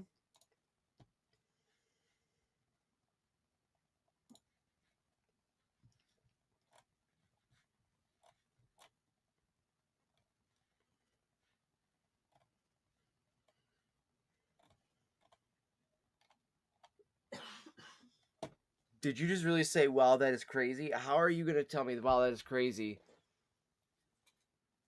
You should know all these things, bro. If you're making content at all and you're acting like you've never seen any of this stuff, this is why I'm saying your channel is not worthy of 600 fucking subs.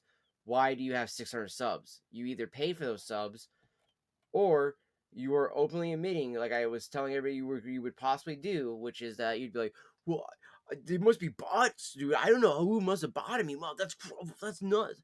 You have to either pay for those bots or you were actively either, because again, this happened in 2 weeks. 2 weeks. You've managed this. It's either 2 weeks or 2 months. Like, let me look back up this again here in this thing here. Yeah, within 2 weeks you had 87 subs on December 4th. Within the 2 weeks you've gone up to 617. Your content isn't that good. Your content's not that good, bud.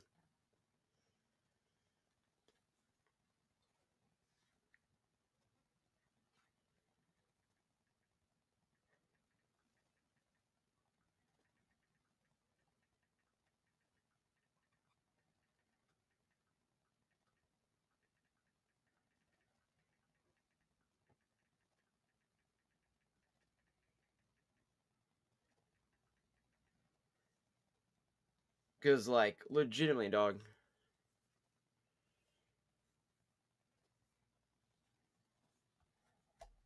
You cannot tell me that you're like, yeah, it's strange to me. When I saw that number in my head, I'm like, how the fuck? You know how the fuck. Either A, you're doing it, you paid some fucking website or somebody to bot your account, or to which we know that you make good enough money that you can do shit like that, which it's not a good way to do it. They do get you in trouble and can get your account removed completely if they find out. Okay. Secondly, again, as I just said, in the recent subs, you can see who's bots. You can then report those. You can then ban those so that they aren't doing that. And then, be, tweeting that shit out, talking about that type of stuff. At no point had you made a tweet says, guys, I'm being botted. What do I do? Because you have now, not only just me saying this, Jaco saying it, fucking Fox is saying it, because it does not make sense how somebody's content like yours, which is this, to be 67 one day, as he said. Let me see again. 87, and then you're 617 within 2 weeks. So unless you make viral content that's like, oh my god, dude, that was so good content, you're not growing like that, bro. Like, and again, you don't make regular content, so streams do not get those types of views. Like, it takes a lot for those types of views that come in for YouTube videos. Rumble, one thing. Definitely one thing. the way the algorithm works, it works the same for a live video as it does for a regular upload. YouTube does not. And even out of my videos. Okay, let's go look at my content. Okay, these are just the standard ones, and this was from June, right? 25, 12, 19, excuse me, 140, 170, 209, like random spikes, right? I get random spikes depending on what kind of content I'm making, what kind of day it is, all that kind of stuff, right? We go to the lives. Gaming content is getting me bigger content, obviously, but my pipe smoking content can at times, get it and not get it.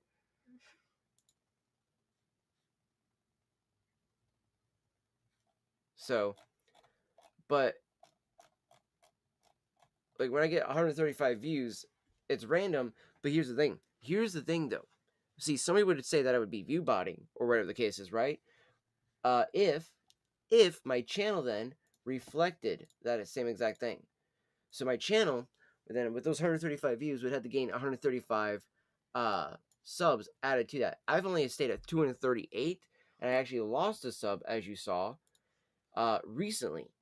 Okay, so I would have been closer to about 240. So yeah, and I've been on here for 5 years, dude.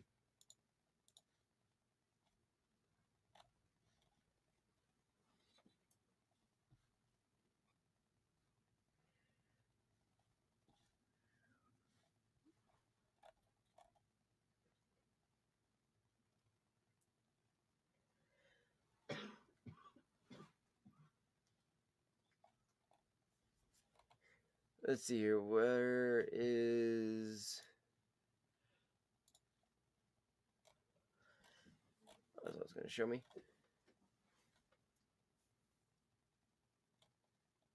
And also, if you look at some of the view durations too, 17 minutes, 27 minutes, things like that. That's another thing you're looking for too, is your durations. So, Voodoo, you gotta be able to see comments, subs, all that stuff. This is your YouTube Studio page. You literally click on it right here, okay? You're on YouTube, you click your name, YouTube Studio. Recent subscribers. There used to be an area where I could go and look at all my subs.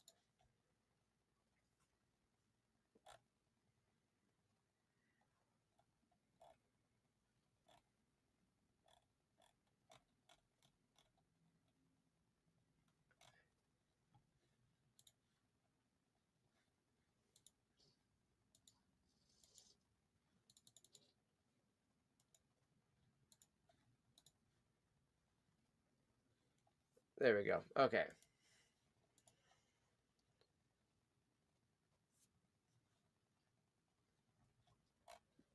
Again, you got to go through and go and tag, YouTube on there. You got to do all these other things like that, dude.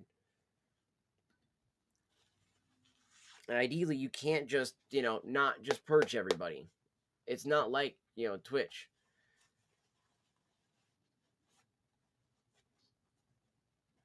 He's claiming no. That's the whole thing, Fox, is that this is what he's saying. He's claiming no because he claims he doesn't know where they came from. He claims that he didn't even know about YouTube Studio. Like when I was showing him this, he was kind of like, oh, whoa.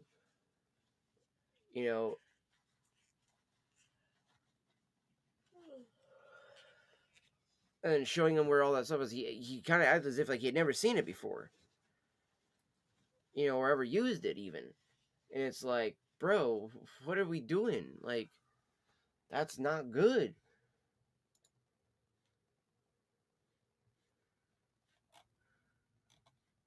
And I'm trying to find...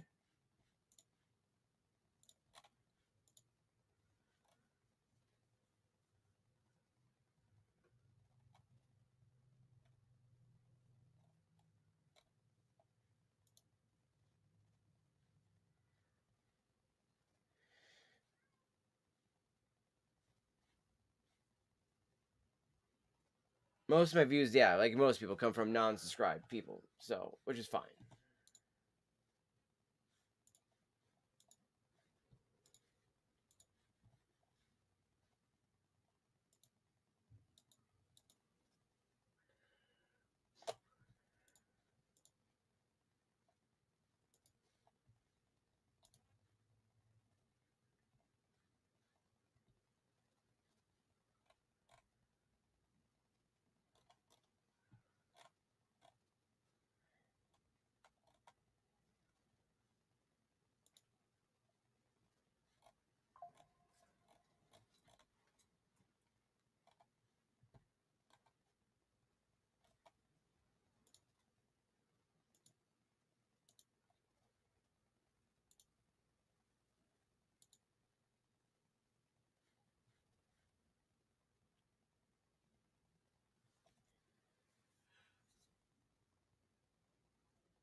So, but again, though, Voodoo, you see what Fox is saying, man. Like, this doesn't look good for you, though.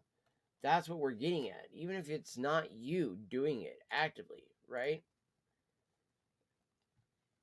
What's going on for you is not helping you. Your subscribers should be something around these areas, lower if you're not making that type of content. Again, you're not pumping out that type of content to make it to that level.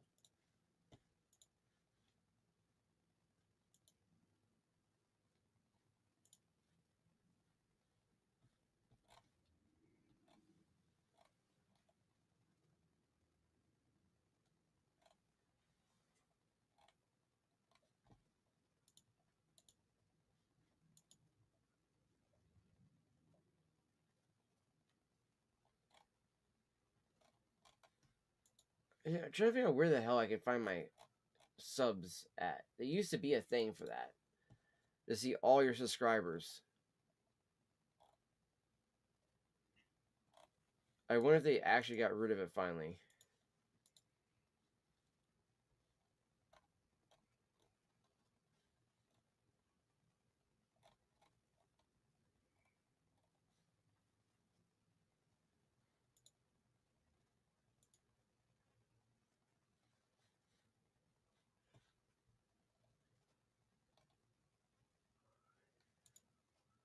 Oh, see live count.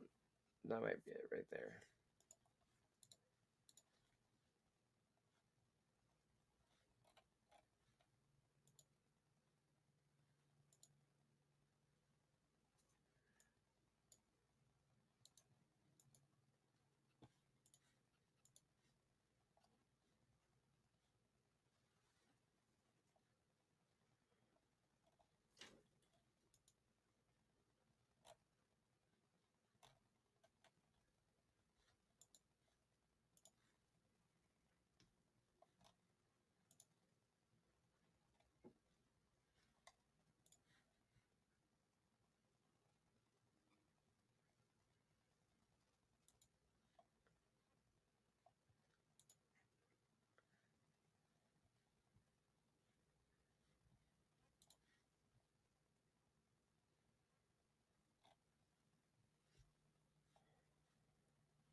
Yeah, fuck. There's no way to see the scrubs.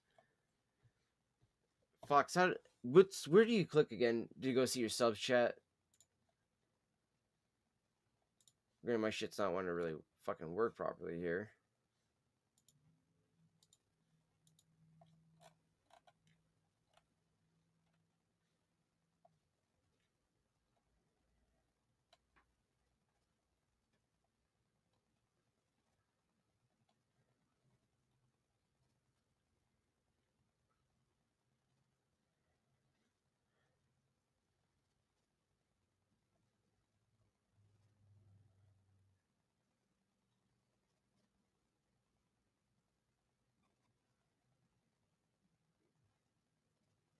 Wait a second, in my chat.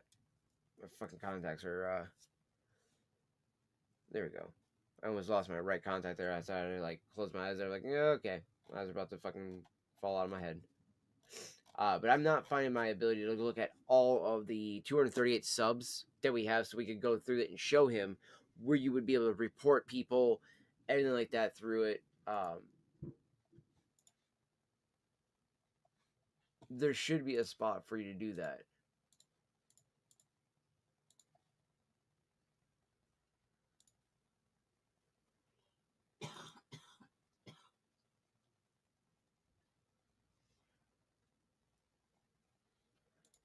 So, but even still, he should see within the last two, because it says last 90 days, right? So he should see the fucking all the names, and that way he could go report each account. You know what I mean? He would have to do it one by one. He would have to be able to see every one of those accounts. They would have to show up.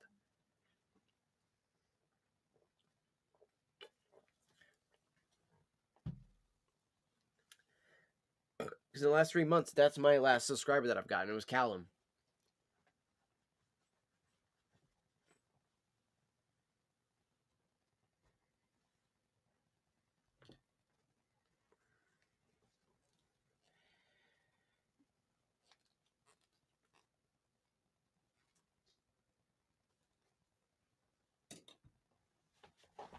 I want to bust out my Barasini. I love this pipe a lot, chat. So that's why I'm bust out my Barasini here.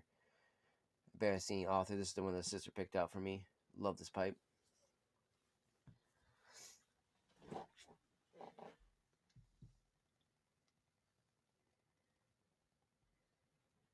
Well, I don't think it only counts real people. It should count any subscriber. So if it's a subscriber, it should count. It shouldn't matter if it's a bot or not. But at the end of the day, if he's getting that many bots, he needs then to go and tag fucking, YouTube, which good luck for them doing anything. That's the problem too, is that like he's gonna have to find a way to get them to acknowledge that he's trying to create a paper trail. Granted, it may be too late, but you need to let them know that you had 87 people beforehand. You need them to remove the X amount of people that get up to 617. So, which is like what, 500 and something people. So you're gonna have to have them remove all those people, which that still looks like at the end of the day, Voodoo, that you did it, right? When YouTube is going to delete them, they're going to actively look to see if any way or form that it looks like you may have did it, and it can even be as something as little as like maybe you piss somebody off, and you say, yeah, go ahead, bot me, right? They'll use that against you because you incited a chance of somebody fucking your account. And being a bot attack is a lot different versus pretty much asking somebody in a weird way to be like, yeah, bot me. You know what I mean? Even if you're doing it as like a I dare you type of fucking like approach, that still comes off to the company as, well, they accepted it. They allowed it. And then it wasn't until their friend said something that they did something. Because while you say you looked at that number and it looked strange to you, and then you were like, well, what the fuck about it and all this other stuff, why didn't you make a tweet then? Why didn't you say anything then? Why is it that Jacob messages you and yet you came into my chat only shortly after we were making comments? That's right there, bros, is going to make you look very suspect. It doesn't matter how much you might be against botting. You're against Twitch, but yet you constantly want to go back to Twitch. You see my problem here, bud? You have no morals. You have no convictions. You are like the wind. You will go whatever which way you think is trendy or popular enough. That's at least what it feels like, right? And I'm just being honest with you. This is what it comes off as. When you want to sit there and constantly, even after all this time, sit there and be like, oh, I want to go back to doing this, or I'm going to go do this, or I'm going to go do VTubing, when you have no fucking idea what you're doing. When literally you had just bought a PC, as we told you, so you could do your streams and game on that at best, okay? At the same time.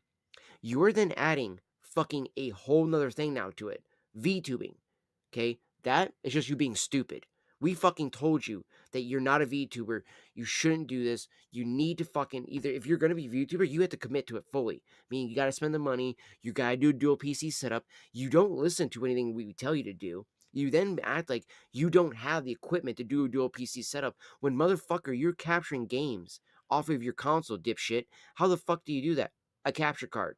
Take the fucking HDMI cord out of the console and plug it into your fucking laptop, you moron. That is how you fucking do it. And actually, you would plug in the fucking capture card to the fucking laptop and use the HDMI cord that's plugged into your fucking console into your fucking PC. That's how you would capture it. You don't need a special cord. You didn't need all this other shit. You had every means to do it. We tried to tell you this countless fucking times. You refuse to listen. That's the problem, bro.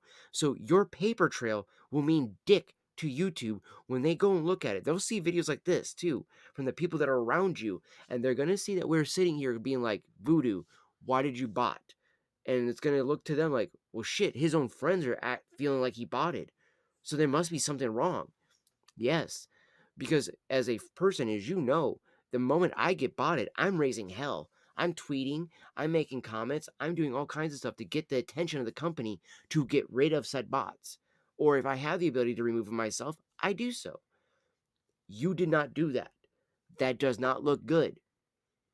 Okay? When you openly accept bot accounts coming into your thing and just following you for that or subbing to you, the way they look at that is you trying to cheat the system, trying to get monetization.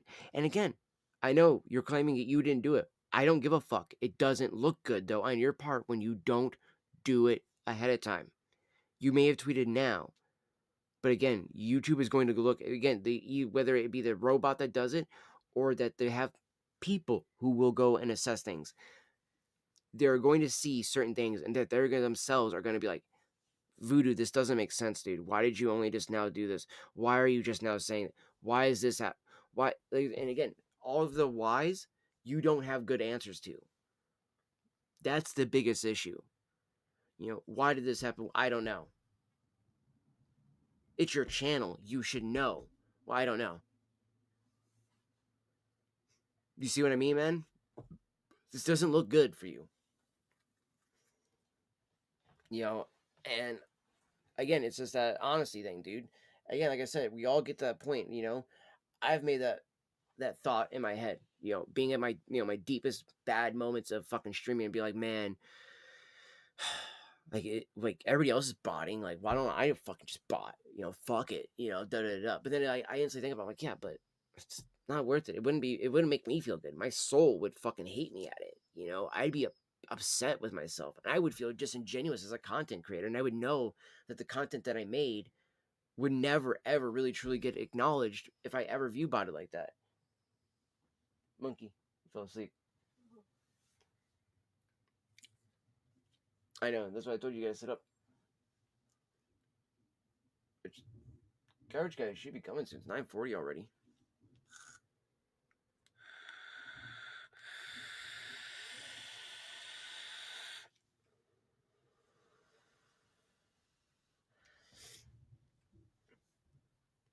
Yeah, grow organically, not sub bots. It's bad for your channel, Voodoo, since sub bots don't give you any views on your videos. Well, that too, but I mean, and some might, right? You can get. I think there's some you can pay for that will probably do something like that. But at the end of the day, they're not chatting, and if they are chatting, they're chatting basic stuff that will get you in trouble. And other people come into your channel, they see that shit, they're not gonna want to stay. They'll leave. They'll bounce as soon as they see shit like that. Again, you know, it's like you can't meet that type of argument with like, you know, oh, I didn't know, because again, it comes off with like, well, fuck me, dude, this is your fucking channel, and if you're trying to make this into a career, you gotta know this shit, you know. This is your livelihood, this is your business, you are the business, you got to know this shit. Yeah. Sit up, baby girl. It'll help you. I'm saying, sit up, you can grab the thing up there and put it up for your back, so that way it'll actually help your back and everything. The green pillow thing up there.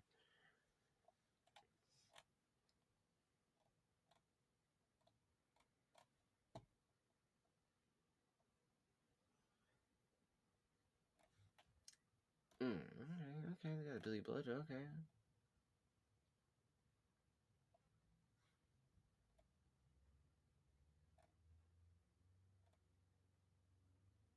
There's so many good looking blends of tobacco in here that look so good. Oh man, okay, I've been really wanting to find something like this.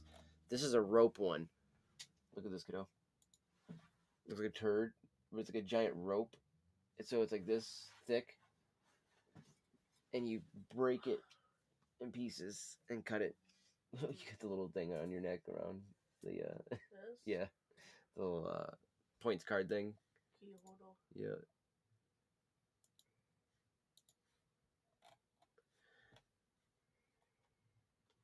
Right, they're manufactured by the same spinning process using dark-fired wrapper leaves. The filler for Black Irish X is predominantly dark-fired leaf with the addition of a small percentage of dark-aired cured Indian leaf. They are therefore strong tobaccos. Black Twist, because the cooking process removes some of the stronger tar and nicotine elements, provides a mellower smoke than the Brown Twist. That looks so fucking good.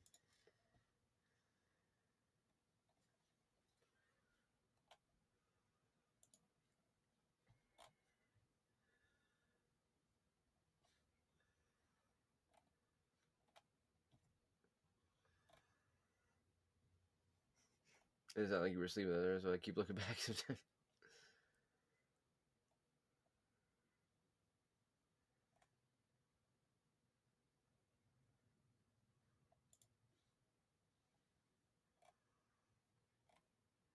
So there was one here that was sold by these guys that my boy, what's his face, Vaping Piper was talking about as being like apparently, oh, right here, Old Ironsides. Apparently this was his favorite one, Salty Dogs. Okay. And this is all completely out to Old Ironsides. Do they have the big version of it at all? They do not. Okay, so he got like a big, huge 500 grams of it for like $30, chat. He said that this replaced though his Salty Dogs one there.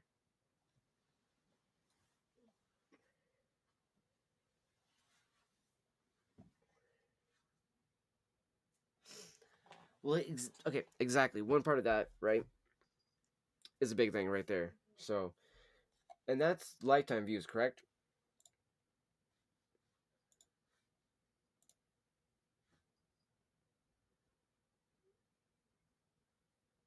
Oh man, that's sad. YouTube tech pioneer Lamar Wilson dead at 48. That's so fucking sad. Okay, so yeah, that's what I thought. So if we go look at mine, and then where are you seeing that again, dude? The views, right? It's gonna be analytics. It's gonna be over time, correct?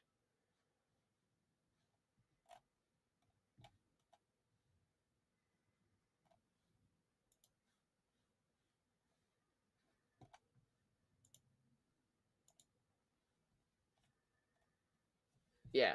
So my lifetime views are 36.4K. So yours and mine are much more akin to like realistic I feel like actual um views and stuff like that, you know what I mean?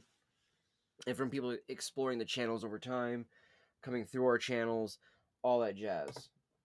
I don't want to do Moon Trance, Bella Vanilla, or Hyde Park. Then I'm going to do a little bit of my Hyde Park because I do want it in English. So again, Voodoo, this is another thing, bro. That's not looking good for you either.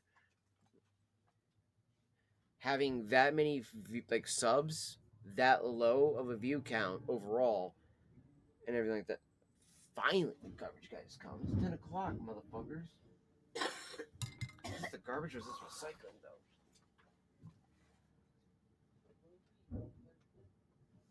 Is she awake still? Yeah. Oh my goodness. Hello, Beans. Hello, children. Yeah.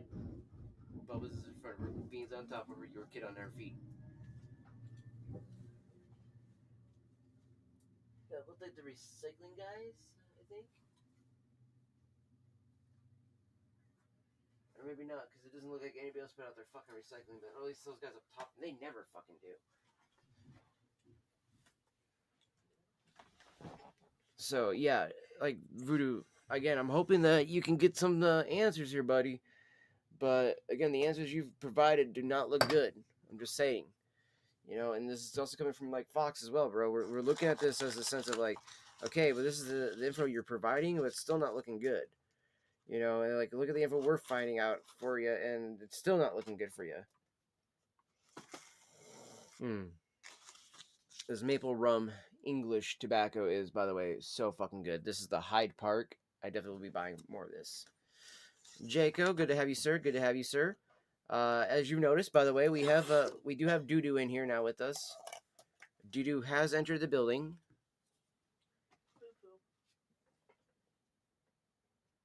That's what I said, Doo. Exactly. Doo to voopoo. Doo. Exactly. Sniff, sniff. Yeah, something smelling a little fishy. I know. Same. That's what we're thinking here. Because I mean, another thing that Fox brought up too was that, like, you know, he's like, crazy part is that his channel views is only at 10K versus mine at 66K, but I only have like 105 real subscribers, come from my shorts mostly, and then I'm like, yeah, I got 36.4K.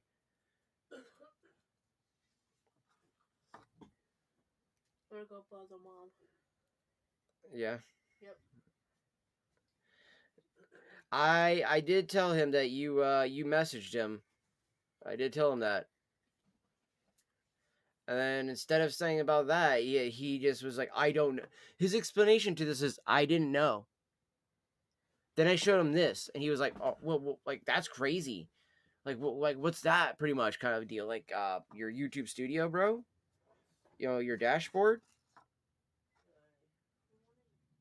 Because then I had to scroll down to the main page here and do the whole, like, right here. Yeah. Like, I don't know if it shows him the messages or not from when he went to use the bathroom dog. If you scroll up, you'll see his things about, like, pretty much be like, oh, it's crazy. I didn't know, like, where I could feed my subscribers. I'm like, bro, if Fox was like, well, no, they're bots, so they shouldn't show up. Like, doesn't matter. They're subs. Those show up right there at the recent subs for the last 90 days. And this is over 2 weeks. There should be over 500 subs, like, names that in that account that he should be able to see that he's claiming that he didn't pay for, that he's got to go through now. He's claiming one by one to report them, and that he made a tweet out to YouTube. And I'm like, okay, bro, thank you. How are you not aware? That's the problem, dog. It's not gonna look good.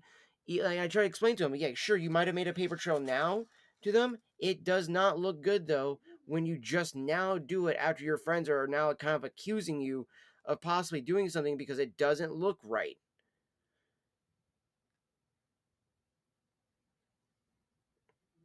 He has a valid point though, Voodoo. You're here now. You could have replied in that time. And again, you also had nothing to say about my comment to you about the whole fucking VTubing thing, and you also choosing to want to ignore the fact that, as I said to you, bro, you had all the fucking equipment to do the VTubing if you really wanted to do it the way I told you to. You got to use your laptop to stream and game from your main PC and all that other shit like that, and hope that the laptop could actually support your VTube model. But you need to just fucking make content. You need to make YouTube videos. You need to make the fucking Rumble videos. You need to just make content, not just live streams, content. Then, on top of that, motherfucker, you need to just listen when I tell you to unplug the fucking HDMI cord from whatever console you're playing on and plug that one in to your fucking desktop, whatever you got now, dog, and use that as an actual gaming system while you stream from your laptop. Thus, your gaming experience and your streams would be a great actual improvement. Exactly. The sub to view ratio is abysmal. That should not be that way.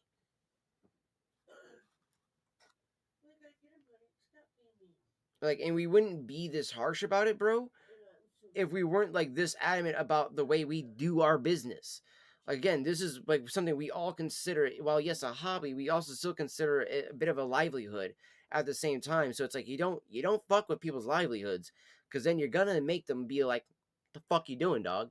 And as I said, just because you now start the paper trail still does not look good to them, you know, to YouTube. They're gonna be like, okay, but like Vood, or like Jacob said, how did you not, you know, become aware? How did you not know until just 2 weeks later after everybody goes, bro? Because he tells me too, Jacob, that he looked at the number 2 and was like, whoa, what the fuck? But didn't do anything then. That's why I'm like, why didn't you do it then?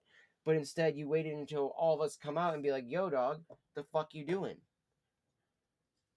And then we're telling you to go and message them. It's like, that's not looking good. And like I told them, they're gonna see shit like this and be like, okay, well, you didn't do anything until homeboys started fucking ripping on you for it. Like, is this something you're actually being truthful for? Like, exactly. It's that. And Voodoo, you can't get mad at any of that. If you get upset at the fact that Jaco or I or Fox are kind of like, I smell bullshit, bro, there's a reason why we smell bullshit. It doesn't line up.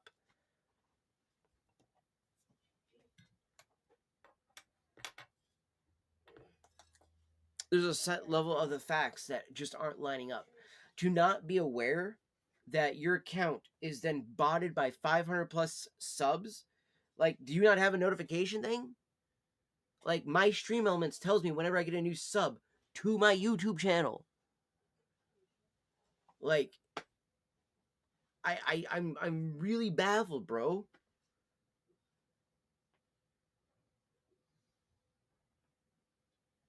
And again, that's something that he would have to, live with. And you can't make another account either, Voodoo, to then try to skirt around that. They will actually get you for that. That'll add another strike to your channel, by the way, if you try to do that. So, just to let you know. Like, at this point, you're playing with fire without even even if this isn't you. Again, and I even said this too, Jaco, even if he made the comment to somebody like, oh, I dare you to bot me, and he doesn't want to admit it that he fucked up and maybe made himself look stupid, and that person botted his fucking account because they're like, fine, fuck you, buddy, let me bot you. But then he didn't do anything about it. It doesn't look good. It looks like he actually did it himself. And I don't think that's what he's not getting through his head is that, look, at the end of the day, it doesn't matter what excuses or what things you say at this point, Voodoo. You look like you fucking botted your channel. I'm trying to be willing to give you the benefit of a doubt, but when your answers have been shit the entire time, beyond normal shit. Like, there's your normal, like, okay, it's Voodoo, he doesn't really know shit, we get it. But no, these are like, no, motherfucker, you should know about these things, especially as you said, you're adamant against botting. Yes. And that is also called projection. Somebody who might also be super against botting might be also a person who bots. Just saying. Okay? Look at some of the biggest streamers who have voiced their, concerns about botting. Lauren Shea, good example on Kick. She bitched about botting for how long? Complained, especially if you were white and you were botting. Her fucking black ass was like, oh my god, you're a fucking evil, horrible white devil for botting and blah, blah, blah. What's her fucking ass doing? Botting. And that's why she went back to Twitch. I mean, and then Voodoo, that makes me think, is that why you want to go back to Twitch? Because the view botting, and again, you can't get mad at that, because when the shit like that's going on, it makes somebody go, wow, that looks kind of fucking weird. And especially when you have people like, again, like I just said, Lauren Shea, who will use a race card on people and do all that bullshit when she herself is botting, but God forbid you call that shit out. He is. And also, I do want to point out too, even if you were black and you called out Lauren Shea, she would then also pull the other race card and be like, oh, you're an Uncle Tom. By the way, that's just as racist as a black person calling a white person a cracker. Just saying. Just fucking saying. Okay?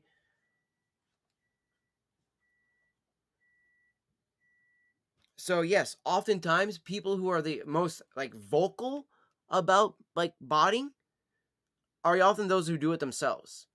Like Joker? Yeah, exactly. Like my mom just said, Joker. Like, my thing is too, like, dog, like,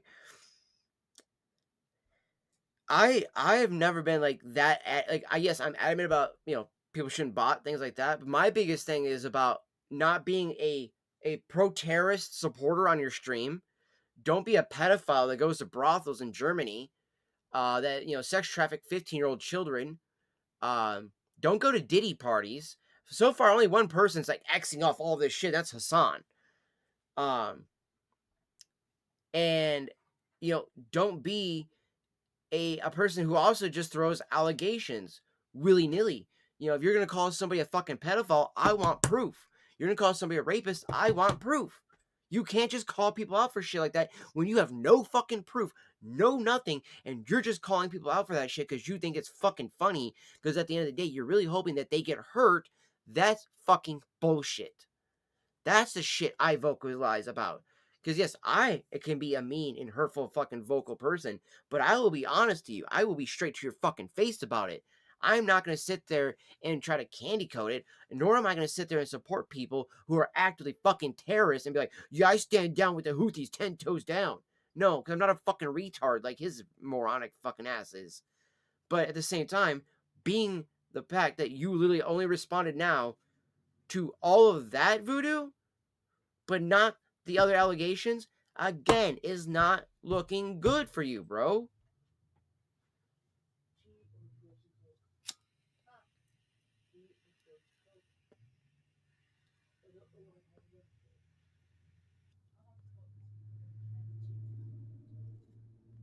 I can send you my last $4 I got, Mom, if it'll help you, so you guys can get both. Yeah.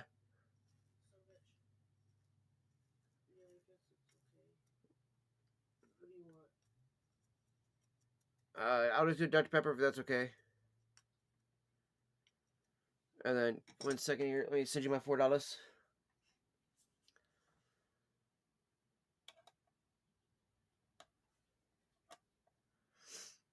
I don't think we understood anything you said to him. And then when you say right after that, yeah, I want to say something, but it kills me inside to say it. What is it, Voodoo? What is this thing that you have that kills you inside?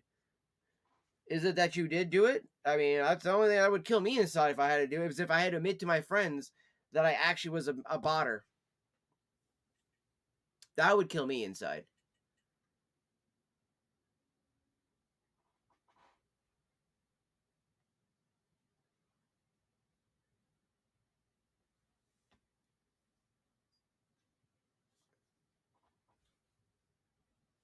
Dude, yeah, right? I mean, yeah, that would kill me too. It's like that would literally ruin my mind. Like I would literally be like so distraught at something like that. All right, let me get it. I forgot it's on my Chime account. So I gotta send it to my Cash App. No, it's okay. Or can I send it to you on Chime?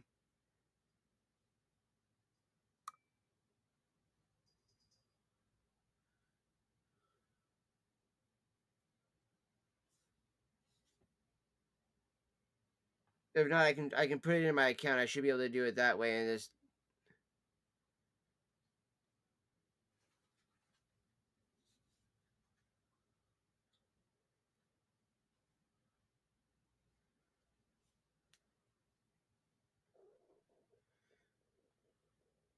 Oh yeah, because I do believe my Chime is already added to this one. So.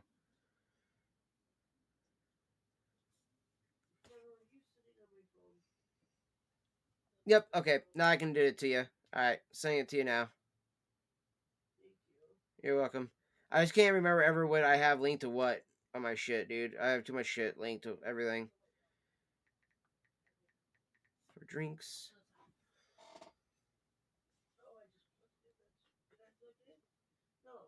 There you go, Ma. You're welcome.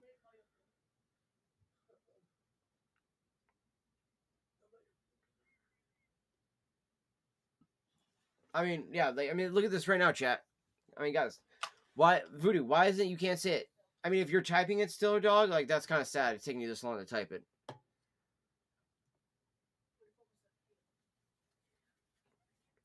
Well, and again, like, okay, let's think about it. Because we can always go look at your streams too, right? We can always go back and look at your content and see, did you piss somebody off? Did that happen? Are you actively like, I mean, because think about it this way, right? Yeah, I have my BRB screens when I'm like gone for like 10, 20, 30 minutes sometimes because I'm like dealing with my cats, all this stuff like that. But it's like, dog, like your son is gone for like hours.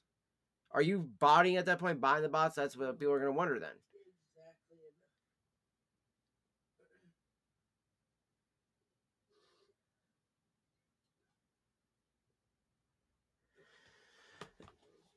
Why would you think that it would help you organically?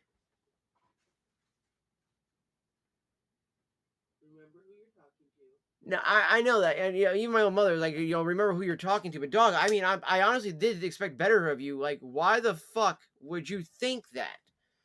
Why would you be like, oh, I thought this was something where it's gonna help you grow again? Buying bots will never help you grow organically. That, like, literally, now when I call you a fucking retard, please understand, you just committed the sin of all sins. And I'm not even fucking around, dog. You are a complete fucking retard. Why the fuck would you ever think that that was gonna be good?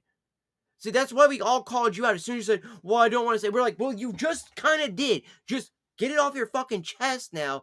But legitimately, I would have hoped you just would have been more like, yeah, I was just dumb. I bought bots. You thought it was going to help you organically grow? How? Like, no, you're not owned to it now. You tweet it out, too. So now you need to go delete your tweet. Because if when YouTube looks at that, your channel is gone. All your hard work, everything you did, and guess what? That gets reported to all the other sites. So that on Kick and Twitch, when they find out, why do you think Ice Poseidon had so many fucking years of hard work to try to fucking rebuild his account to finally be only allowed on Kick? Of all sites, he is only allowed on Kick.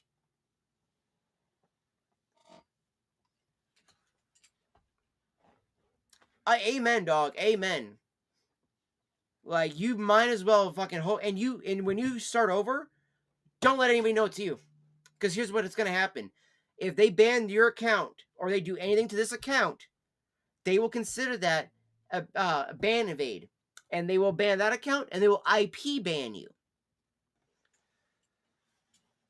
And then you want to brag about the money you've been making, dog, and you spend it on that shit? Why don't you spend it on, like, I don't know, supporting your bros?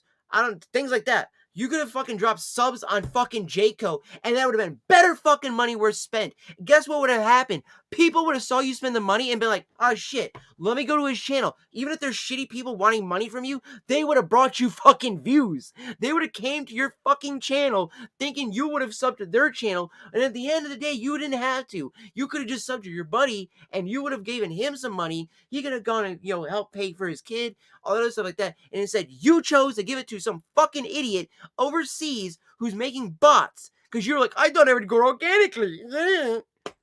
You're a fucking moron. Holy shit, dude.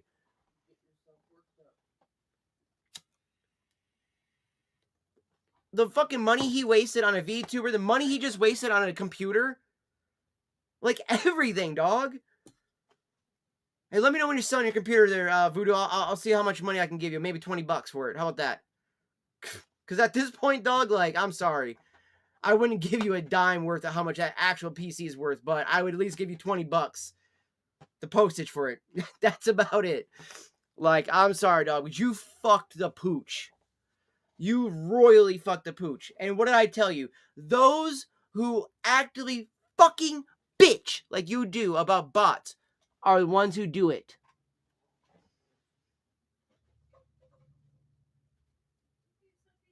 Yeah, this is why, listening to somebody like Desirable Bottoms. Dude, fucking, yeah, good job, bro. You listen to Pussy and look what you got. Because you didn't want to listen to your friends who gave a shit about you, dog. This is what we mean, Voodoo. This is what we mean. For anybody else ever listening to this video later on in life, just let this be a lesson to you. If your friends actively try to help you, listen to your fucking friends. Like, seriously, Voodoo, you had every fucking chance.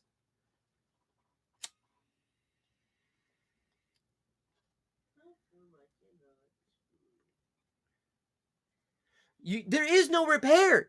That's what you don't understand, dude. You're not getting it. You fucked the pooch. There is no repair. You botted. You botted your account. Not only did you bot, but then you wouldn't just openly admit it off the rip, and you went and tweeted at YouTube. You idiot. Yeah, how much did you spend on them? Like, you keep dicking and dodging all these fucking questions. How much did you spend on the fucking bots? And why did you think it would organically grow your fucking channel?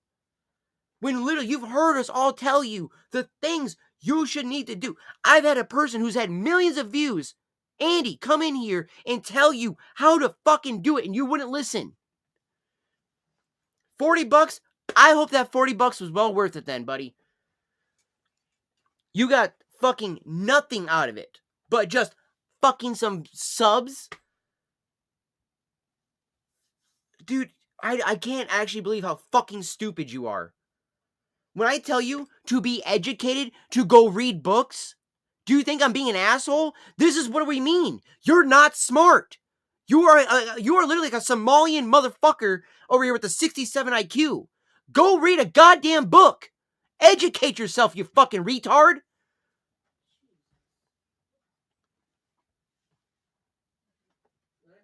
Yeah, no, yeah, it could have been a new game. He could have got himself. He could have fucking at least spent it at a fucking hooker on the street, and I would have given him less shit about that.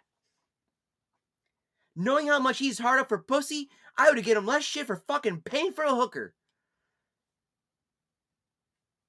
Dude, you really do deserve to be yelled at for this. As much as you have fucking sat here, asked us for help, we have given you fucking help.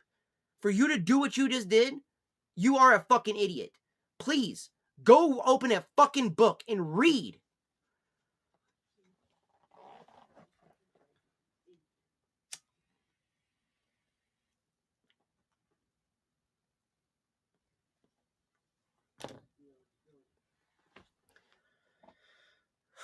Man.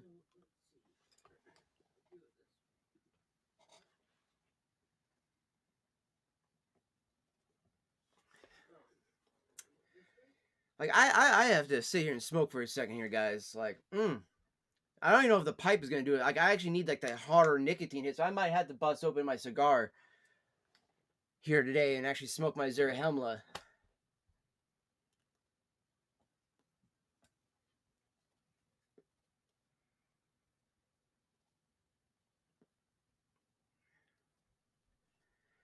Like, I mean, yeah, you might, the best case scenario is that they just don't let you ever become partner.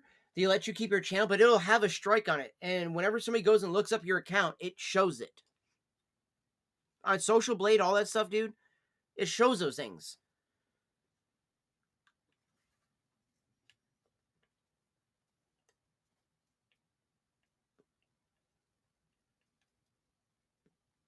Why do you think that even at the worst moments, dude, I've even said, I would never bot, even as much as like there's that part of me that's like, well, everybody else is fucking doing it. Why don't I do it? Yeah, because this motherfucker is why.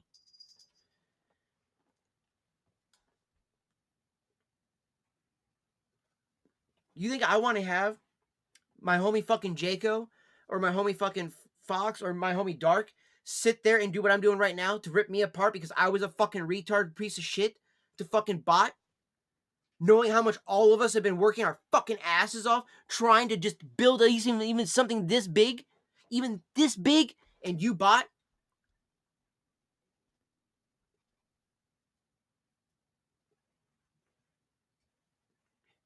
And I think the reason why he did it is because look at how much he's bought his way in life and it's got him how far. He's bought his way in life for how long? That's why he did it. He thought, you know what, guys, it's not going to hurt me because guess what? I've been buying my way through life all this time and now I'm going to do it again. Literally, bro, you could have spent money on your friends, money on a hooker. You could have spent money on crack. And I would have been like, it's a better fucking investment than bots.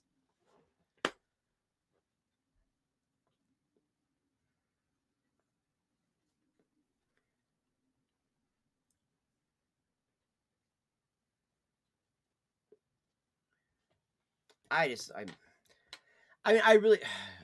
know, dude. Trust me, I was trying hard not to at that entire time at that last one. But I will say this though, man. Like, look, okay.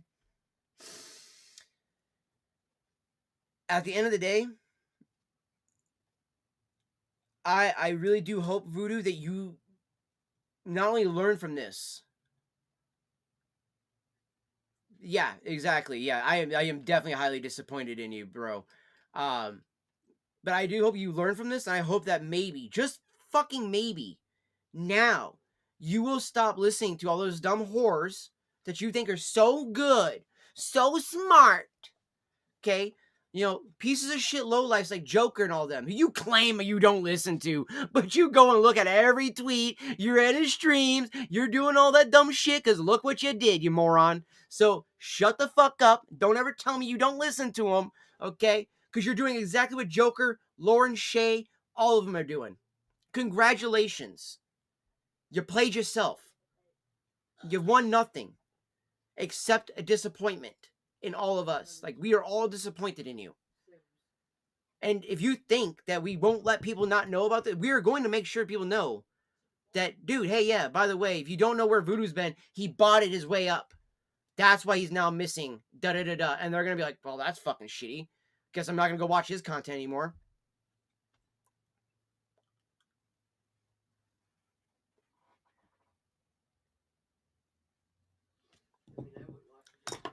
Are you fucking kidding me? Yeah, no, right. Yeah, oh, yeah, you really admitted it, Voodoo? We had to sit here and beat it out of you, you pruts. Don't you fucking sit there and be like, at least I... Fuck you. Shut the fuck up. You get no fucking right to say that shit, you moron. You didn't admit shit until we fucking called your ass out, which was obvious that you did it, you fucking idiot. That's the only reason why. Don't ever fucking act like, oh, at least I... No, you don't. No, you fucking don't. As I said, go read a goddamn book, you imbecilic moron.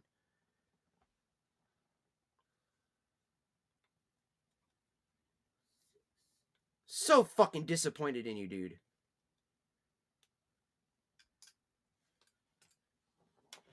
Fucking ever try to claim that shit.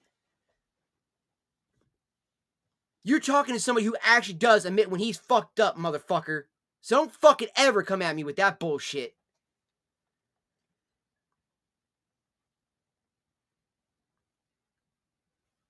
A 100%. I mean, again, he's. I feel like he's googling fucking what he should say to us or grokking it, and he can't even do it good enough.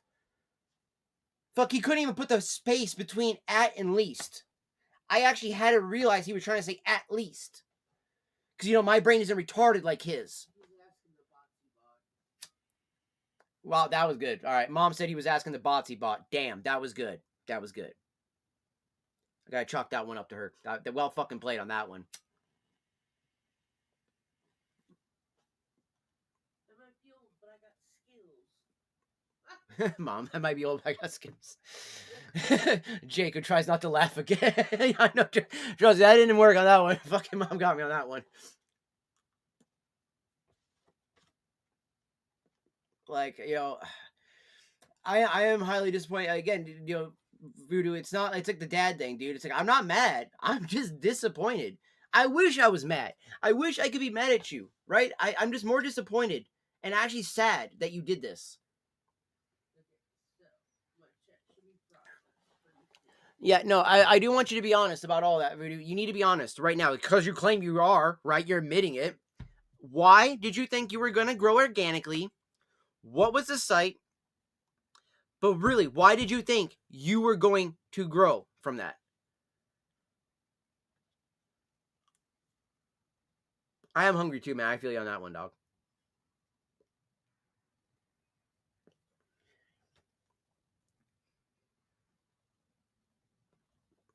And yeah, you need to reflect. Why do you think I fucking smoke a pipe so I can reflect on my shit daily? Like, I'm not even joking. I smoke my pipe so I can reflect on my actions, my behavior, my mental fortitude daily, motherfucker. Because they made convincing promises? Okay, yeah, bro. All right, I'm gonna just get up for a second, and I'm gonna walk away, smoke my pipe, I'm gonna go take a piss, and when I come back, I really hope, really fucking hope, that you have a better fucking moment than that. I'll be back in 1 second.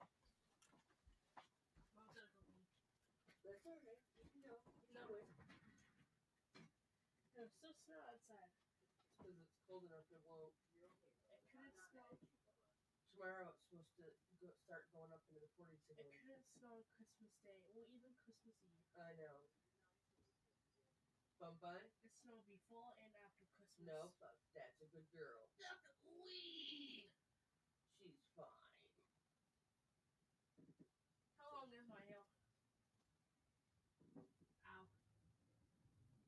almost to the middle of your back.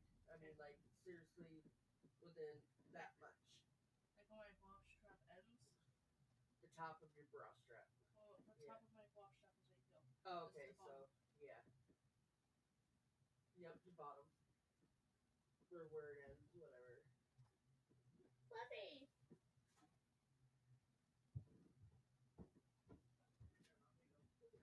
Hello. Good. Have a good day. Alright. Fluffy! On your bed. Stuck. Of course. Look at that. It's stuck right there. That's weird. Yeah, no, Fluffy. She's like, let me out. All right. All right.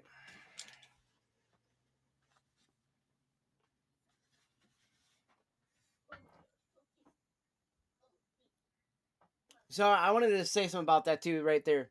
You have a point there, Jacob. Yeah, why is it hard for you when your friends tell you something, but a fucking bot can easily fake your convincing? Like, oh, yeah, dude, don't worry. You buy a bot, it'll grow your channel. You'll grow instantly, bro, 10 times. Like, dude. He never, ever listened the fuck to us. No, you're not a hard ass. You're retarded. Get it through your head. You're not smart. You're stupid as fuck. Yeah, no matter what you say, exactly. No matter what you say, you're never gonna do it. You're never gonna fucking listen to us, and you will for 1 week. I give it this. Just like you did last time, you little prick. You'll listen to us for 1 fucking week, and we'll bust our asses trying to help you, and you'll do, yeah, I'm a fucking retard. Yeah. That's you. That's you fucking daily, bitch.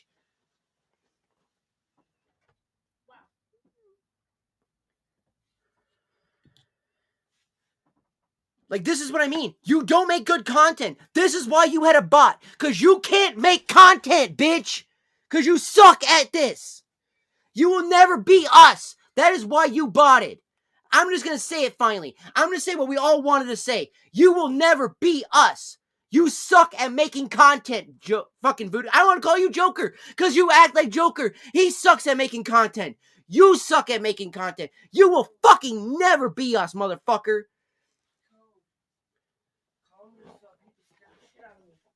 Like, you will never touch that shit.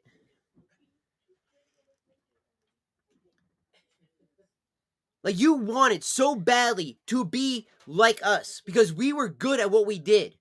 We have the ability to be charismatic. We have the ability to be funny, to be smart and entertaining. You do not possess those skills. We tried to help you gain those skills. You wanted to listen to a whore.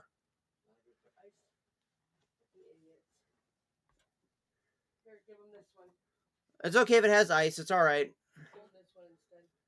No, it's all right if it has ice. That's fine. No, they gave you one with and one without. That's fine. Just give me the one with ice for right now, and I'll drink the other one later.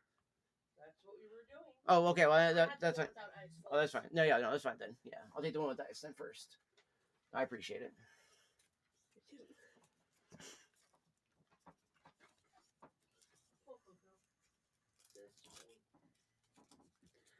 You've been doubted your whole life, so it's time you know why you've been doubted? Because you've never proven anybody wrong.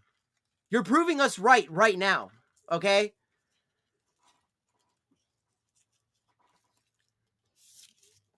I know, that's why we had to get some soda, dog. That's I mean, we didn't even grab food from it. We were just like, we're gonna grab some soda. We got food to make here, technically, but we did not have the soda.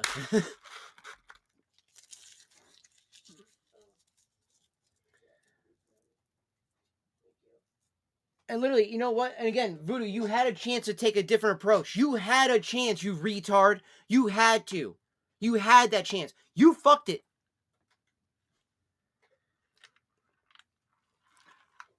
And yeah, I'm sorry, it might seem mean for me to say you'll never be like us, but it's the truth. You know why? Because nobody wants to walk into a stream being this.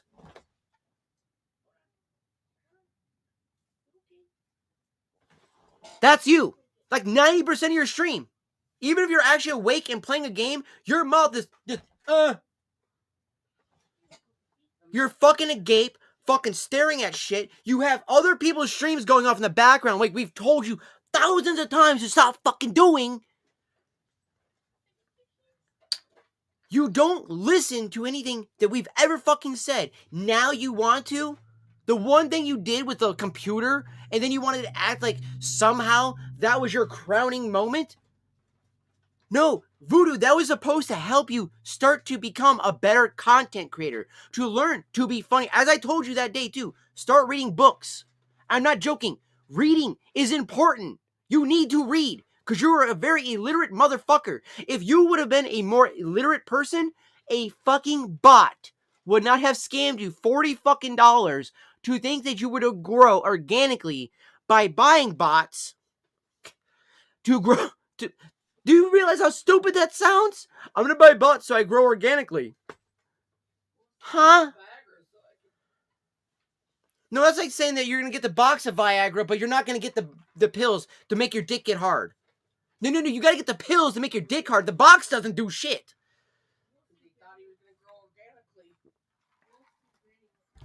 Dude, I've given you plenty of ideas for books to read. I shouldn't need to give you ideas for books. This is the point what Jacob's talking about. You should fucking use your goddamn brain. Fuck, man. You are literally making me almost have a fucking aneurysm because how fucking stupid you are. Give me ideas of books to read? I don't know. Dr. Seuss is the Cat in the Hat because I don't think you have a high enough reading level, motherfucker.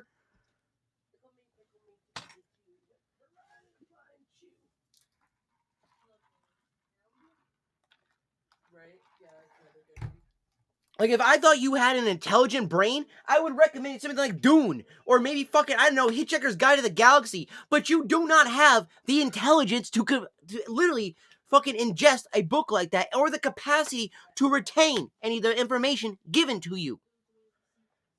And you might think that's harsh, but guess what? You have not proven us wrong by what you've done now. The words that come out of your mouth sound retarded.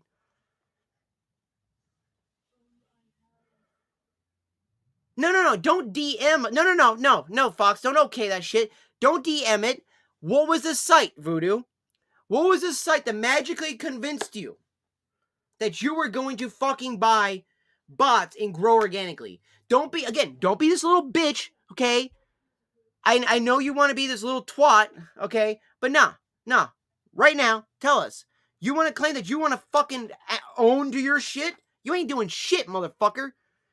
We've had to pry every fucking thing out of you. If you were a real man, you would have had the balls. You would have said everything without any of us having to say shit. This is also proof that you ain't a man. You a little boy.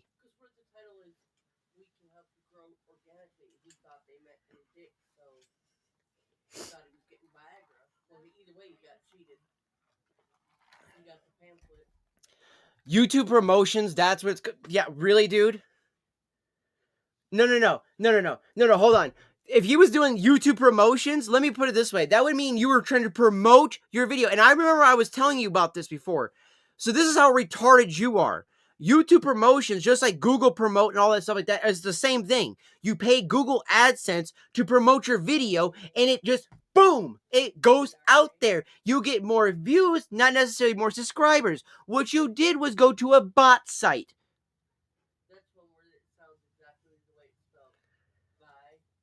Thank you, Jacob. Thank you. No, I know what she said, but no, it wasn't that you were trying to buy. No, he thought he was buying bots, like he said, to grow organically his channel. He thought that somehow robots would grow his channel, ergo by having more, subs on him. Again, he's being retarded because he's doing exactly what we've always said. When you go to a channel that has hundreds of viewers, supposedly, but nobody chatting, what's the first thing we all say? Oh, this motherfucker's view botting. Out. Nobody gives a fuck about you.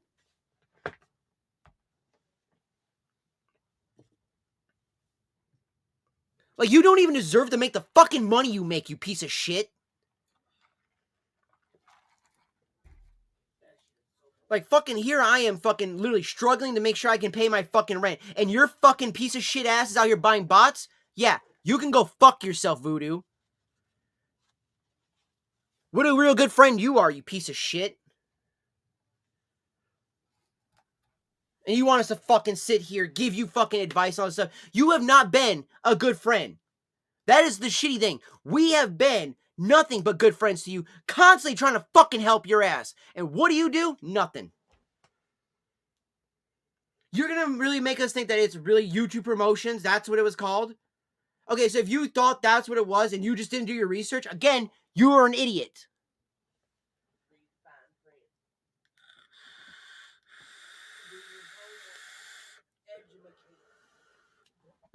Exactly.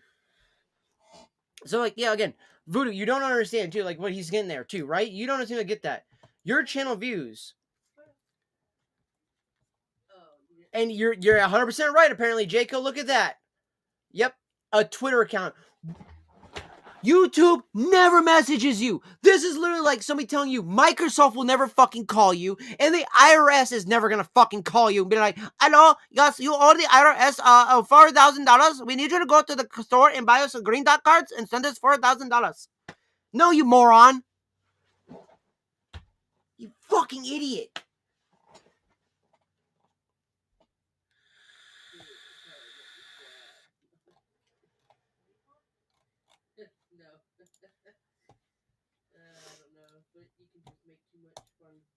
Literally, Voodoo, if you actually gave a fuck about your channel, you would have viewers of this magnitude, like fucking Fox with 66K.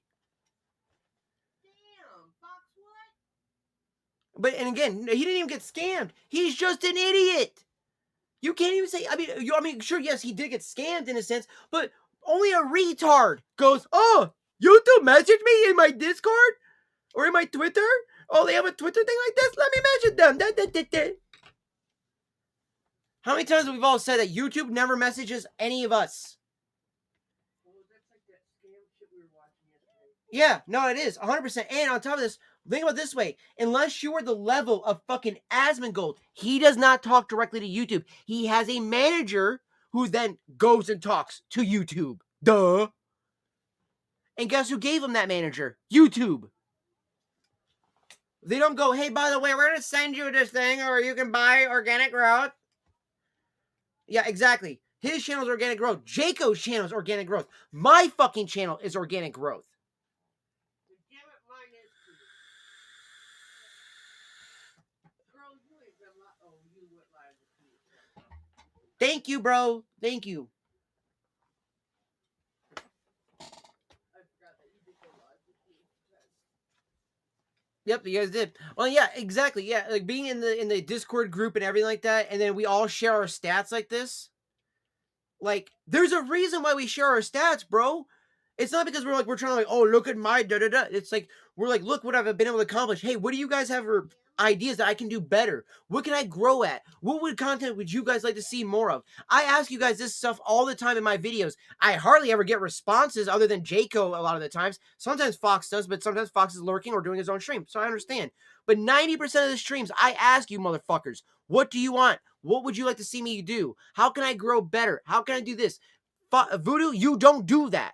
That's what we've been telling you. You don't make YouTube videos. You don't make fucking Rumble videos. You don't make fucking shorts. You don't make goddamn anything. You go live and act like that's your fucking streams. As I'm sitting here literally fucking writing motherfucking scripts, bitch, for fucking videos. So fuck you. You don't do goddamn thing and you buy fucking bots because you think that's going to help you grow, you absolute imbecile moron, after we told you how many goddamn times that's not how it works. You have to make other fucking content while I've been just going live. Do you hear me bitching? "Oh, I'm not really growing much." No, idiot. I know I'm not going to grow much if all I do is go live. You fucking moron.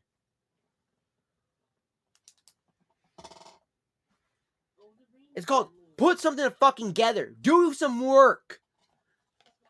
You know, maybe, yeah, I'm not pumping out videos like fucking, Fox or, Jacob, because, again, Jacob's already had those videos planned out, everything like that, good to go. He scripted them, doing all those things like that. I'm behind in that process, and I'm still working on scripts. But I'm not just doing one script. We got literally 3-4 pages for one script. Another 3-4 pages for another script.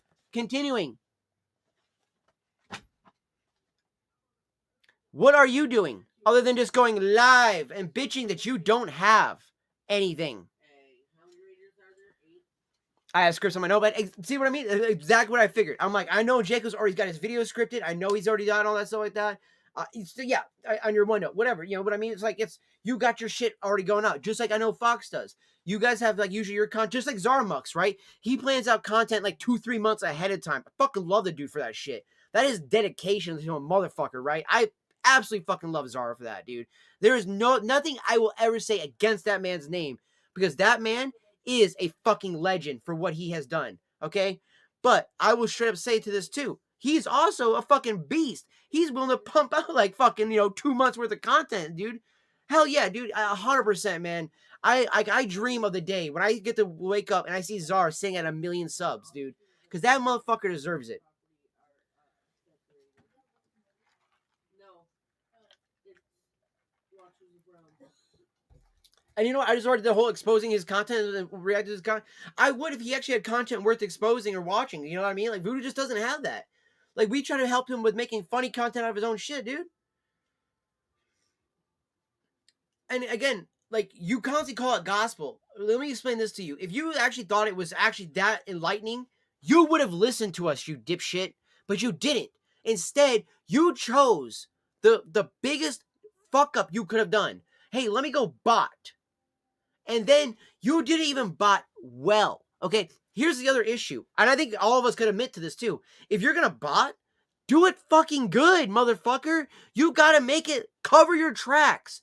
You don't just go from 1 week or 2 weeks ago, fucking 87 or 67, whatever it was, fucking subs, to 600. No. You go over a course of a couple months, you get up to that point. That makes it seem at least a little bit more realistic, Also pay for those bots to view the content. Also pay for those bots to, like, I don't know, submit a couple of words per stream that you're doing. That still would have made everybody be like, oh, wow, Voodoo's growing his channel. We would have never guessed it. But in 2 weeks, you go from 87 fucking subs or whatever it was to 600 something. That's way too obvious, dog. That's literally like, okay, there was this guy on Kick. I can never fucking remember his name. He was one of those guys that he was friends with Nordic Skull and a few others. I can never remember his name. He was an idiot though too. He tried to fucking claim that he was talking to train wrecks and all this other stuff. They were gonna put it on the first group for Kick and everything like that. While everybody else was all claiming the same fucking thing, that they were gonna build a first clan, first group thing, whatever for Kick. All the whatever his fucking name was. Yeah. And then he went from being like 6 viewers a stream to all of a sudden he had hundreds of viewers a stream. Do you know what he was doing? Still works on Kick to this day, by the way. Open your stream 6 times. Every viewer, open a stream 6 times. Guess what? You just made a person 100 views. Bam, right there. And not even joking. On Kick, that shit is how most of the view buyers got away with it. Because most of them literally didn't count the tabs. And not even joking. Kick likes to tell you that they fixed that problem. I'm not going to say who, because he's a good buddy of mine, and I love the dude to death, but he was like, fuck it, let's test this out. Guys, right now, open my stream 3 times, let's see what happens. And he sat there for 20 minutes and watched it go from 20 people to 700, because all of us opened his stream 3 fucking times. So, Kick, you didn't fix no tab issue. That's literally what I just said, Voodoo.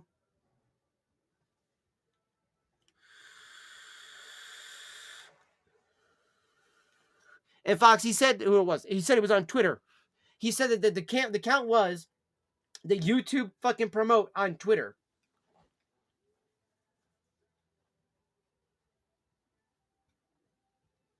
I know. Jacob, trust me, dude. I wanted to as well. He's like, so the other was people tapping themselves. You made the thing I just fucking said? Fucking moron. Jeez, oh, Pete.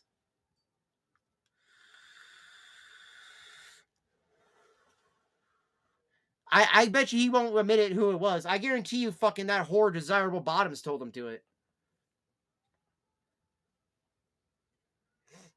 I'm trying to make conversation because I don't know what else to say.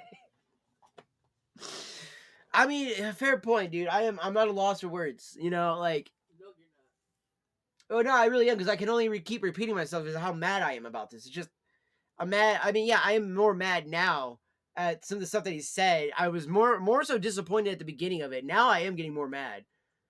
You know, it's like, dog, you let dumb people warp your mind when the good people were trying to fucking help you daily, dog.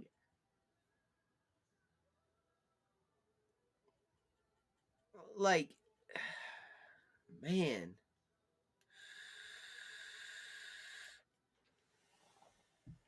And it's harder when it's a friend. It is. My mom made a good point too. It's harder when it's a friend. That's, I think, why we're so fucking angry. Angry. Another Rick moment right there. His sister just said, she's like, okay, Rick. Due to get your life, you fucked your channel so bad. Bye bye to your YouTube partner. Yeah, he's never gonna get YouTube partner. That's gonna be on there. You know, and yeah, and like Jago said, yeah, mom's right. It's like, that's why it hurts so much, man. It's like you were a friend.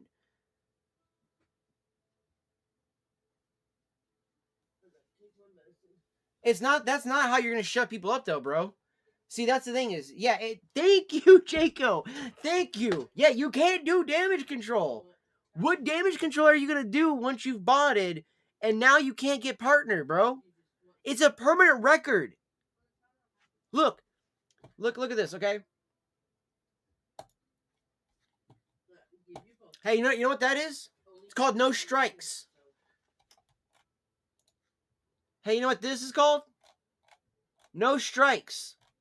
You don't see anything on my earn page saying about how I can't do that once I get to a certain point. Why? Because I don't have any fucking strikes.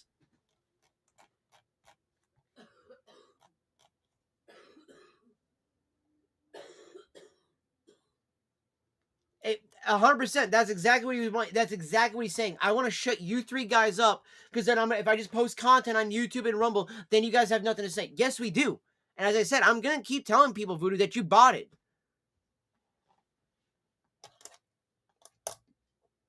Because the point is, I'm not going to be the only one who's disappointed in you. Jaco's not going to be. Fox is not going to be. All of the community will be disappointed in you. The ones who won't are going to be your little fucking piece of shit friends who wanted to bot with you. And guess what? You guys can fucking have each other. Because if you actually are honest and serious about fixing your problems, you're going to eat it and admit, yes, you are going to always have that mistake. You'll never get partner. But if you really still want to do this just as a hobby, just as for fun, then yeah, you need to still make content. You still need to listen to what we're saying to you. But guess what? We're probably not going to tell you anything for a really long time. Because why the fuck do we think you're going to now all of a sudden listen? Because we called you out now. We've called you out plenty. You've had multiple moments like this, and you have never changed. In fact, Voodoo, you've gotten worse. As I said before, you used to sub to our channels. You used to actually chat a lot in our channels. You used to do all of this shit. You used to be a content creator. But instead, one day, you decided, pussy was better than my best friends. And you know what? Okay, Voodoo, you're not getting the point. I can't believe you're just like, I am sub to you on Kick. Okay, cool. Congratulations. Do you drop more than that sub on Kick? Why do you think I don't sub to you on Kick? Okay? When I had the money, you can ask Jacob. When I've had the money, I have not just given him a sub.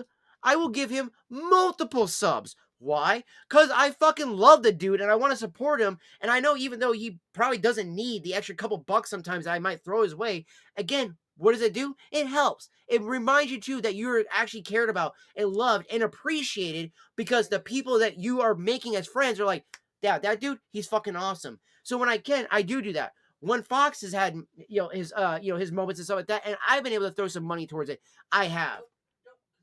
Why? Because they both fucking deserved it. That's what I'm getting at, Voodoo.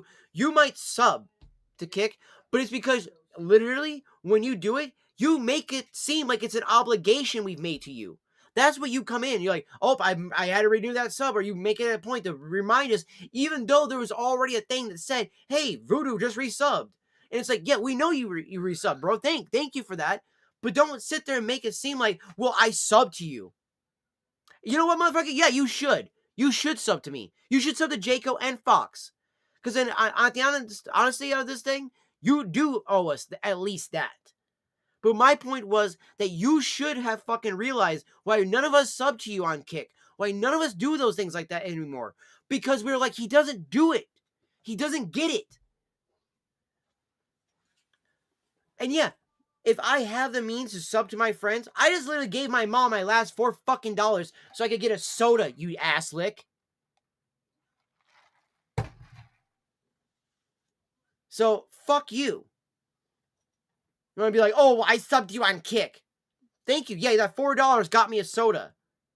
What more do you want from me, motherfucker? I sub to you too, so Yeah, that's actually true. Excuse me. Actually, the 2 subs I did get at the beginning of this month were from you and Tommy. The sub I just got that paid for the soda was actually my mom's sub. So, there. Actually, I thank her for that. Yeah, no. Yeah, you know what? Fucking Fox. Yeah, you know, and again, you didn't even have to do that, Fox. You didn't even have to do something like that. You know, like for me, really, like the biggest thing on Christmas was just to get to see, you know, my friends, right? I know Jacob's busy with family. He got a kid. He got a little one. Do I expect to see him sometimes on certain streams? No. He's got a baby. He's busy. He's being a daddy. I expect that homie to be fucking busy, you know? So, yeah, no, but you know what? At the end of the day, you know what he did? He gifted me ESO, Detroit Become Human, and then that the stick game too as well. You know, and again, like that right there was like that was beyond things he had to do. Like he didn't have to do that. Again, I was just happy that Fox came and hung out with us and stuff like that. You know what I mean? Like, cool, sweet. You know what I mean? Like that's awesome. Yeah, dude, I didn't even want to say it, but yeah, thank you. Yeah, you did. Jacob fucking said exactly what I was in my head right when I saw that fucking message pop in. I was like, bro, that's cute, but you're not doing the right thing now. Guys, I bought it, but I'm gonna start editing now. Yeah, exactly. Yeah, yeah. Guys, don't worry, I bought it and I got caught, but I'm gonna start making content now. day late, dollar short. Exactly right. Like his mom just said, day late and a dollar short, dude. You were like 90 days late.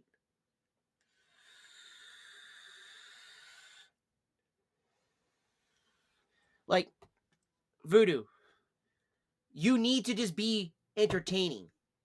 You need to take a break from content. You know, like when we told you to take that break from content, what did you do? You didn't do it.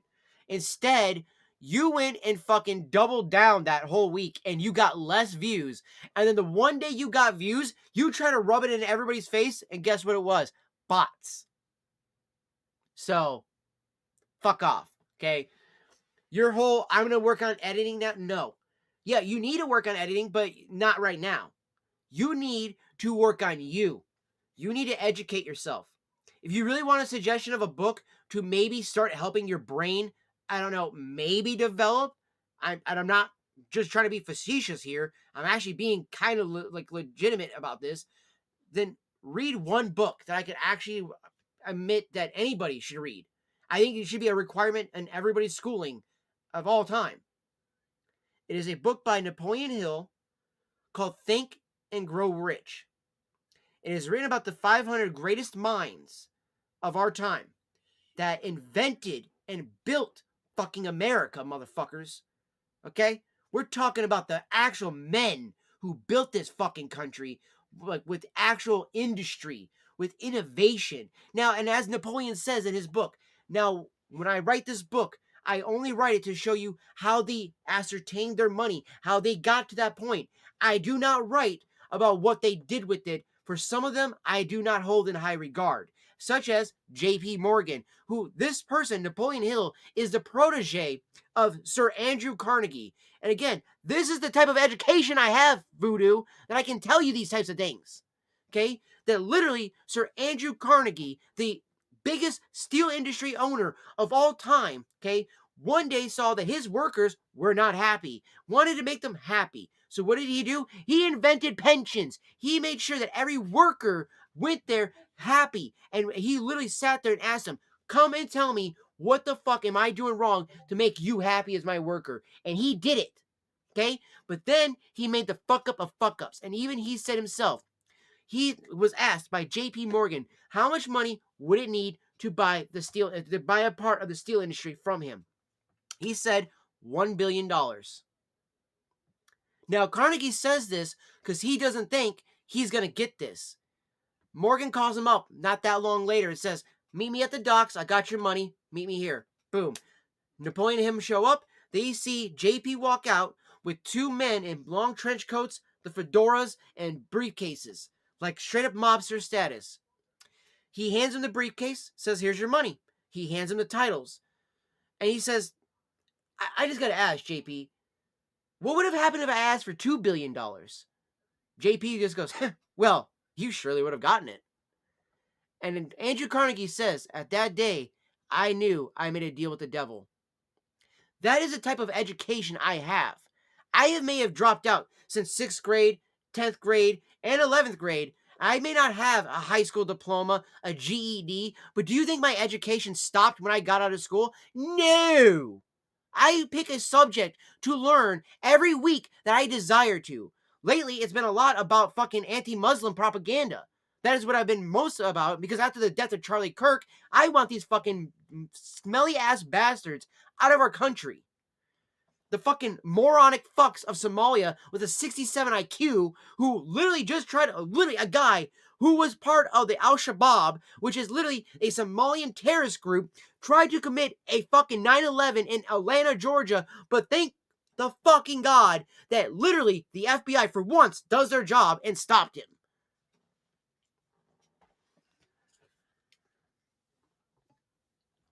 And again, Voodoo, do you think that that's knowledge that you just gain basically just by learning in school? No, you got to seek that shit out. You got to be hungry for information. You got to be hungry for knowledge. And knowledge is power, motherfucker. And guess what? You will never have all the knowledge in the world, but you can try to make yourself better than you were the day before. And that is what every human being should strive to do, man or woman. Strive to be better than you were the day before. What you did was worse than the day before. That's my line. Yep. All right. So, Jacob, with your sub count, I'm going to guess 100K total views, lifetime. Let's see if I'm right. I'm going to see if I'm right.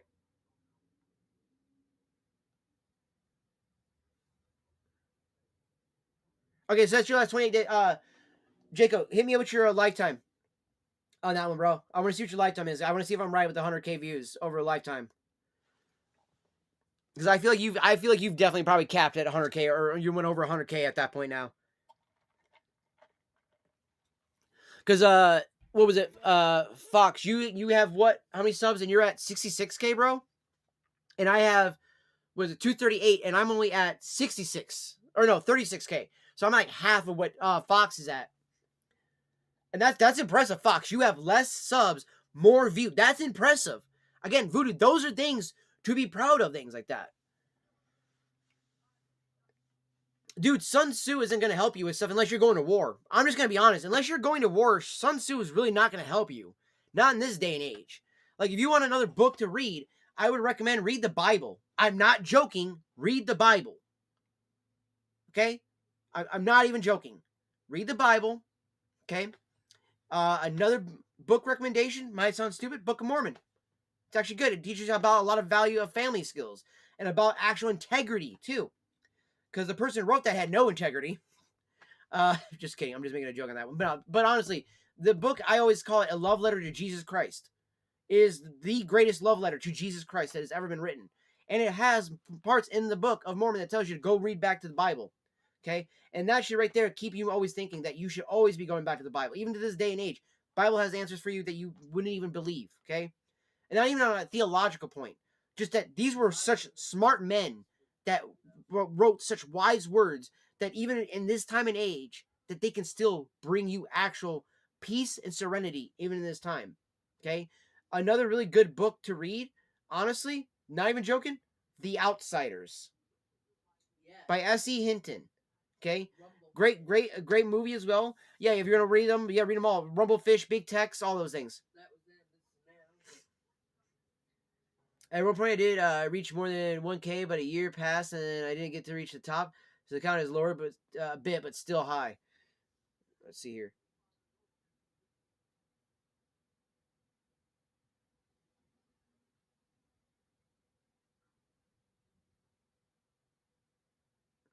Oh no! So on that one page though, Jaco, where you did the last 28 days, click on the thing over here, brother.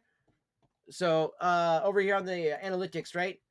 Go over to here and then do the lifetime. Because like for me, the last 28 days has been only 617 views, which I mean, yeah, compared to yours, nothing, dude. 7K views, dog. That's good, man. Like seriously, looking at this and seeing 7.8K views for the last 28 days, damn, dog. That's impressive. I am impressed by that. Sounds good there, Fox. Best of luck to the doctor's appointment, bro. Hopefully it doesn't end up causing too much pain and stress in the mouth afterwards. I know that's always a fucking pain in the ass afterwards, especially with doing content and having to do voice and everything like that afterwards. I know you do a lot of voiceover and stuff like that, so definitely going to be a one I wish you the best of luck on, brother. I am going to go ahead and smoke our cigar. We're going to do a Zarahemla. This is, by the way, from ex-Mormons, by the way. These guys left the LDS church and they created the cigar company called Apostate Cigars. Glad they did. The Deseret is definitely one of my favorites. Next to this one. This one and the Deseret are my favorite. Damn! I was off by 145 fucking K. Holy shit. I said like roughly 100 something K was your cap. No. Motherfucker got 245.8K lifetime views. That is impressive. That Mom, that baby got you them views. She gonna give it all the credit to Izzy.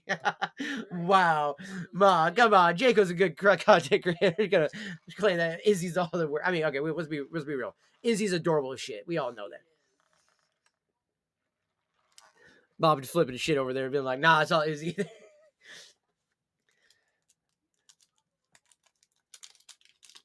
He was like, "Damn!" Laughed my ass off.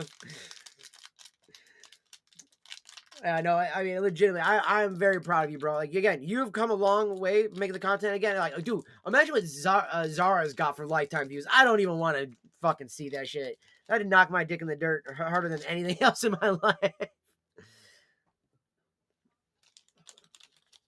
That'd make me feel like voodoo at this point of fucking not making content. I'd be like, man, I really don't make content. Damn, dude. Like, shit. I think we're gonna go with we're gonna see how the box cut goes on this, guys. We're gonna do box cut. I'm gonna go over my ashtray though. Just all over the.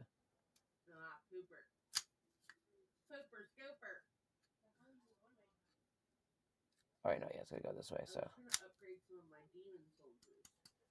All right, I gave it a butterfly cut.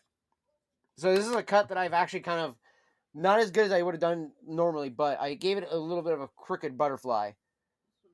And I'm not even joking. It's like a butterfly or rabbit ears, you guys can call it, but I call it the butterfly. So it's supposed to be like the X. So.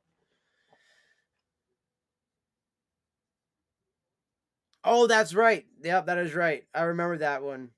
Dude, I remember I remember so many of the little dancing videos, dude. That or like her just totally just chilling there in amazement of whatever like you were doing with like the controller or whatever that, or grabbing the controller and trying to play with you at the same time. Those are adorable, dude. Kids definitely are great. And again, like you doing that with your daughter in the way you did never felt like exploitative of your child. You know what I mean?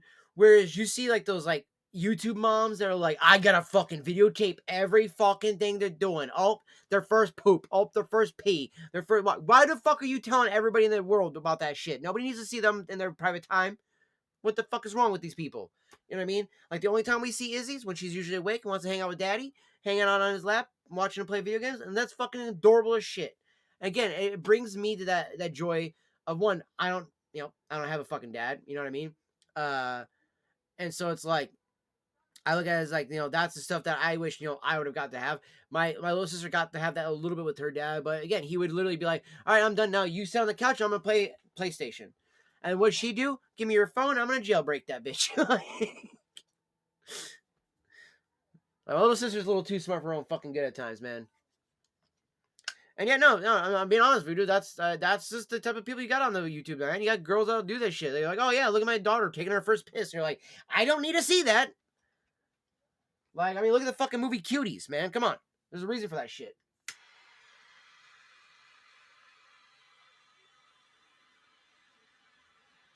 You know what? That's actually a little too big for this one. This is a bit smaller of a...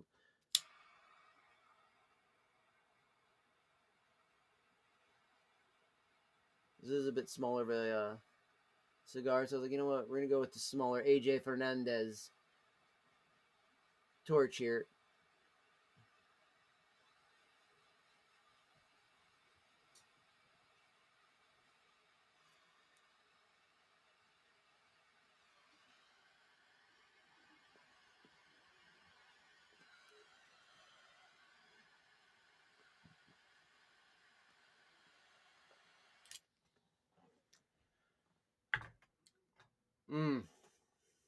The cinnamon graham cracker notes you get off the start of the cigar. Oh, so fucking good. I love a box press. They're just so unique, chat. I mean, look at that. Look how square it is. I fucking love the way these look, too.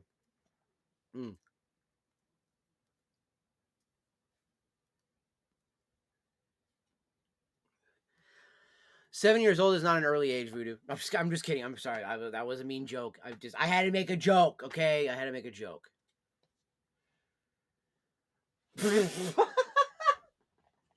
Damn. No, dude, I think he did. I think his brain walked out on him. It was like, I can't do this shit. Like, just laugh. That sinister laugh Cody has.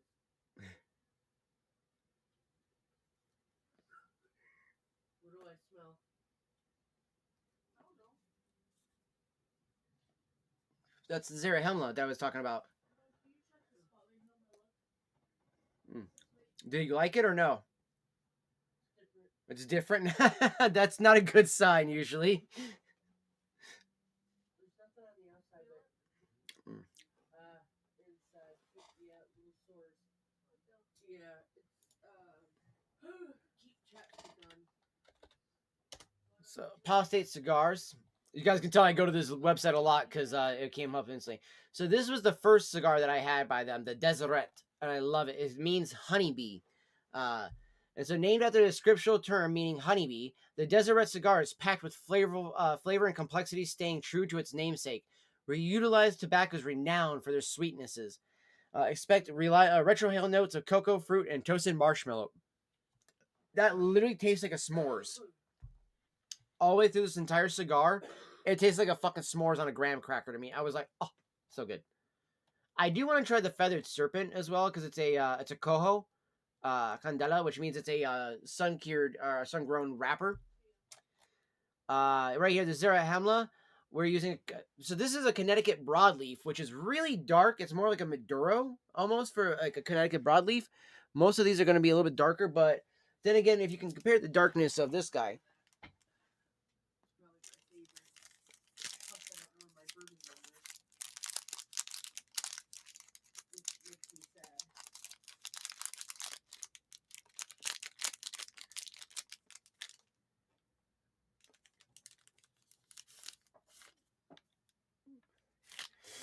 So yeah, actually. So yeah, I could see where this might be a Connecticut broadleaf. This is a Maduro. Look how much darker that is in this brown. See what I mean? This is a sweeter taste. This is a Charter Oak by Foundation. Fucking love these cigars, man. This is a Fat Boy one right here. This is a Gordito. So, and this is a box press. See the thickness differences? So, this is also a Toro, but is done as a box press.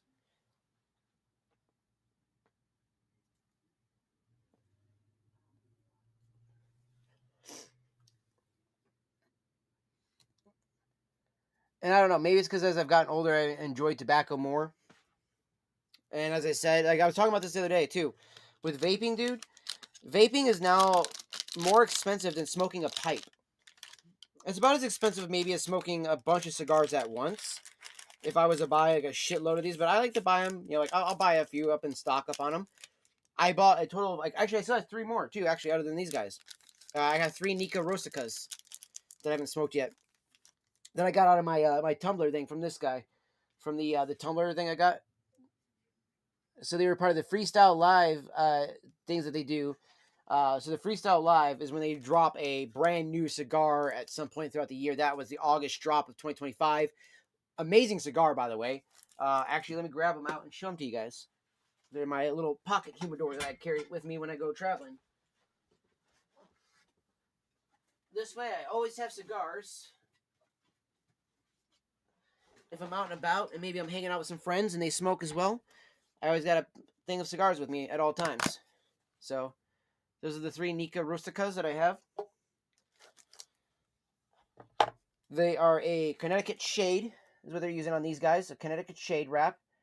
And if I'm not mistaken, I do believe it's an Ecuadorian wrapper, Cameroon binder, and then, or no, San Andreas binder, and filler from Dominican Republic, or no, Nicaragua and USA. So, again, it's just like, vaping, even in still, or even like with my pipe tobacco, you enjoy something like this, you're gonna fucking retain all that knowledge of like where things come from, what makes the cigar, everything like that. Yes, it does help that I jot down all these things in notebooks like this too, so I can keep notes about what I'm smoking and everything like that. When I like it, do I not like it? What was the flavor profile? What was the smoke profile? How was the wrapper? Was the wrapper too sweet? Was it too bitter? Did I need a like? Because sometimes you can tear off the wrapper and just smoke the binder and the filler wrappers. It's fine with you. I think that a lot of your flavor though is coming from your wrapper though. Some people argue like, how does 1 equal greater than 7? Because there's 7. Like if they do it right, by the way, there should be 7 layers of leaves, not an accordion bunched that way. That is fucking bullshit. Okay, that is not a good cigar. But if it is 7 layers of leaves layered on top of each other like a fucking samurai making a katana, that's what this bitch is. This is the katana of tobacco right here. Yo, thank you for that, BB girl. Happy last Monday to the last of the year to you as well. It is, yeah. This is the last Monday of the year, by the way, too, guys. Yeah. Holy crap! Think about that. This is the last Monday of 2025. Next Monday we will be in 2026.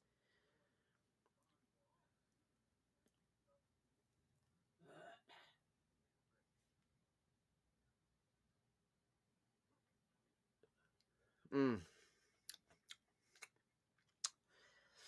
getting cocoa, cinnamon. I'm actually getting nutmeg too. Like I'm getting some nutmeg and allspice too. I'm gonna take it to this Dr. Pepper too, real quick. Oh, it goes good with that too. Colas and cigars go really well. A Mountain Dew can go well with some of my pipe tobacco and some of my cigars, but not all of them. It does kind of fuck with the taste a little bit there. But Dr. Pepper or Coke, always good. Always good with any cigar or pipe tobacco. I'm not even lying. Like, I will gladly do that any day of the week. I'm not even joking. The fuck? Oh, fucking one of those stupid pieces of lint from that fucking... These were the worst pipe cleaners ever to buy. Do not buy Fujima pipe cleaners. I bought these at Big Smoke because they were less than $1. I will rather go to the fucking cigar lounge, wait till 4 o'clock in the afternoon when they're open, and buy them there for $1, okay, than buy these shitbirds. They leave lint everywhere in my pipes, dude. And it is not, because then as you're smoking, sometimes it burns those little lint balls, and it's like, God, you're like, oh, fuck me, dude. Like, that's gross. Lint. Fucking from these things. So literally. Kind of hard to see it, but that little blue piece of fuzz on my hand. Maybe I went off the, usually the yellow ones do it more. No? Oh, well. Hold on.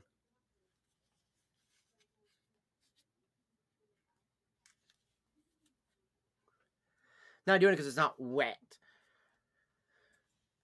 And also, this is the one hard thing to do on these ones, is just to get it to be even, and we've managed to smoke it slow enough. We got it even so it burns all 7 layers of that cigar perfectly, because you want all the flavors. You want the top, the middle, and like all of that all in there burning together at once, so you're getting all of that complexity of that flavor.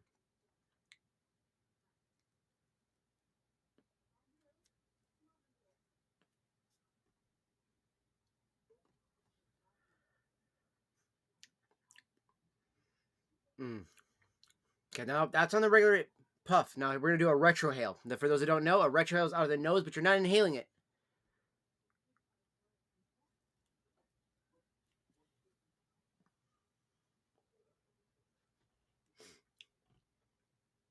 Okay.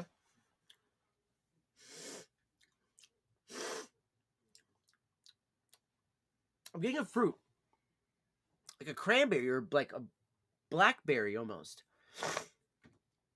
And it's off the oral factor that I'm smelling. That's good. That's good. We're also seeing how long I can go before I have to ash this too, chat.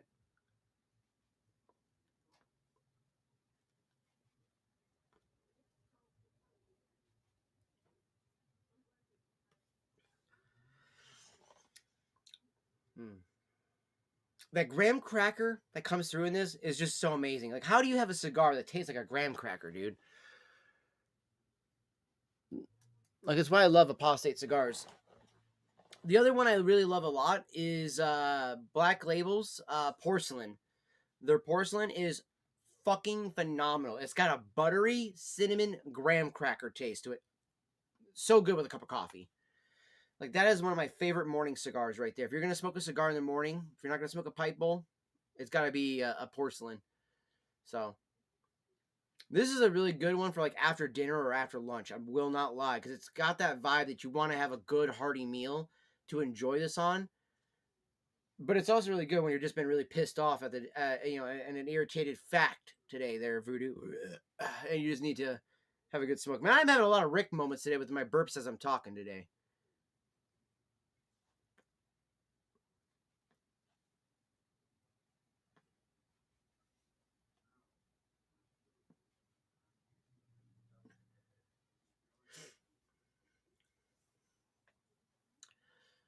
That is a good cigar. It's good quality too. Good quality. And again, so they got so if we look again too real quick, it says here broadleaf, Pennsylvania. So the wrapper is coming from Pennsylvania. The binder is from Africa, so it is a Cameroon. I was right the first time. Oh, see, I shouldn't have second guessed myself. It is a Cameroon, and I was right the third fucking time when I first said Dominican Republic and then said Nicaragua. Fuck. It is Dominican Republic and Mexico. That is right. I knew I had that fucking correct. Why did I second guess myself? Because your mother does it. It's habit. This is true. Also, the nice thing about having to take a piss when you're smoking a cigar, unlike the pipe, I can come back and it's still gonna be burning. So I had to go pee. Bonus of the ashtray.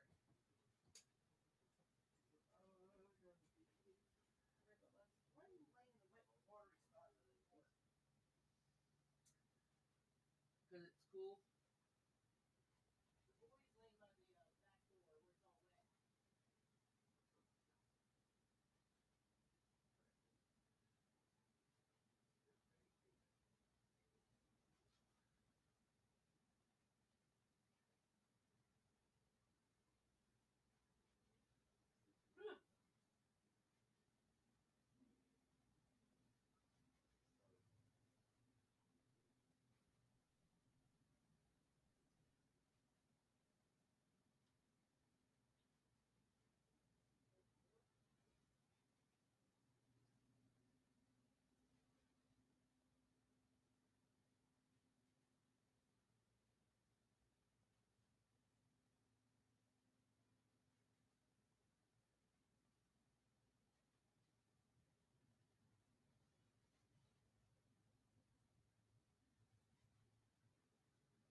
of a love Burnaby.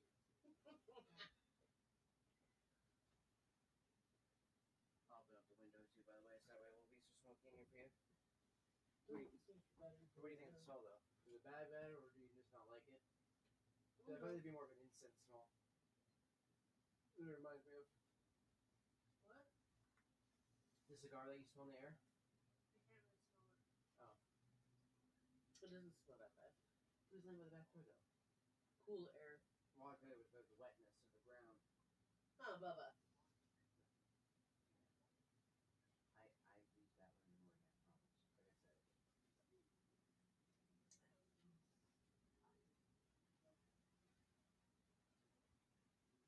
I do like him, Gyrus. Or, is it Gyrus? Is that his name, right? Jars. Yeah. And it's funny, too, that his name is Rabbi Yusuf, I meant to tell you. So I forgot, I went to school with a kid named Yusuf. He was a little, Middle Eastern boy that was disabled, but he was bound in his wheelchair, but he was a fucking mad genius, though. I also wanted to ask you, what do you think? Let me smell this one. This one's good. That's the Voldemort one. That's the strongest smelling one I've smelled so far.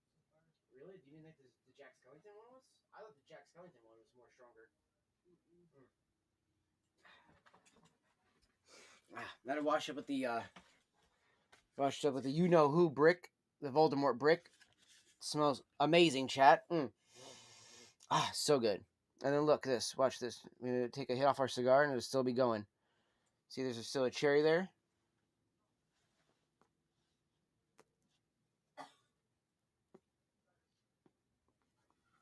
So I love a cigar sometimes.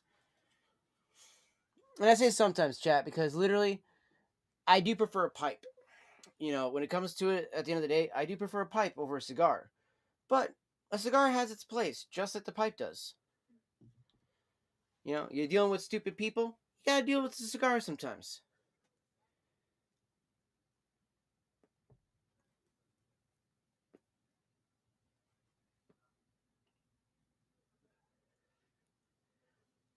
This butterfly cut I gave it, such good flavor coming off of that. So good. So good.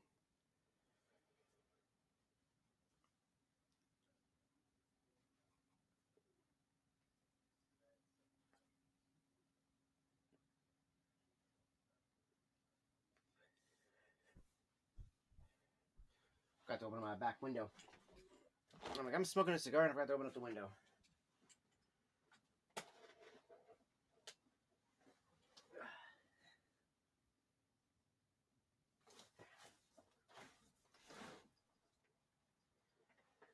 Yep, the window's open for you, kiddos. Get up the window, Fluffs. Go ahead. Go ahead, baby girl. Get up in the window. Get up there. Get up there, bum buns. Wait, go on. Get up there, baby. Yeah, get there. You. It's a cigar. You silly girl. Yeah, come on. Get up here. Come on, bum buns. Get up here. Oh, you silly kid, Fluffy. Just because I'm telling you to get up there. Just because I'm telling you to get up there. You're like, no, I can't be bothered to get up there because you're telling me to. Huh. Just because I'm telling you to. Can't do it.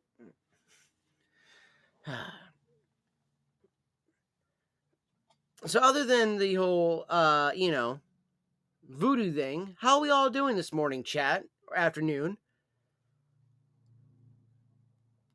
I'm fantastic.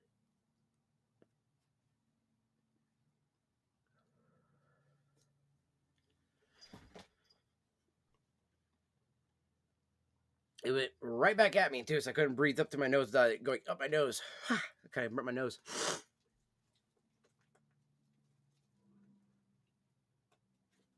You got it, Fluffy?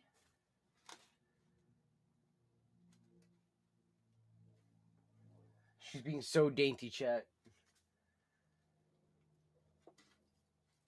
Just so she can get up in the window. Get up there, Fluffs. There you go.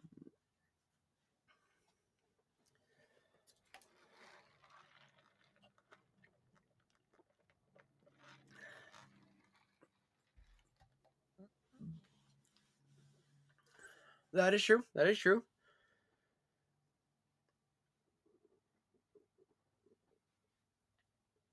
Yeah, I've been making the joke. I'm like, yeah, this is my week off of work too. Now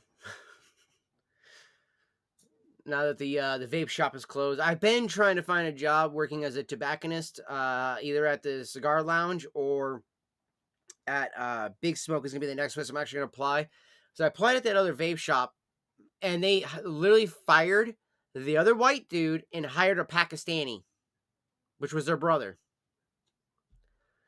After telling me, "Hey man, don't worry, when your job closed, we'll get you in here over here." Yeah, nice.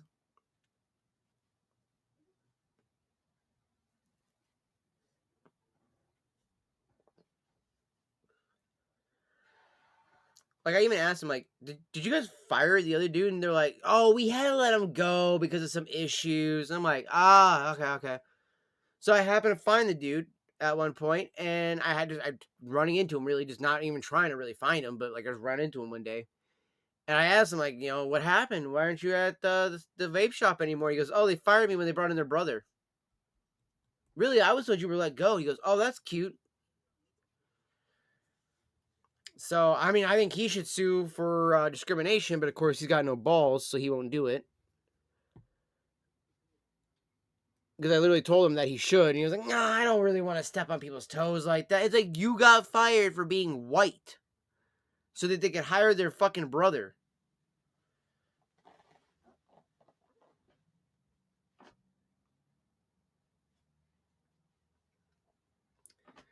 And that happens with a lot of cultures like that, and that's what's the fucking problem, and that we somehow allow that. But if any other person did, if I did that to any other person, I'm sued instantly for discrimination.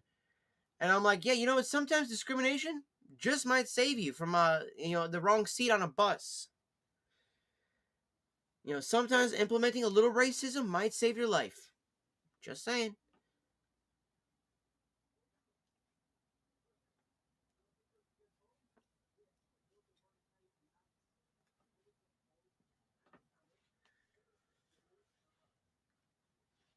Like, and then legitimately too, what's funny is that when the store was going under too, I remember them asking me what race was the boss of mine, and I said he was white, and they were like, "Oh, that explains it." Like, what kind of racist shit is that? Like, what? Just because he's white means he's bad at business? No, I know plenty of white guys are pretty good at business. You ever heard of Steve Jobs? Just saying. Bill Gates? Pretty fucking pasty ass white dudes. Just saying.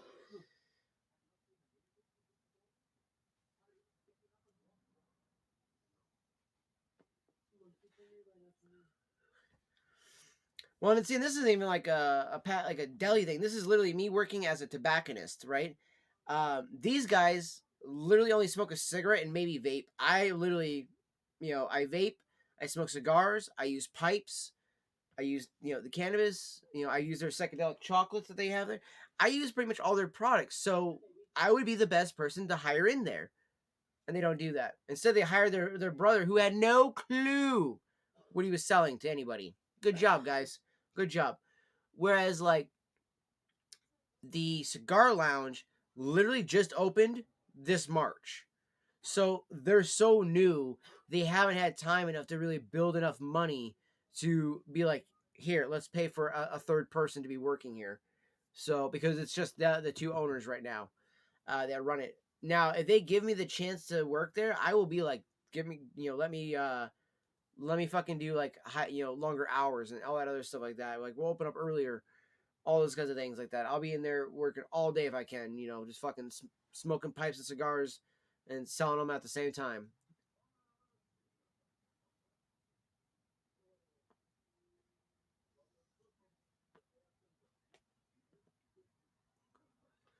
So the nice thing about a cigar or even pipe tobacco really is that you don't really gotta do much to sell it. It'll sell itself. It's very easily done. Um,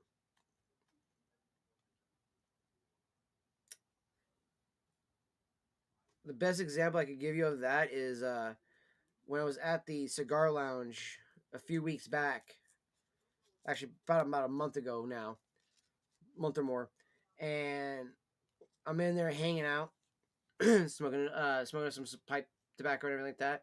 And one of the owners, my good buddy, he was like, "Yo, man, this guy's trying to buy a pipe. Give him some advice." I don't work there, but because I smoke so many pipes and so much pipe tobacco that instead of the owner giving out advice, he's like, "Hey, you want a guy from in the lounge who'll give you advice?" And the guy was like, "That's dope, yeah." It's like, go ask him. And then literally he's like, after you ask him, go talk to the other guy named Roy. Roy is fucking awesome. He's a fucking like 75-year-old cigar smoker, pipe smoker. Fucking love the dude, man. Great fucking source of knowledge too. And literally we're just both sitting there shooting the shit, talking about pipe tobacco and and cigars and shit like that. And then we're also like nerding out about like the different parts of the world and where they grow different crops, what their big thing is, whether it be wine or barley or uh, burley tobaccos or burley for um what the fuck, it's like a burley hay is what it's called, and it's used usually for, like, I do believe feeding horses and cows, if I'm not mistaken. No, not a cow, I think it's horses. um and there's some other stuff like that as well. We were just talking about all the different crops, stuff like that. Regions that grow peanuts, nuts, cashews, pistachios, things like that. Again, just random knowledge things that you find, and when you talk to people that are absolutely fucking, just a wealth of knowledge because they've lived a good long life and they've filled their brain with so much fun, shit to be like, oh, can I ask you about that? Oh, can I ask you about this? Oh, what about that? And they just know these answers, or they can be like, let me pull up my notebook real quick. Oh yeah, see right here. That was my other favorite thing about it. That's who got me into doing the notebook. He was like, you need to have a notebook. You got to have a smoker's journal.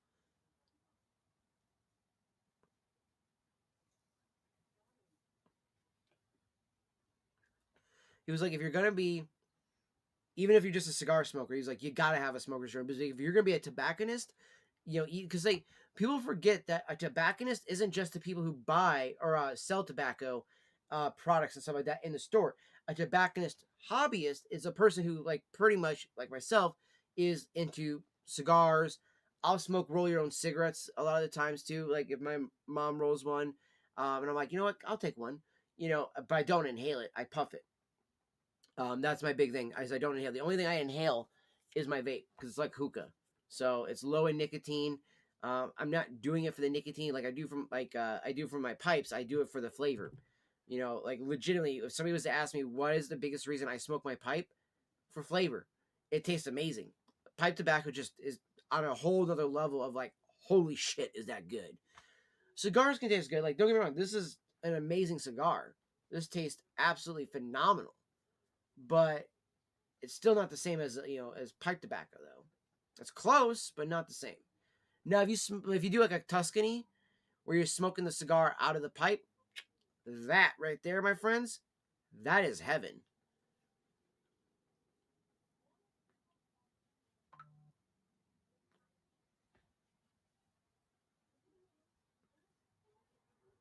And for those of you that may not know what I'm talking about, so there's some pipes that they use over in Italia, and they're a specific kind of pipe. Let me show you guys.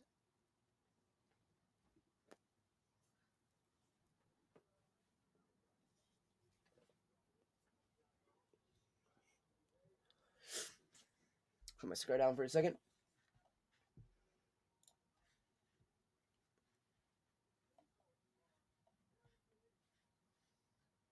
I'm gonna go with Berasini, and you just scroll down. You see these Berasini Tuscany. So Berasini Tuscany, as you see how small the hole is, not really a big enough hole for really to put pipe tobacco. You might be like, well, what the fuck is that for? It's not meant for tobacco.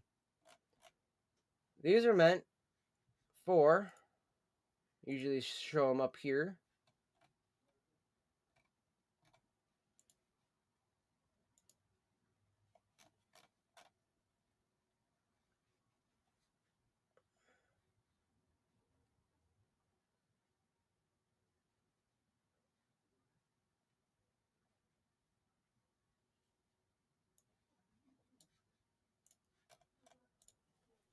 You're going to need these pipes for this. So these are a Tuscan or a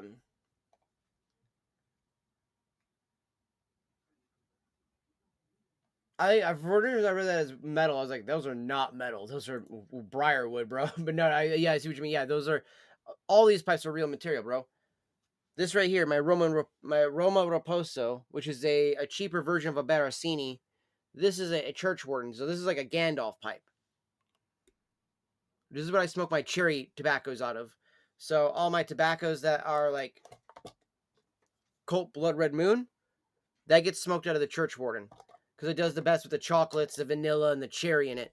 Then I have one of my other favorites, my Peterson full bent P-lip. This is meant for aromatics mainly in Englishes, but this is a P-lip, so it's designed with the hole instead of a flare out, so the smoke goes up over the roof of the mouth and makes it easier for retrohales, all this stuff like that. Love my pipe on that one. My other favorite pipe is the Barasini, another Barasini, but this is the Caprizio, and this is an Alter pipe.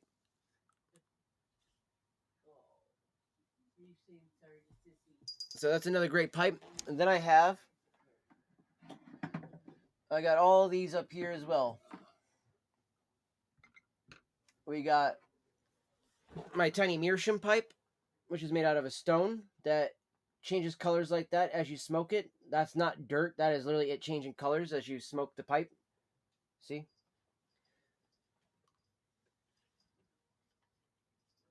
My little tiny hitter. My big apple bent. And then my German Briar. Then we got Missouri Meerschaum. And the reason why they call it a Missouri Meerschaum is because it's a Missouri corn cob, but they use a plaster that looks a lot like meerschaum on it. This is a straight corn cob, true American pipe right here. And then we got a bent, and these are great for aromatics. They're going to bring out the best flavor of an aromatic. So, just slightly bent like that. Easy to hit like that. So, those are the pipes that I own. At least all the pipes. I have one other one. It's just a tiny little knockoff pipe, but it's all right. My favorite ones are my Peterson, Barasini, and Roma. This one, again, is one of my all-time favorite ones because, again, most people will tell you that a church warden is impractical. I don't know why. I use my church warden all the fucking time, every day. Like, I smoke at least 3 or 4 bowls out of this a day. I smoke 2 to 3 bowls out of my Barasini a day, and I smoke about 2 to 3 bowls out of my Peterson a day. Where, again, primarily most of them are being smoked out of the Roma.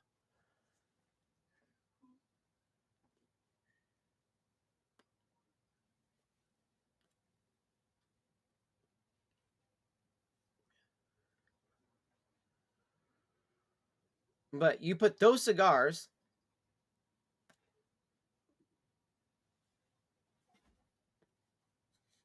in the Tuscany pipe. So you're going to put that into this. That's what fits in those holes. You see what I mean now? You got to have those small cigars. You shove them in there. Now, you don't have to just do that with those cigars.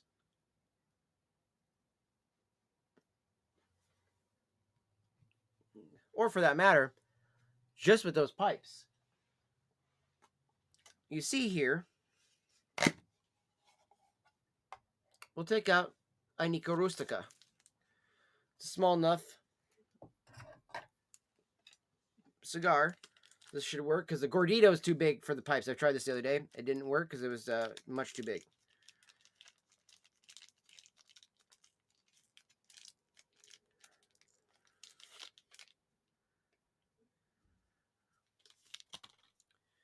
So I do believe this would fit.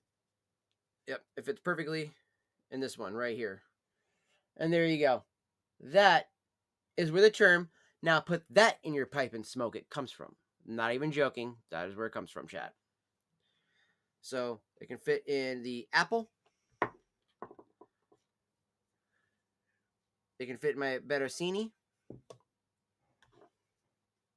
I can't fit in the German Briar. A little too small. It can fit in my Peterson.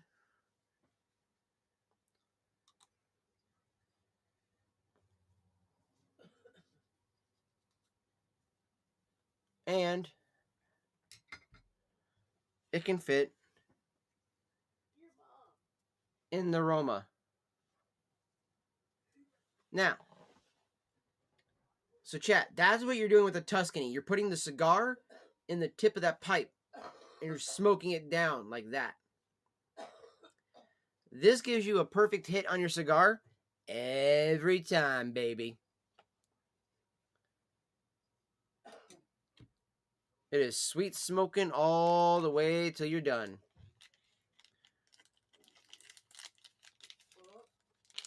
And this is, my friends, is why I like smoking tobacco. There is a plethora of things you can do to smoke your cigars, your pipes. And for those that that go to the glass shops and stuff like that buy pipes for cannabis use, well, I use those glass pipes for tobacco use. I'm not even joking. They work just as well for tobacco.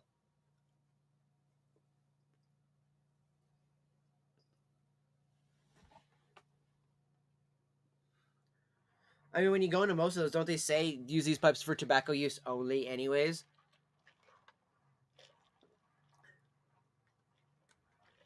So I'm just following the rules.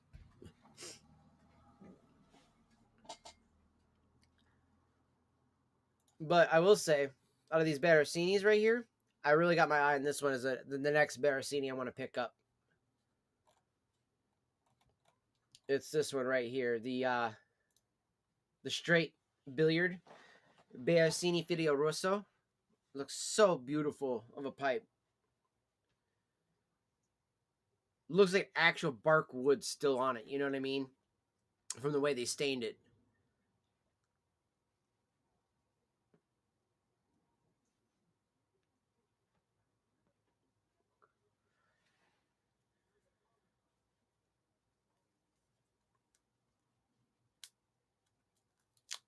And if you never smoked a cigar and you're wondering why I take the bands off, so you don't smoke the bands, contrary to some people's belief. Actually, I've seen a lot of people who don't smoke cigars that actually thought we smoked the bands. We don't smoke the bands. These are paper.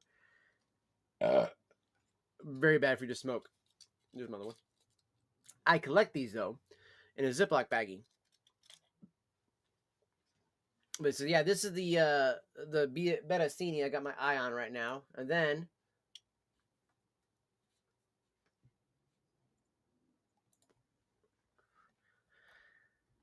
I also got my eyes on the sandblasted one of these. The Barracini Mar Bleu.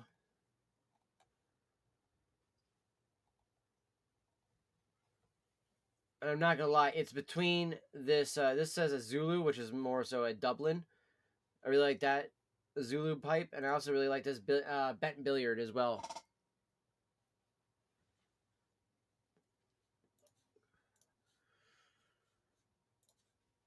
Now you want to get into some crazy looking pipes here. We got hobby blocks where you can carve your own. You know, Viking's pretty crazy. So they got one down here called the Tor. It's only like 4 something inches long.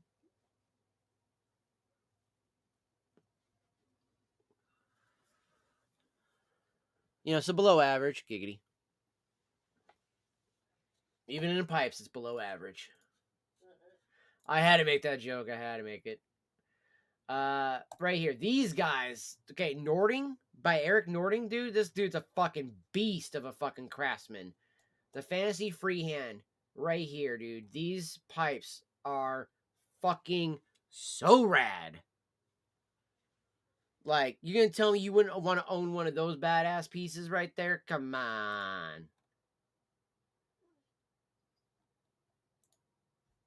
And all these, the reason why they say one left is because they only make one of one. They never make more than that. So when you buy one of these guys, that's it. You own that exact only piece. So no one will ever have the same piece that you have.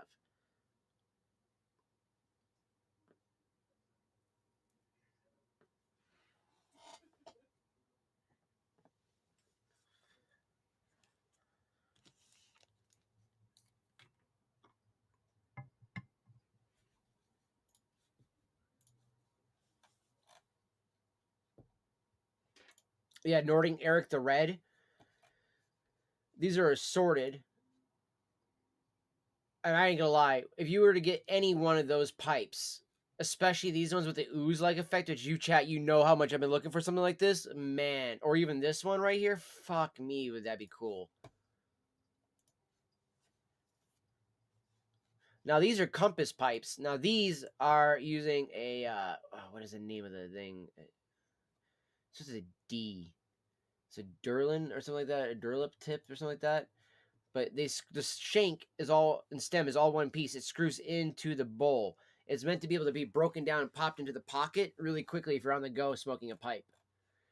However, though, as you guys may know, the one I got my eyes set on right now when it comes to a pipe is gonna be by all means probably. Oh yeah, hold on, I gotta show you guys this. So I ended up finding this too. There was a Dracula Peterson pipe still available, a billiard one. Oh my gosh, I love these so fucking much. That black and red stem just looks so fucking cool, dude. So fucking badass. And of course, my tiny little bladder gotta go again.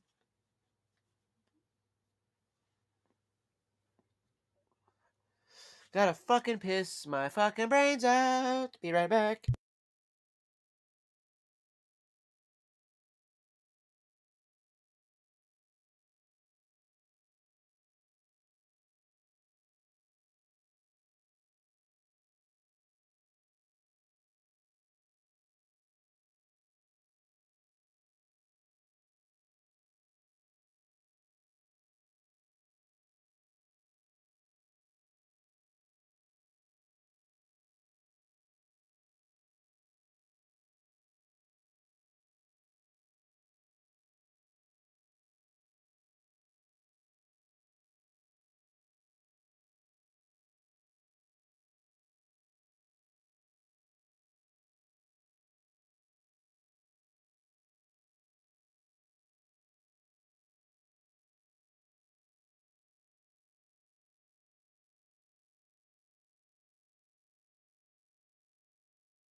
Appreciate you, Choles. Appreciate you, fam. Thank you for the lurk over here, dog.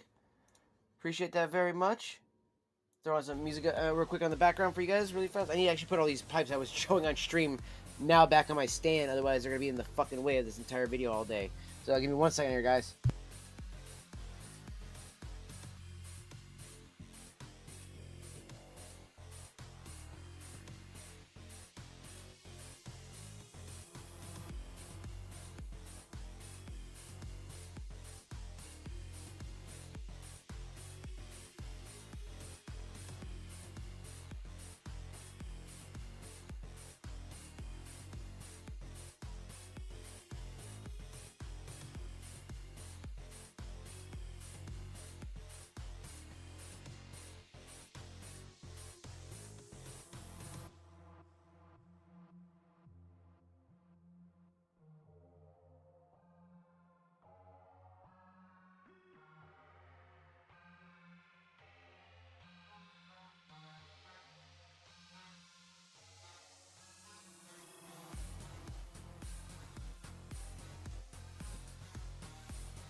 Alrighty. There goes my mood. Yeah, I was like, fucking run to the bathroom again as soon as I got done with that dude. Like, seriously. I swear to God, my bladder, chat. I'm telling you, man. I need like a fucking catheter, I swear. For right now, I'm gonna go ahead and put this other Nico Rustica back in the container. Where was the lid? To my humidor. I wonder if that's what fell.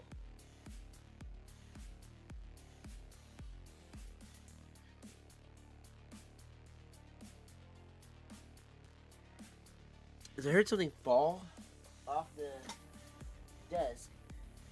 Yeah, I can't figure out what it was. Now, where can I find the... Oh my gosh, the lid's right here. Derp.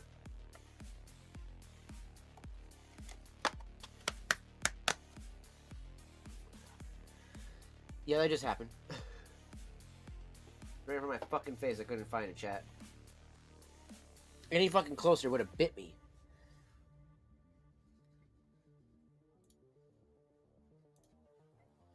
Alright, so however though,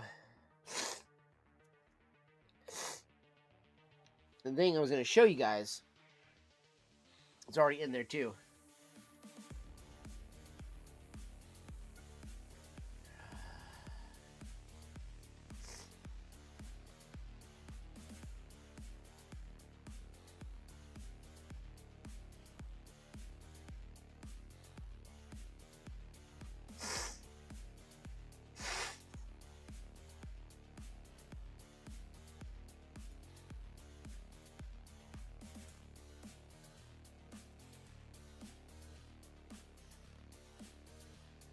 Okay, so household supplies is what it's under. Okay, that's weird.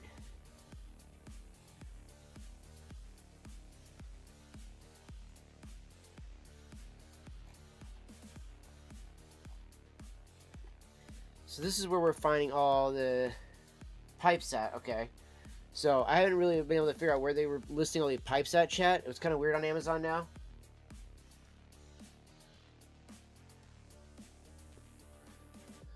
For some of you that want to start out, though, they got these little $10 ones. How big are they?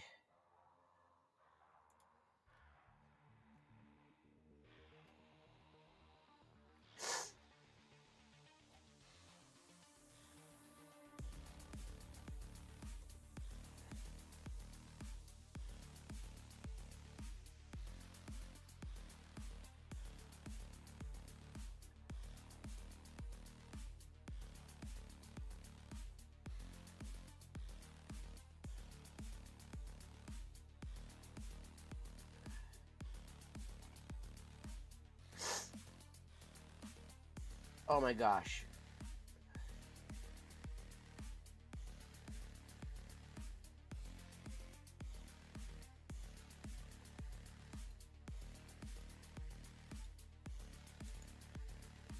That is so tiny, chat.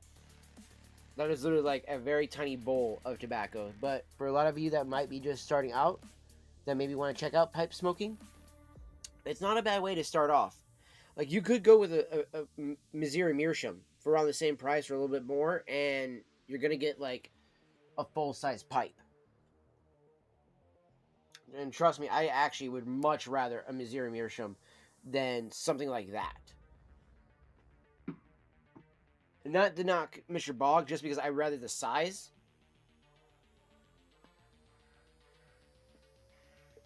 And for those that are new to cigars, when you're done like this, take your cigar and just put it in there. I was just tapping down some ash that was in there so I can actually bury it and suffocate it a little bit better. But I didn't actually tap it. I just pushed down this ash that was already in there. Just down a little bit with it. So that way I could kind of get the thing to go out a little bit faster than it probably would have normally. So, however though, the main pipes we've been looking at, chat, have been these guys. And the reason for that is that right there. It's called a windscreen. So imagine that as you're walking around, and mind you, with these stems, I should, ideally, okay, be able to put this church warden stem into it.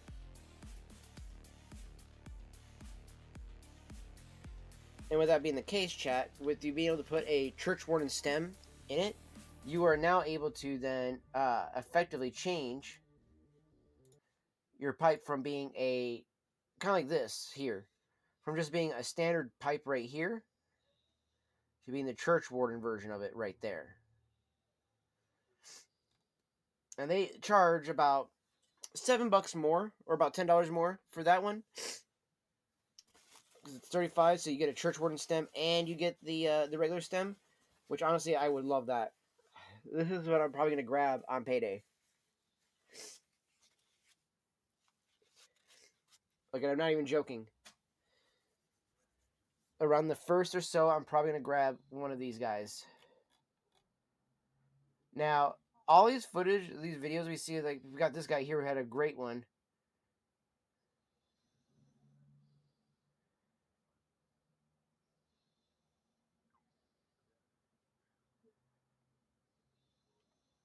This dude uses a blowtorch lighter on his thing, so.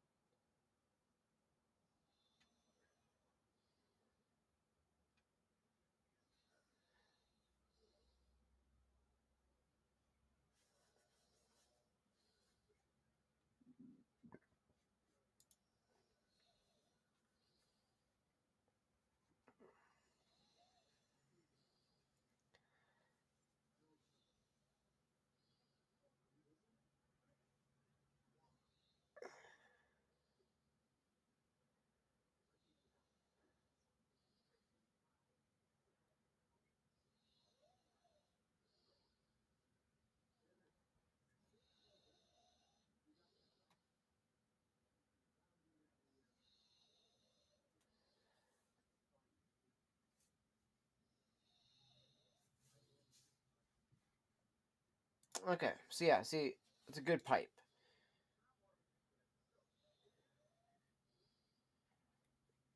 And you can tell he takes good care of his pipe, as you can see, chat. That's what I'm gonna be doing with mine. Then you got people like this who fucking broke their shit, which probably pulled it out when it was hot or whatever the case is. I don't know. They look like they cut that damn thing or broke it in half. This one, the dude ripped the fucking top off way too hard. You could still put the windscreen back on though, easily. This one had like a cut in it.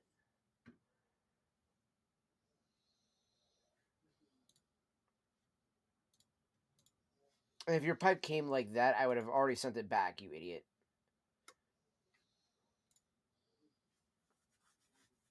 This didn't seat properly, they claim. I think that's something that they did. So many people do shit like that and end up fucking it up themselves.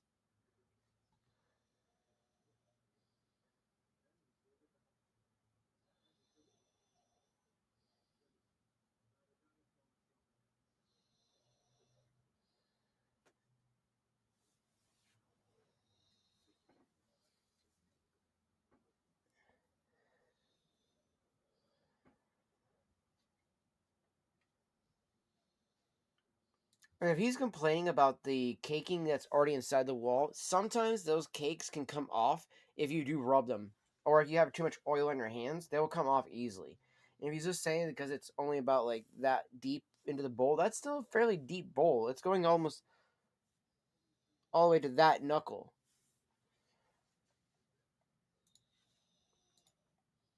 Yeah, he doesn't like the. I don't like stinger stem filters either, but you just take the damn thing out.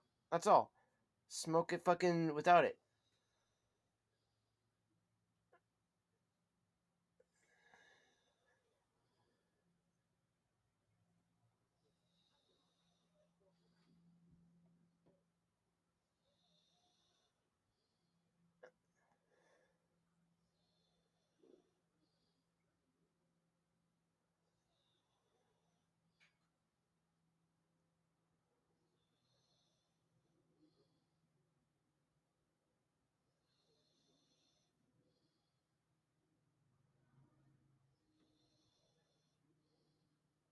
Yeah, okay. You see what they just said there with this part of the pipe? Again, that is what we're talking about here on those pieces right there. So you see what they're talking about? This is what we're getting at. Getting the light a little bit better there. You see how it's a slit? And it's actually gradiated? The Barricini does exactly what they're saying they don't like, and that is a problem. A hole that comes out wide. That's what a lot of these flared out fishtails do wrong. And that is my problem with most fishtails, chat.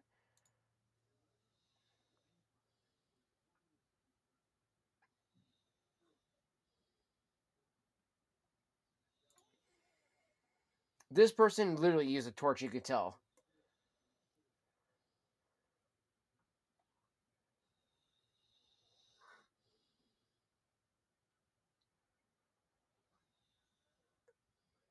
I'd like a refund, please. Yeah, from what I've heard about this guy here, he did not get a refund because this is a torch.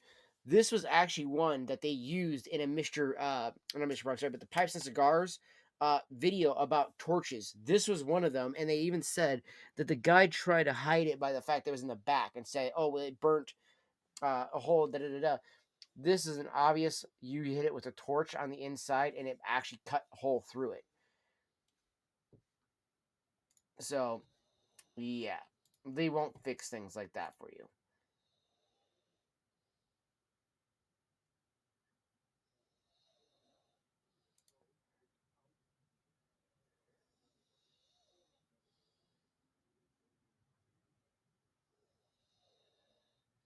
And again, cracked around the bowl. Again, I'm assuming either A, they're using fucking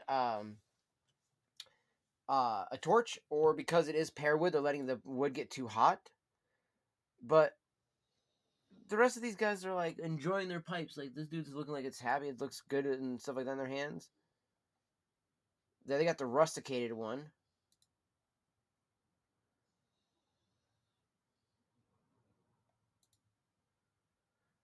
And yeah, look at this one.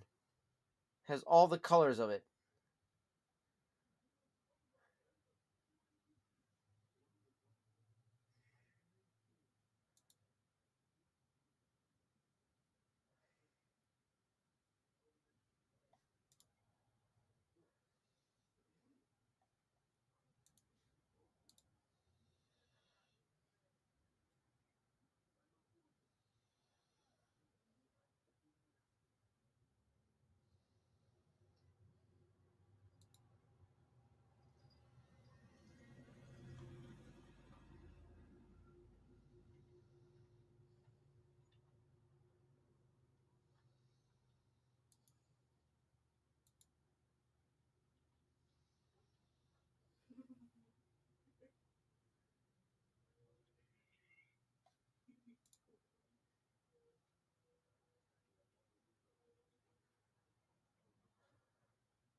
Yeah, these people are overheating their pipes, chat. That's what that's from. You can easily burn out a pipe like this if you overheat it. That's just how it happens, man. That's nothing against the pipe. That's somebody cutting into the wood. That's not. Yeah, no, I'm sorry, but that was you doing that.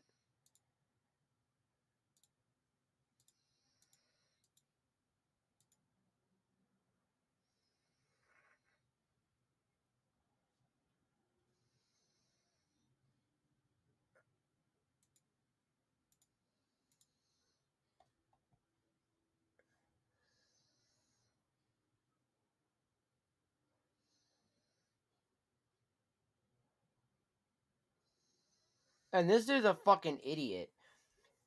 Called it a plastic. That's what I mean. Called it a plastic pipe. It's pear wood, and that is a glossy coating on it. You dip fuck. Okay, let me explain to the uneducated here what we're talking about in Mr. Brog pipe. All right, all right. We're gonna get piped, because Adam will educate you all on this matter. Okay, okay. Thank you very much. And we're gonna go to Mr. Brog. And pause. God damn it, son of a bitch. Fucking Bob Saget. I gotta use the bathroom again, chat. I will be right back. So bear with me. I promise.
Okay, I am back.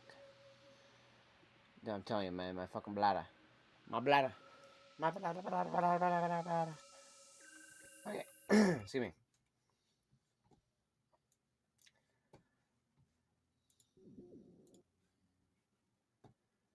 Alright, let's watch the Adam Get Piped video together, chat. And show you guys what I'm talking about with Mr. Brog pipes. I was talking about these last night, or earlier this morning, actually.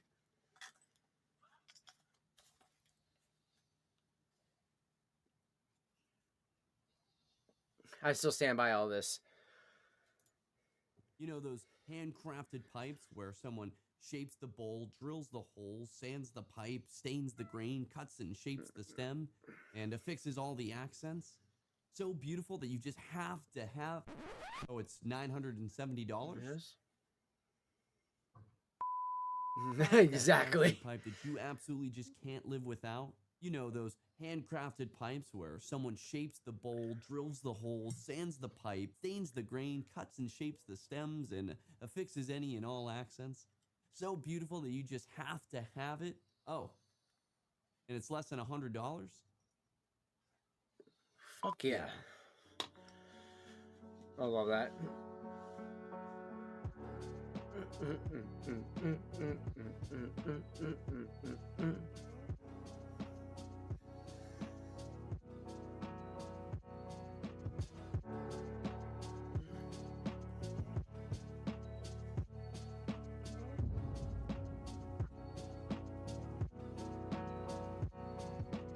I like the little intro music that he plays.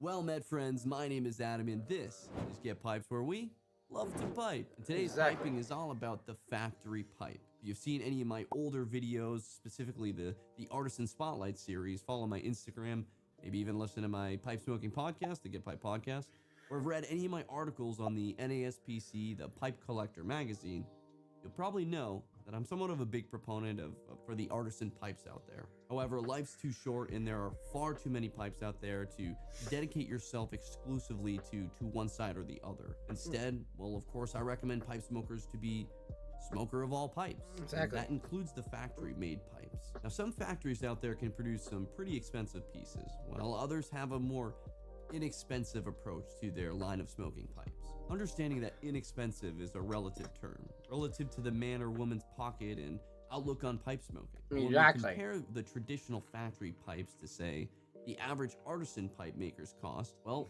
the factory pipe is just significantly cheaper. It And is. cheaper doesn't always mean cheap.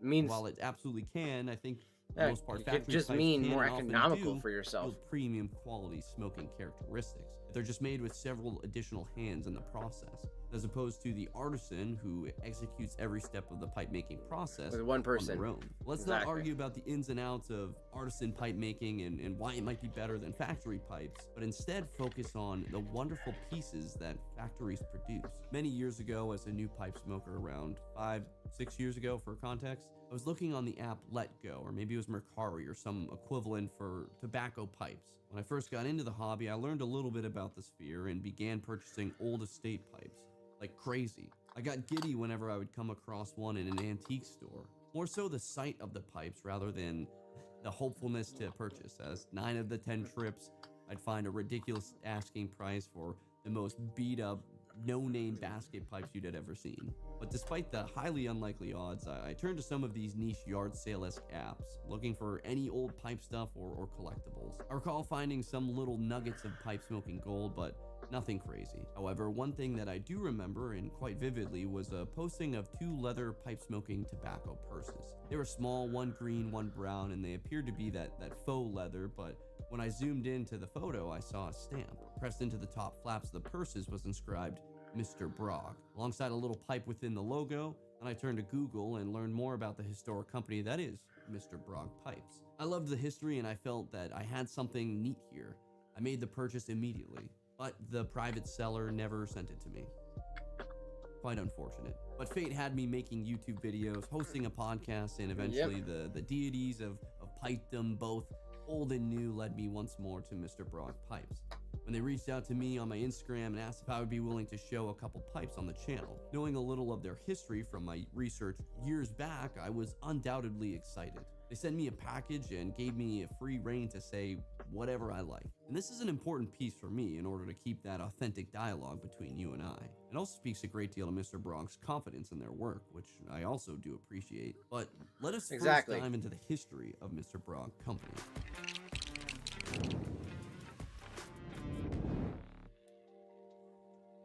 There in Przemyśl, Poland, the Mr. Brog factory sits. Since the late 1940s, in fact, following a harrowing war, and pipe makers Wiktor Winarski and Zbigniew I fucking love this.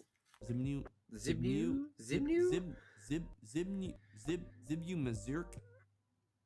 Mazurk started a pipe company called Wooden Accessories and Plastic Products. Now, not the coolest name of all time, but a name nonetheless. However, it was in the 1990s that the company concluded that the heritage and the importance of honoring one's origins weighed far less than the weight of a bad name. The company then changed its name to Mr. Brog, a derivative of some of the owners and lead carvers' names. I tried to memorize the pronunciation and failed if you couldn't tell. But the takeaway here is the initials were MRB, stamped on the pipes in the early 1990s. Eventually, this led to Mr. Brog being stamped, and by 1995, the name was official. At the same time, the company started naming and numbering all of their pipes. Today, they've sold over 2 million affordable pipes to pipe smokers across the entire globe. Historically, Europe and really Eastern Europe has been an incredibly densely populated home of pipe smokers. This is Perhaps true. through law and regulation, that figure is a little bit more balanced with the increasing interest here in the United States, but the point is, it's one of the big reasons I would love to live over in the EU just for that, but that's the only reason why. Fuck all the crazy Mormon shit. Find a way to or Muslim shit, I should say. Everyone who wanted them, to include the folks who didn't particularly love paying the cost of briar, something that was very scarce, especially after World War II. The company settled on pear wood, an excellent wood for pipe making, according to current owner Mr. Zbigniew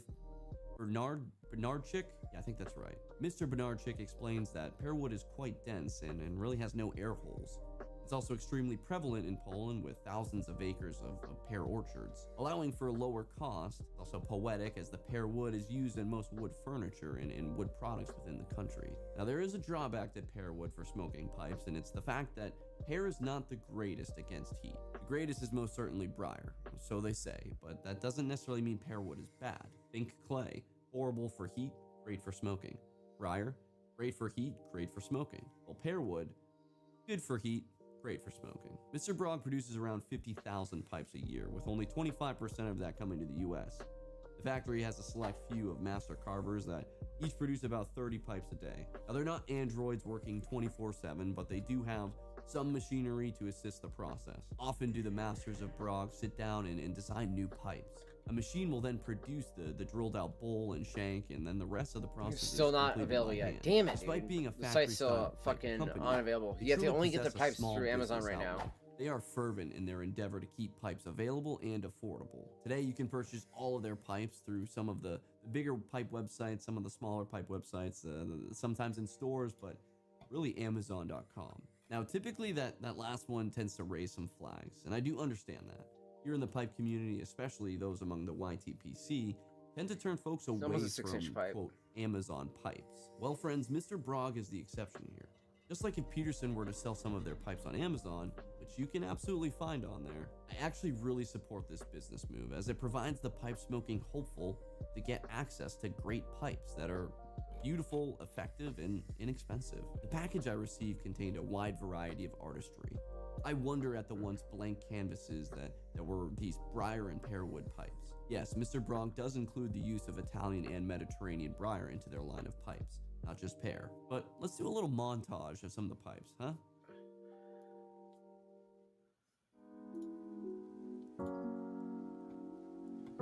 The montage of these pipes, dude. Like, look at this chat.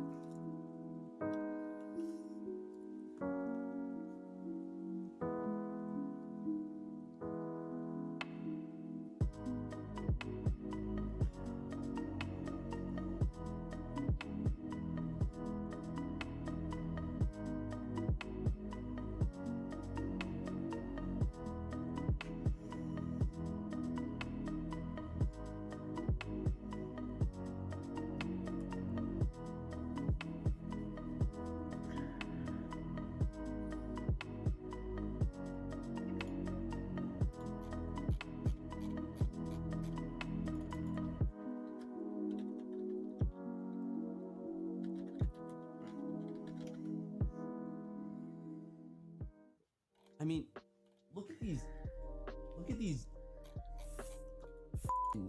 megalodon sized pipes. These are like textbook Rich Esserman pipes, big pipe guy pipes. They're massive, man, and they're really fun. They really are. And that's not to mention the naming convention here, which is also great. Here with these three massive pipes, we have the Galway, the Duncan Duke, and the See, XL Giant. checking them out like through that way. You one can't even not find them, creative, chat. but at least it's honest. That's the And we only. like that.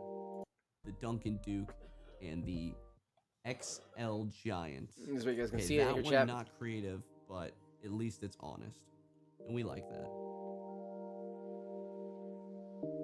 $40 for the Duncan Duke. $32 for the Giant, which is the one I want the most. And next would be the Galway, which is $45.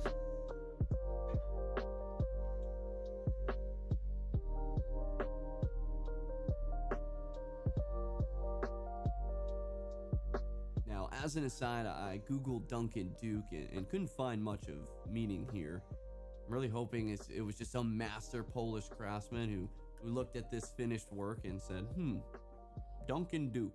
I don't know who Duncan is, nor if he's in fact a Duke, but this pipe looks like it would, in fact, befit a man of such a name. It is a nice pipe, too, though. I would buy that one as well.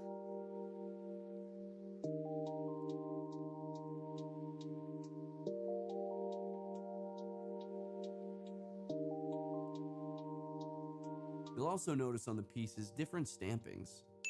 Some have a really unique and cute stamp. I'm assuming it's perhaps a particular crafter within the factory, or maybe it's just simply for added flair. Either way, I love it.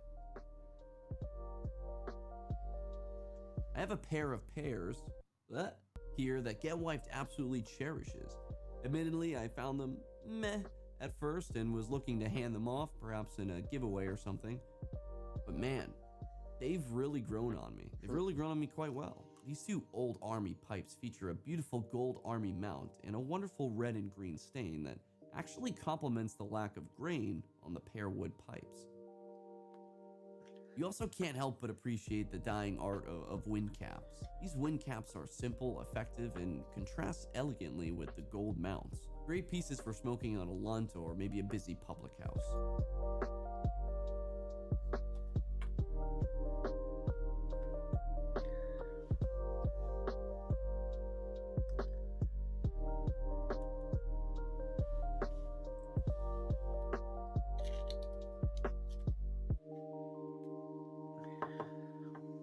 The package that Mr. Brogg kindly sent my way also contained a handsome church warden, another pear wood with a military mount. I'll always admire a good church warden pipe. While they're so impractical, they do command a pretty appearance and really a magical aura when smoking. I really just don't get why people say they're impractical. Oh, there it is. It's right there. Like, I think they're not that impractical. As you see, my church warden gets used all the time, chat. Now, lastly, we will touch on Mr. Brogg's best work. Brogg briars are not something to overlook. Again, I know the reservations of purchasing pipes on Amazon, but man, these do well to eradicate the, I guess, dated thinking. The briar pipes are just gorgeous. Now, in my collection, there lies The attaché is the one I want the most. And the frog. And a straight billiard, the attaché. Yes. These are so alluring. Like, these compete heavily and maybe even beat out many of the Petersons and the Savinellis. These three pipes feature this lovely silver accent piece. I think this is incredibly unique too. It's reminiscent of, like, I don't know, like a king's ring. A ring that a king of a medieval society might wear. And they have them on their briars. The billiard here is just stellar, in the care and in the design. The dichotomy here of the rustication and the smooth is perfect for this piece. Looking closely just under the kingly ring, there features a super narrow ring of the smooth.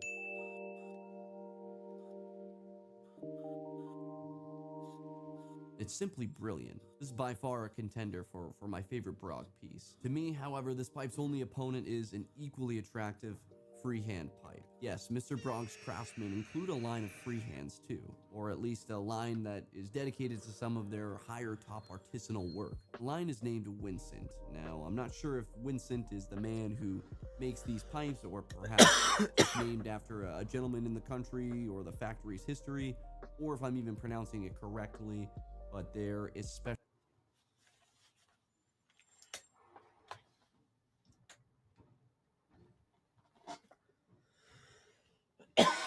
Hold on, chat.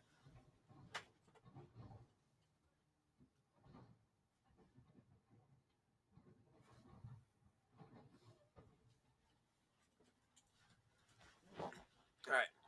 I wasn't sure if that was a package truck or if that was the garbage truck. It's a garbage truck.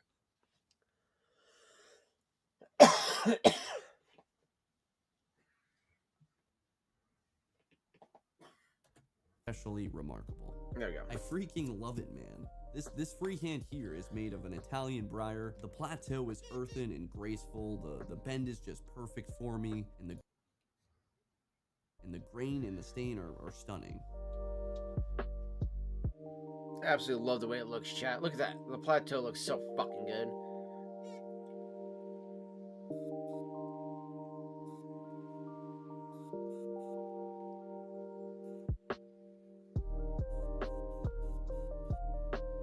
Lastly, you'll find an even kinglier king's ring, a gold band with silver end pieces. If you place this on a table at a pipe show, it's getting picked up by 100 hands. I am so confident in this pipe's beauty and function that I deliberately decided to bring it forth to the Las Vegas International Pipe Show this past October. Pipe shows are known for their presentation of artisan pipes. They're also known for the connections and interactions made amongst the pipe smoking community, and therefore folks tend to bring out their big guns, meaning their nicest artisan pipes, the flex pieces, and after all, it's a special occasion, right? I too brought such pipes, but I made sure to include this piece from Winston at Brog Pipes. I actually brought 2 Winston pipes from Mr. Brog. And I didn't bring any other factory pipes. None of my Pete's, my Costellos, or even my Dunhills. The other Winston was just as incredible, one that my wife begged me to keep, but alas, I did hand it off to my right-hand man, the producer guy of the Get Pipe podcast. Episodes every Thursday, and together we brought these pieces out to the Hoover Dam, smoked it in front of hundreds of people, Red Moon, but we're gonna. And man, we returned to the smoking rooms that night, and we continued to smoke those pieces, and they had 0 issues, no gurgle, just gave us such joy. I'll close this one up by summarizing the grand line of pipes that Mr. Brog offers. These pipes are very affordable.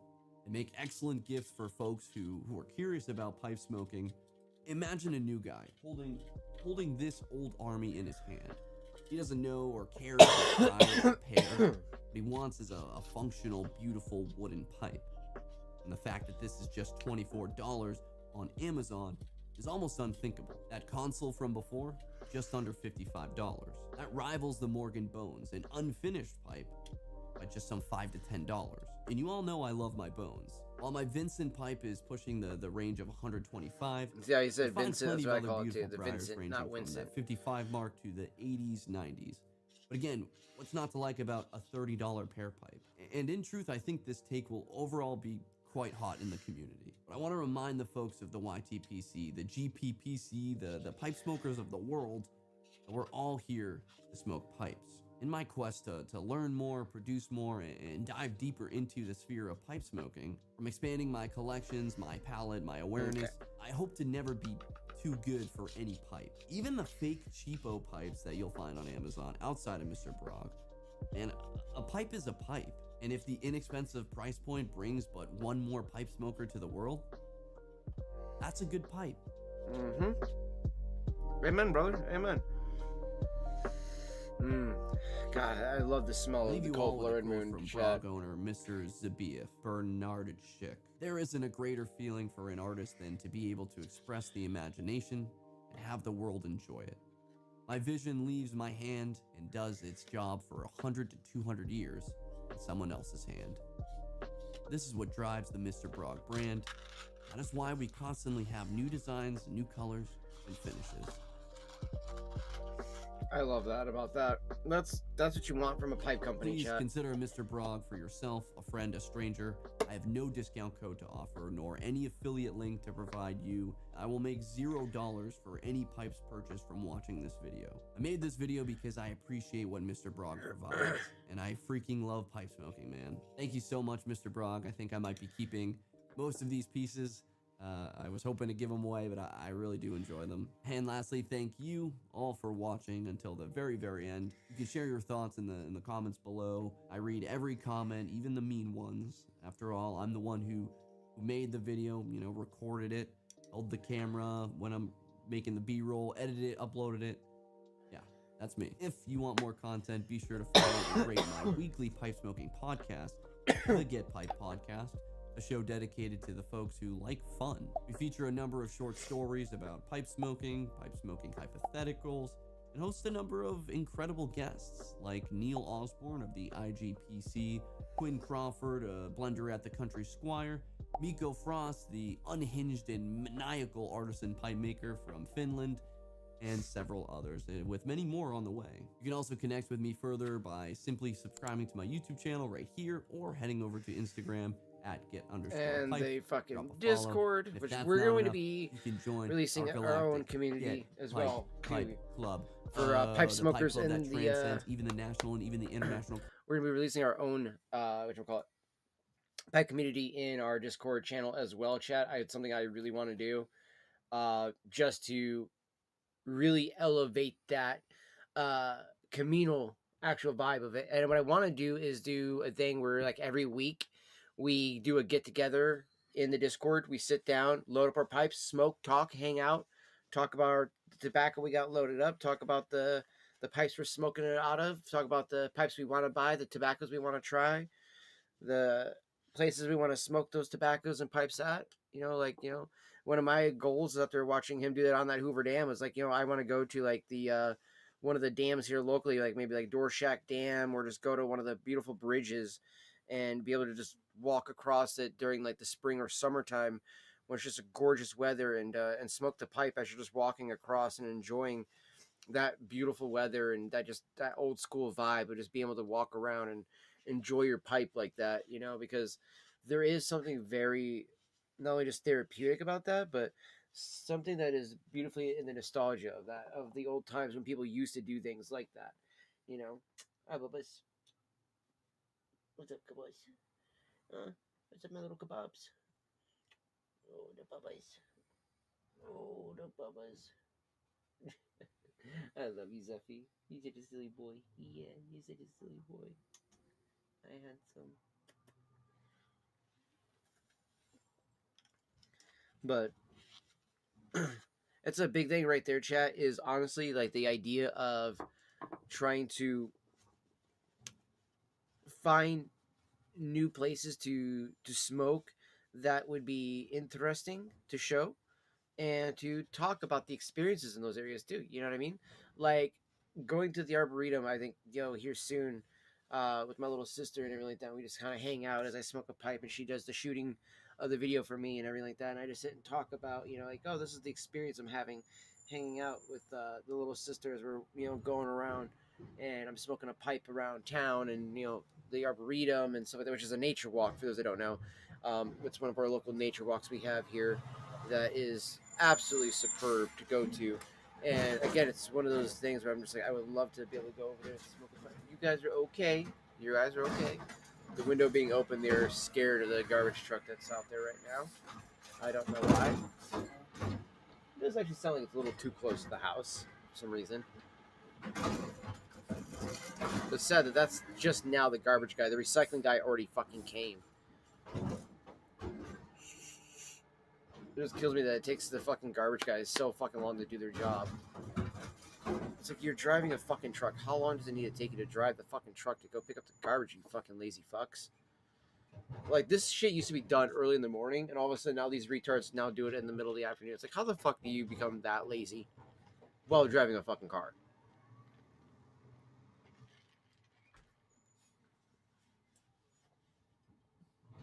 Like, and how is it that the residents don't get done early enough so you just work on the businesses all throughout the rest of the day? You know what I mean? Like, that makes way more sense.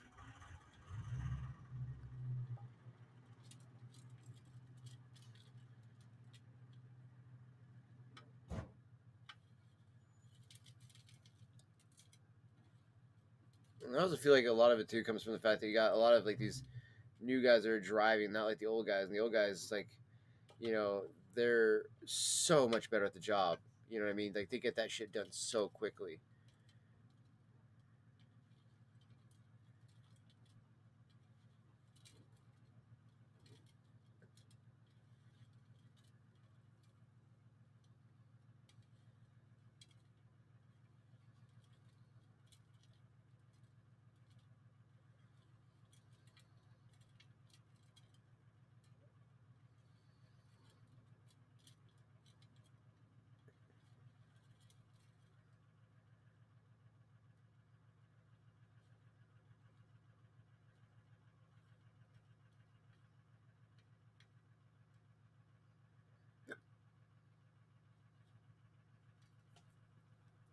It's in here and kind of like go through the tobaccos here.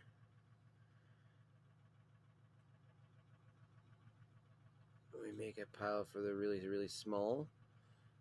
And then the big and then medium pieces all get put in one side, along with the smalls getting put in one side. And if you do this, like, this is the Jeremy Reeves method, by the way. You know what? Let's actually go to that video then.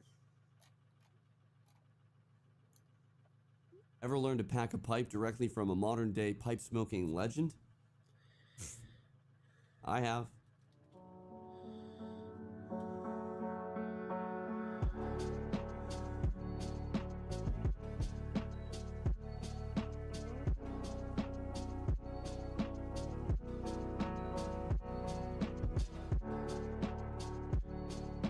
This is mostly all little pieces, honestly.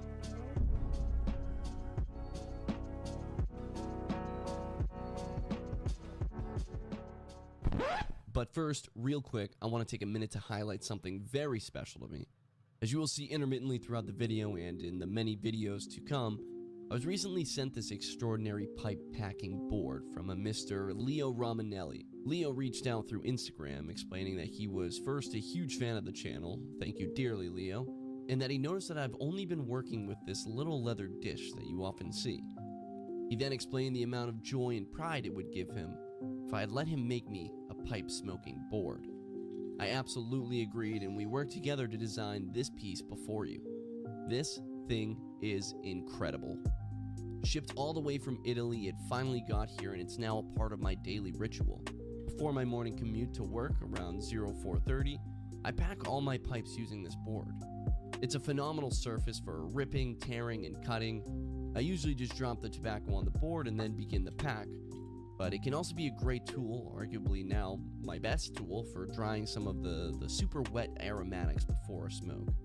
It has slots for tools, lighters, pipes, and then yes, the primary surface for your leaf. To top it off, this small cutout is paramount for putting back every last scrap of leaf that failed to make it into the chamber. Within this set, you'll also find an awesome leather pipe holder, a wooden corners tamper, on these and a wooden rolling scraper, tray shot. great for the post-smoke ream. I am in love with this set, and I'm so proud to present it to you. I want to thank Mr. Romanelli so deeply, a kind and honest man who added that he's not a woodworker by trade, We only but a man had who enjoys a very at heart tiny the amount art, in the bigger pile. ritual, and philosophy This is of the smoking pipe. The actual He big stuff endeavored we to have bring right about here. this stellar piece That's to it. aid in this The rest of delightful this hobby, and I assure There's you all the that he small succeeded. pieces. You can reach him on Instagram, linked below, to order one for yourself.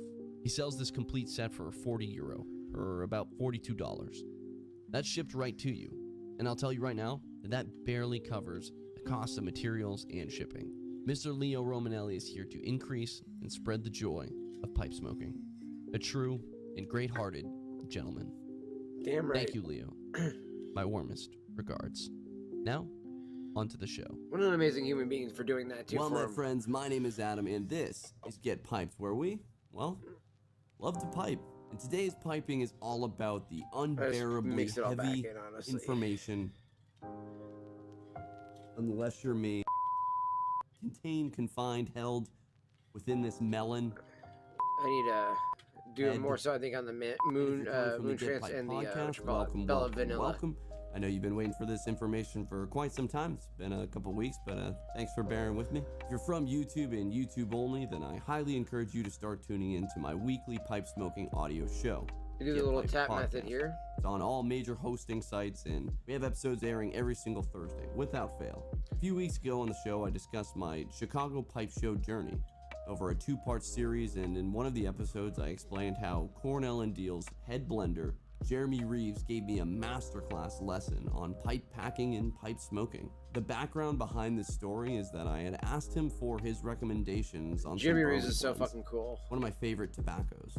I explained how I frequent the burley, love but to I'm go work always for that looking to expand my palate and understand more blends.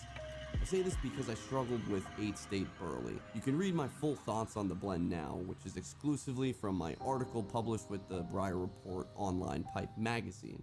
The bottom line is that I felt this blend had little to no flavor. I was puzzled. I didn't know if it was me or the blend. I just didn't love it. I couldn't really find much flavor. To be honest, I was feeling like a rookie pipe smoker again, despite all the burleys I do enjoy. Well, master blender Jeremy Reeves recommended several burleys to try, and I picked them all up on Saturday of the show. But it was that second day, Sunday, when Jeremy walks up to me and asks me about the blends. I tried Savinelli's Jupiter that night prior, as per his recommendation, but I told him I really needed a clearer space.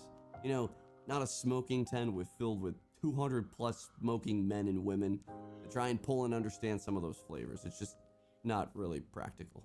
So he told me to reach out, which I let him know that I of course would, certainly. I also added that I may ping him for a tip or two when I do, and it was at that moment that he stopped. Jeremy, master blender, stopped and saw an opportunity of mentorship.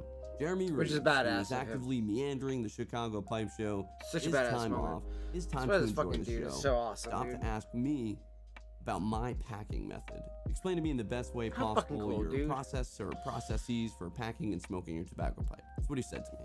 I proceeded to explain the method that you can find here in one of my older videos, somewhere up here. And then Jeremy Reeves went on to tell me how it was not only wrong, but very You're wrong.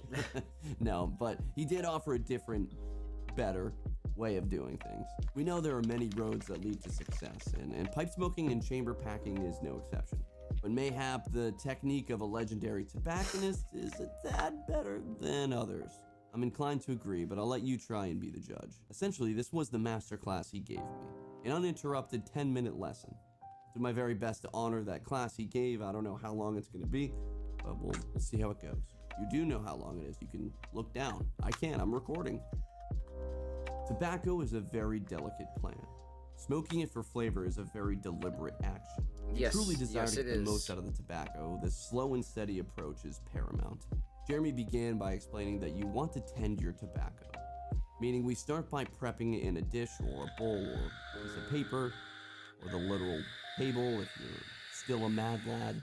If it's cake, start ripping, a plug, start slicing, a flake, start rubbing, ribbon, shag, cube, or ready rubbed, then just start prepping immediately. We prep the tobacco by generously, playing with it. Like a woman who loves when you play with their hair, you want to play with the tobacco.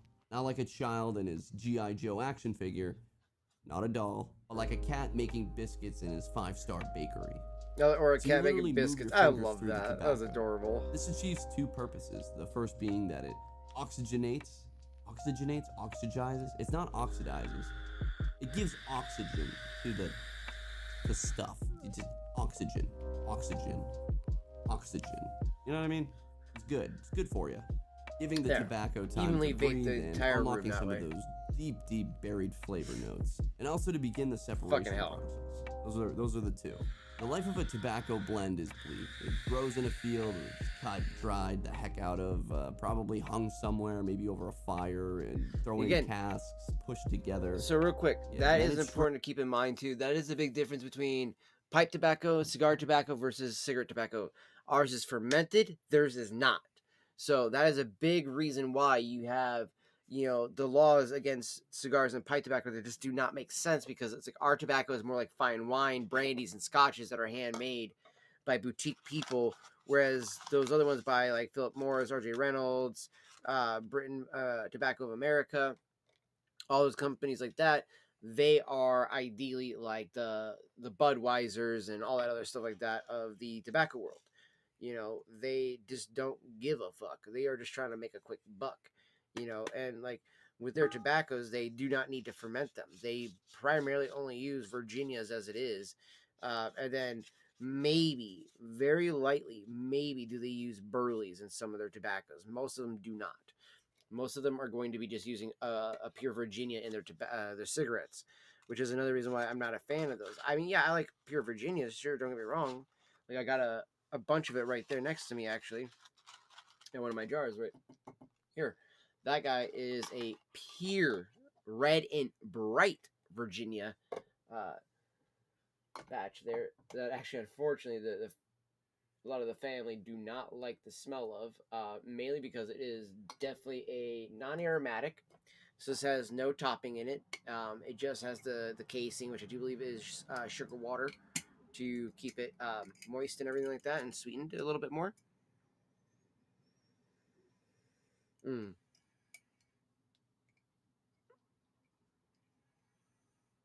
This is by far one of my favorite fucking blends to smoke when it comes to just a plain pure tobacco taste. Next to my Prince Albert and then the Consummate Gentleman. I fucking love this tobacco, chat.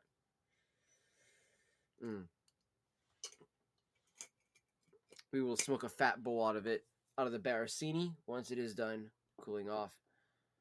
Now, ideally, it says that this is not the best pipe to smoke it out of. It would be better for like something like my billiard. Unfortunately, though, my billiard is not a very big one. I could potentially use the bigger apple, which I do tend to use it on that, or I do tend to use it on my Prince Albert and my Carter Hall because I love smoking fat bowls of those because I fucking love those tobaccos. They are by far, like I said, some of my favorite ones to smoke. I am a big fan and a big codger when it comes to smoking the Prince Alberts, Carter Hall, Hearth and Home, sweet casks that are made by like Sutliff, Mac Barons, things of that nature. A lot of the OTCs, over-the-counter drugstore type of tobaccos, I love smoking. I say most because some of them do have a heavy amount of PG in it, and then it becomes a very fucking instant tongue bite. Do not love that. Now, this is some Colt Blood Red Moon that we have dried for roughly about 10-15 minutes while we were watching a video. So, it shall be ready to smoke. We're going with the charring light, so cheers, everybody.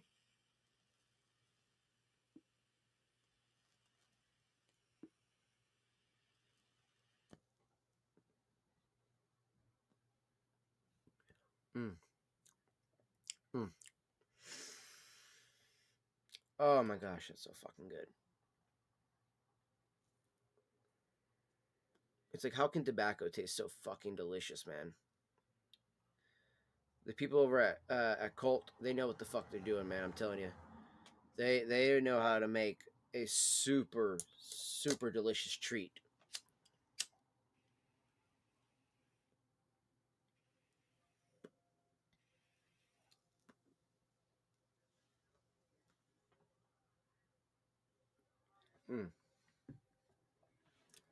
For somebody to say a church warden is impractical, I fucking love using my church warden. I'll give you another thing I'm going to do here probably a little bit later on today. I'm probably going to go step outside and go smoke on the porch. And just load up a bowl and hang outside and just kind of maybe even go for a walk down to the Arboretum and back, actually. That sounds good. Smoke a pipe.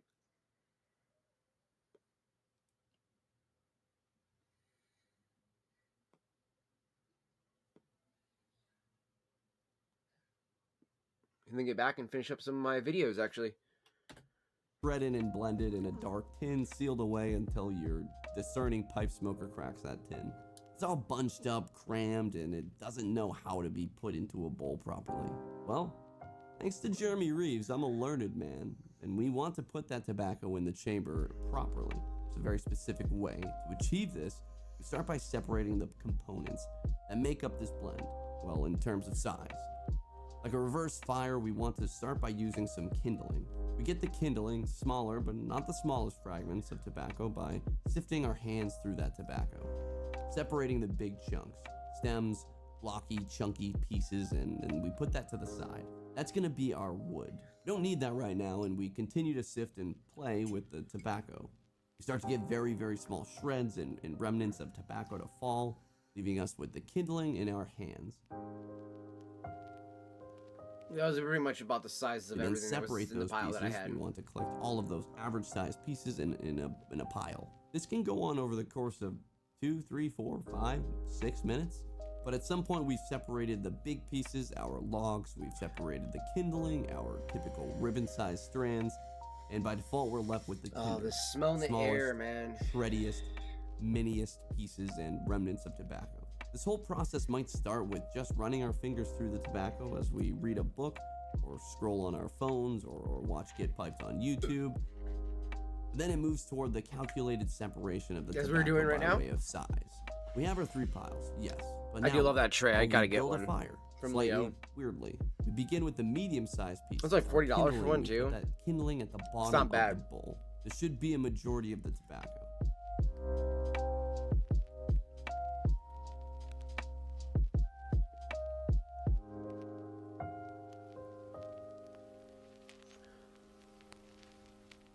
We don't want to push down with our finger, at least as best as possible. I know there's some really narrow tankards out there, but just bear with me.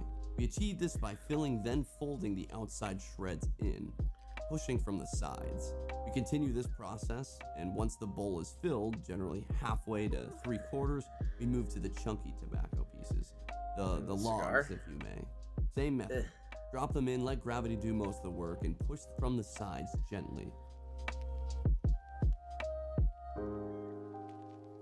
At any point, we can use our pad, the pad of our thumb, to kind of press it down, but we're not throwing a finger down into the bowl. I might slightly disagree with this idea because so many pipes are narrow, tall, and command a push down. So take a look at what you got, but in the spirit of Mr. Jeremy Reeves' masterclass, we'll avoid it here.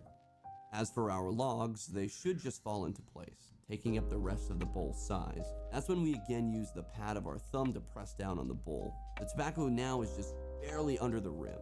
We end this packing process by the dropping of our little pile of tinder on top.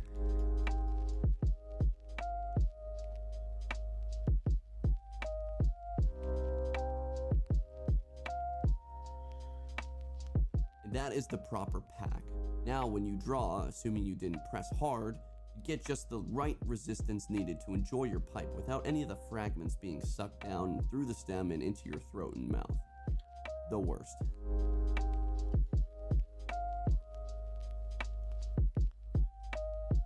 As for the lighting, it should be straightforward, right? Well, no. Not for me anyway. When I light my tobacco pipes, I typically throw the flame in the tobacco, trying to evenly spread that flame across the bowl. Yep, that's Charring me. that first layer of tobacco. I'd also be drawing super deep with the intent of pulling the flame downward in order to prep the bottom for the embers to come as I tamp the tobacco downward. Well, friends, my mind was blown once more as Mr. Jeremy Reeves explained to me that he does not even touch his flame to the tobacco. Jeremy will put the flame as close as possible and draw so delicately as he neatly moves his lighter or match around. The residual heat is just enough to burn the tobacco. It's a patient man's game for sure, but it's really interesting.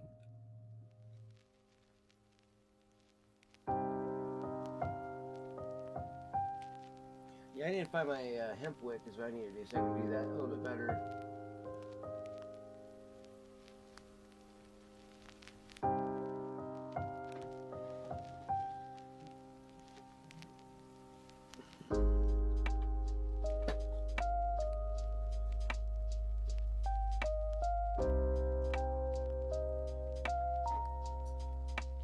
Trying to see if I can feel the box back here anywhere.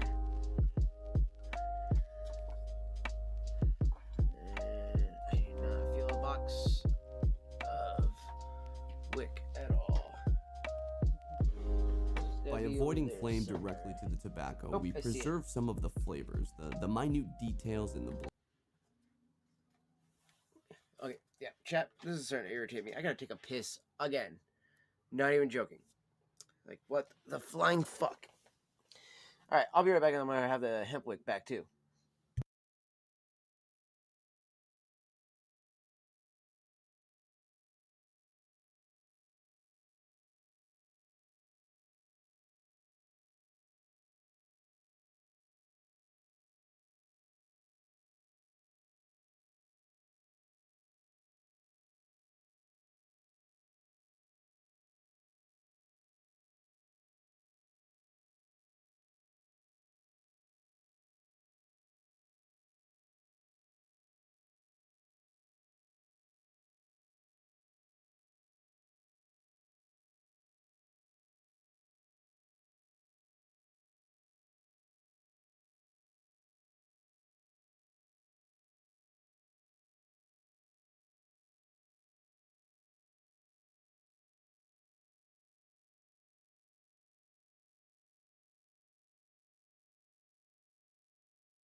Okay, so with the hemp wick chat, actually, let me pull up this video here real quick.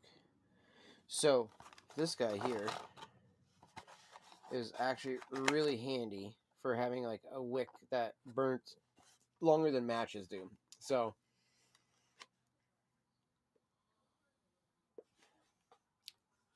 main reason for this is that it's got the wick sits inside the box, and we have still about that much of it left. So we still got quite a bit of wick left.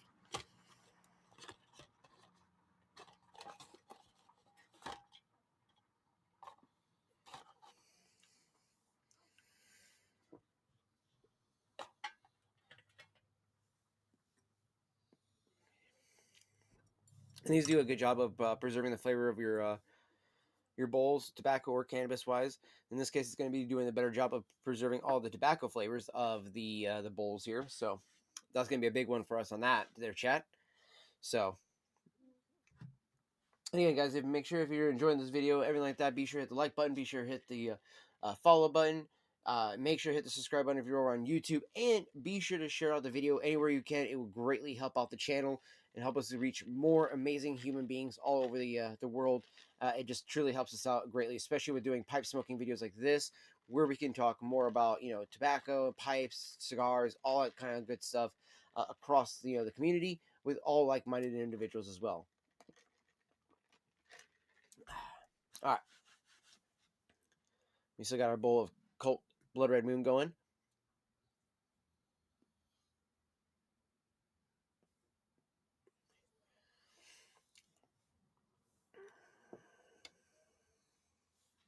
Okay, you're okay, Bubba's. My poor kiddo. He was like, ah, freaked out there. That are burned off Oh, from the but fire. I you're must okay. say he's certainly correct. When I came home and smoked some of those burleys, I really do believe I was tasting something slightly deeper. Perhaps a placebo on the mind, but I do enjoy this deliberate process.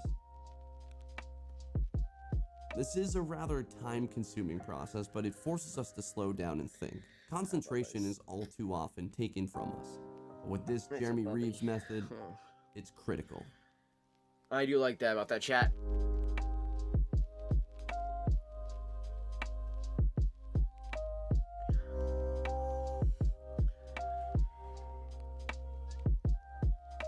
Also, forcing myself to have to talk like this and hang out like this too as well, it actually allows for me to help work on slowing down my smoking cadence as well too, when I might be Can't say smoking I'll too do fast this at every times time, too. but I'll certainly plan it for the finer tobaccos and maybe my quiet smokes on the porch. Those days where you unplug from socials, grab a book, and maybe pour yourself a wee dram of spirit and puff, puff, puff away.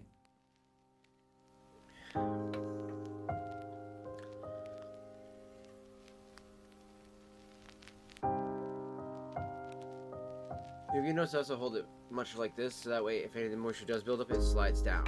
Another big key. Thank you guys once more for watching. I really do appreciate your time. Consider You're the adorable, subscribe Bubbas. option and leaving any feedback. Do You you can want hear some much water? more about Is the that what you fantasy want? side of pipe smoking Okay. on my 1 second here, Chad. I gotta get my boy some water. That was adorable. He actually just saw the water bottle. He's like, "Can I get some water, please? Would you like some water, baby? Is that what my boy wants? Yeah. You want some water? I don't know if you guys can hear him or not. You want some water, Bubba's? Hmm. Is that what Bubba's wants? Is this what you want? Yeah. Are you gonna say it loud enough so they can hear you? No, yeah. Yeah. Yeah. Uh-huh. Oh, yes. I love you, Bubba's. He's so fucking cute. I love that so much from him. I love his little talks. He is so fucking adorable. That cat truly always makes me laugh and smile so much. I love him so much. He's just such a good kid. He's like, give me water. And he had like that much water in his bowl, which is actually a decent amount in his bowl. But he was like, no, I need that much more. You're like, okay, bud, give me 1 moment. He's like, I want the whole thing full. Always gotta be full. Doesn't matter. It's a little bit. It could be that far down from the top. He's like, no, it's too little. I need more. Like, okay. He's such a special boy. I love him though.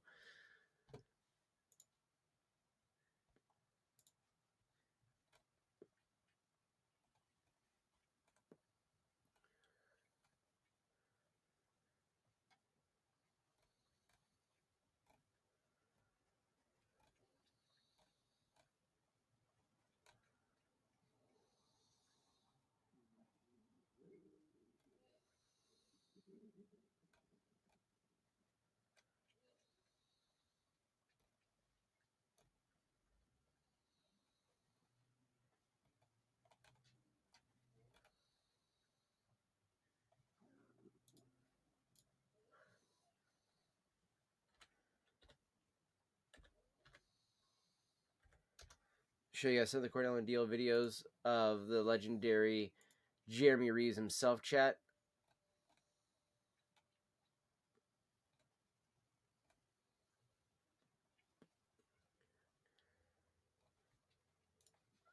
You want to know why I love Autumn Evening? Right here you go. Hello, everyone. I'm Jeremy Reeves, head blender This is of Cornell badass. and Deal Pipe Tobacco Company. And today I wanted to talk to all of you about a blend that I think fits perfectly with this transition into fall, and that is Autumn Evening. Autumn Evening is our flagship tobacco. It is easily the most popular of This is one of the our regular unopened tins of it catalog too, chat. offerings. We struggle to keep it in stock, and it's really labor intensive to produce. We have limited cooking capacity, and we're taking rich, dark, flavorsome North Carolinian flue-cured tobacco and steaming it into a Cavendish type product, and then infusing it very deeply with maple and caramel and scotch and vanilla. And the steaming and then infusion process really yields a tobacco that is both tobacco-y and tobacco forward, but also has these wonderful sort of maple and caramel notes floating over the top of it, and really infused deeply into the tobacco. So I love this blend. I actually have a couple of pipes that are specifically dedicated to it, and it is difficult to produce. As I said, we struggle to keep it in stock. That's my open one of To it. me, it's very Of the tin, special, I have and a it's jar of it no too as well. secret that it's been our most popular blend for quite some time. So I am heartened to notice that others take notice of all that goes into. I don't need to take that producing with this me on my blend. walk. We have it available in 2-ounce tins. I'll take the sanctuary with me 8-ounce as well. tins, We're going to take a and good bit of for tobacco those with us you and enjoy a who nice little are more walk and hang dedicated out sesh out in smokers the or who are more Arboretum here in a budget moment. conscious, we also offer it in a bulk offering. At most of your brick and mortar stores and online retailers, you'll be able to buy in bulk by the ounce, or 2 ounces, or 4 ounces, or 8 ounces, what have you. Or if you're purchasing a pound, I always recommend transferring the contents to a series of jars, mason jars, because long-term storage in the plastic bag is not ideal. Our hope is that this hits retailers' shelves and then is quickly These on tins to are really great consumer, though, I'm not going to but lie. as soon as it's in your possession, I would recommend transferring to a jar, these guys. because plastic has little micropores in it that will over time absorb flavor that really should be going into your pipe. Really should be spreading across your palate, not soaking into the plastic of your bag. So I hope all of you will join me in kicking off fall with a nice bowl of Autumn Evening. Thanks so much, guys. And that is why I love Autumn Eating Chat. Again, I truly love these guys so much for this shit.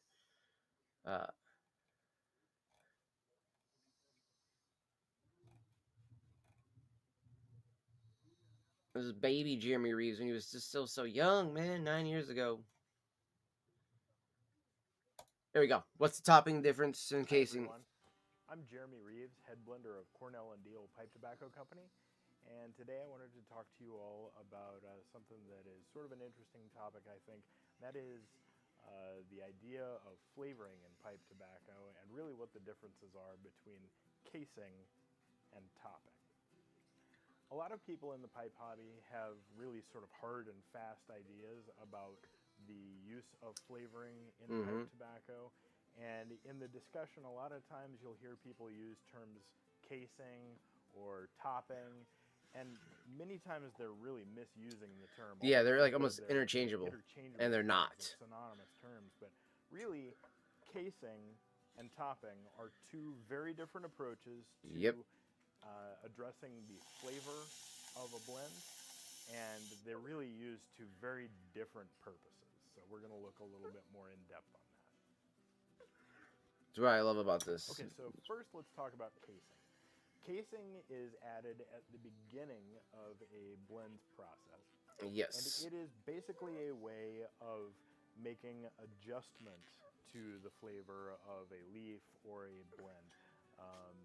Adjusting chemistry, making minor adjustments to the smoothness or the body or the overall mouthfeel of The a blend. mouthfeel. Casing is really for fine-tuning flavor. And making subtle Yes. overall sort of improvements to the way that a blend performs.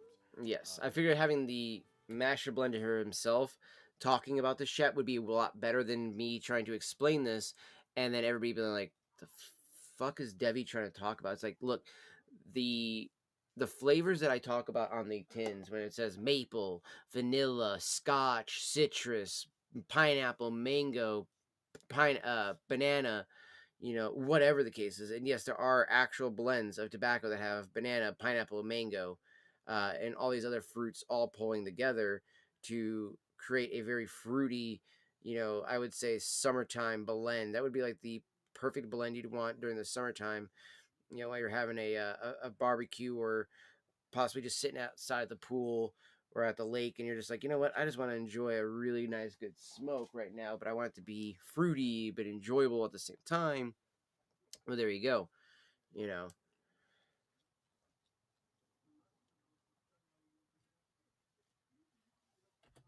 Casing ingredients tend to be sort of neutral and sweet.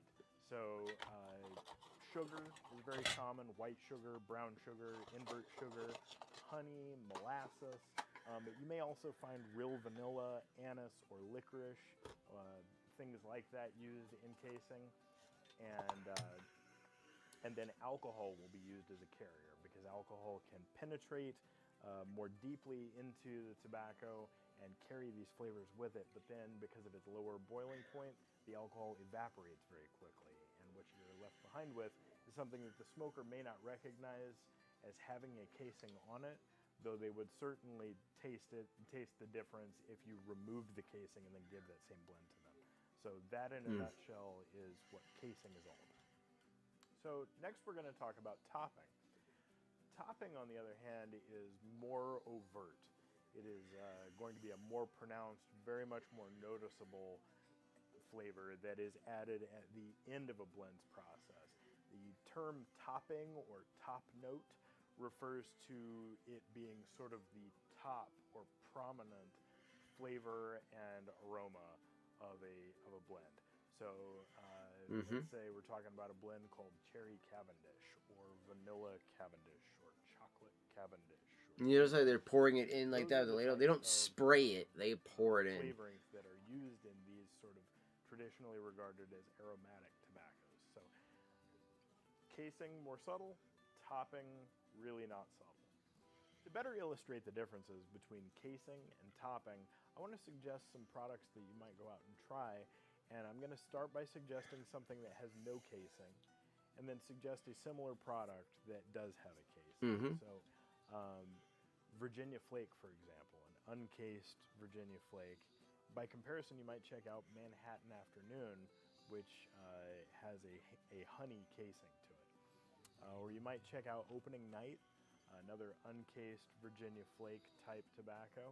And then Derringer, which does just have a sugar casing. Or you might try GLP's Stratford, which is an uncased Virginia Perique blend. Then you can check out Montgomery, which is a cased Virginia and dark-fired blend. And it's cased with sugar and a little bit of vanilla, and it's quite subtle. See, the case, not topped with the vanilla. They're doing the vanilla at the beginning, not at the end. Or topping. And then you could try Burley Flake number 5, which is a Burley Flake that has a casing of rum and anise and maple. Oh, that sounds then delicious. For the topped blends, I would suggest Autumn Evening, Nutty Irish. Oh, man. I love that old writing for Autumn Evening. So this Nutty should kind Irishman of looks so help to good. illustrate better Ooh, what and it's King like Cake. smoking Rum tobacco and with maple. No casing, with a casing, or with a topping. I hope that I've added something new to the conversation. I hope that it inspires more conversation. I can't wait to see the comments below. And I hope you guys have all enjoyed this. Thanks very much and have a good one.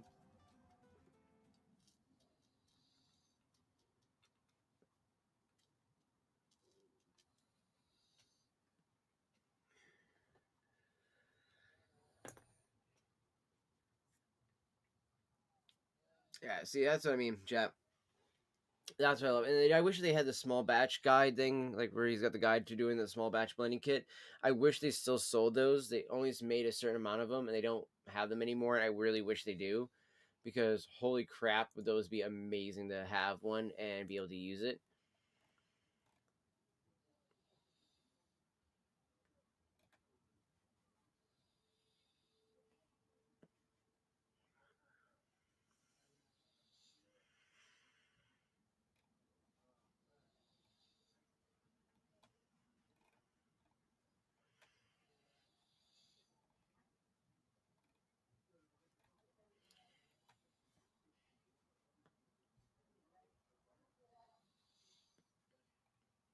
There's a lot of great videos over here, chat, though, for it.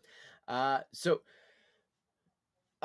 was actually we'll do this one here next time, though, but I'm gonna go ahead and wrap it up here. Like I said, I got some videos I want to work on and do a bunch of other things like that too, chat. So I will see you guys back here later on. I appreciate everybody, though, for stopping by, hanging out, and vibing out with us. I love you all. I appreciate you all, and I will see you all in the next one.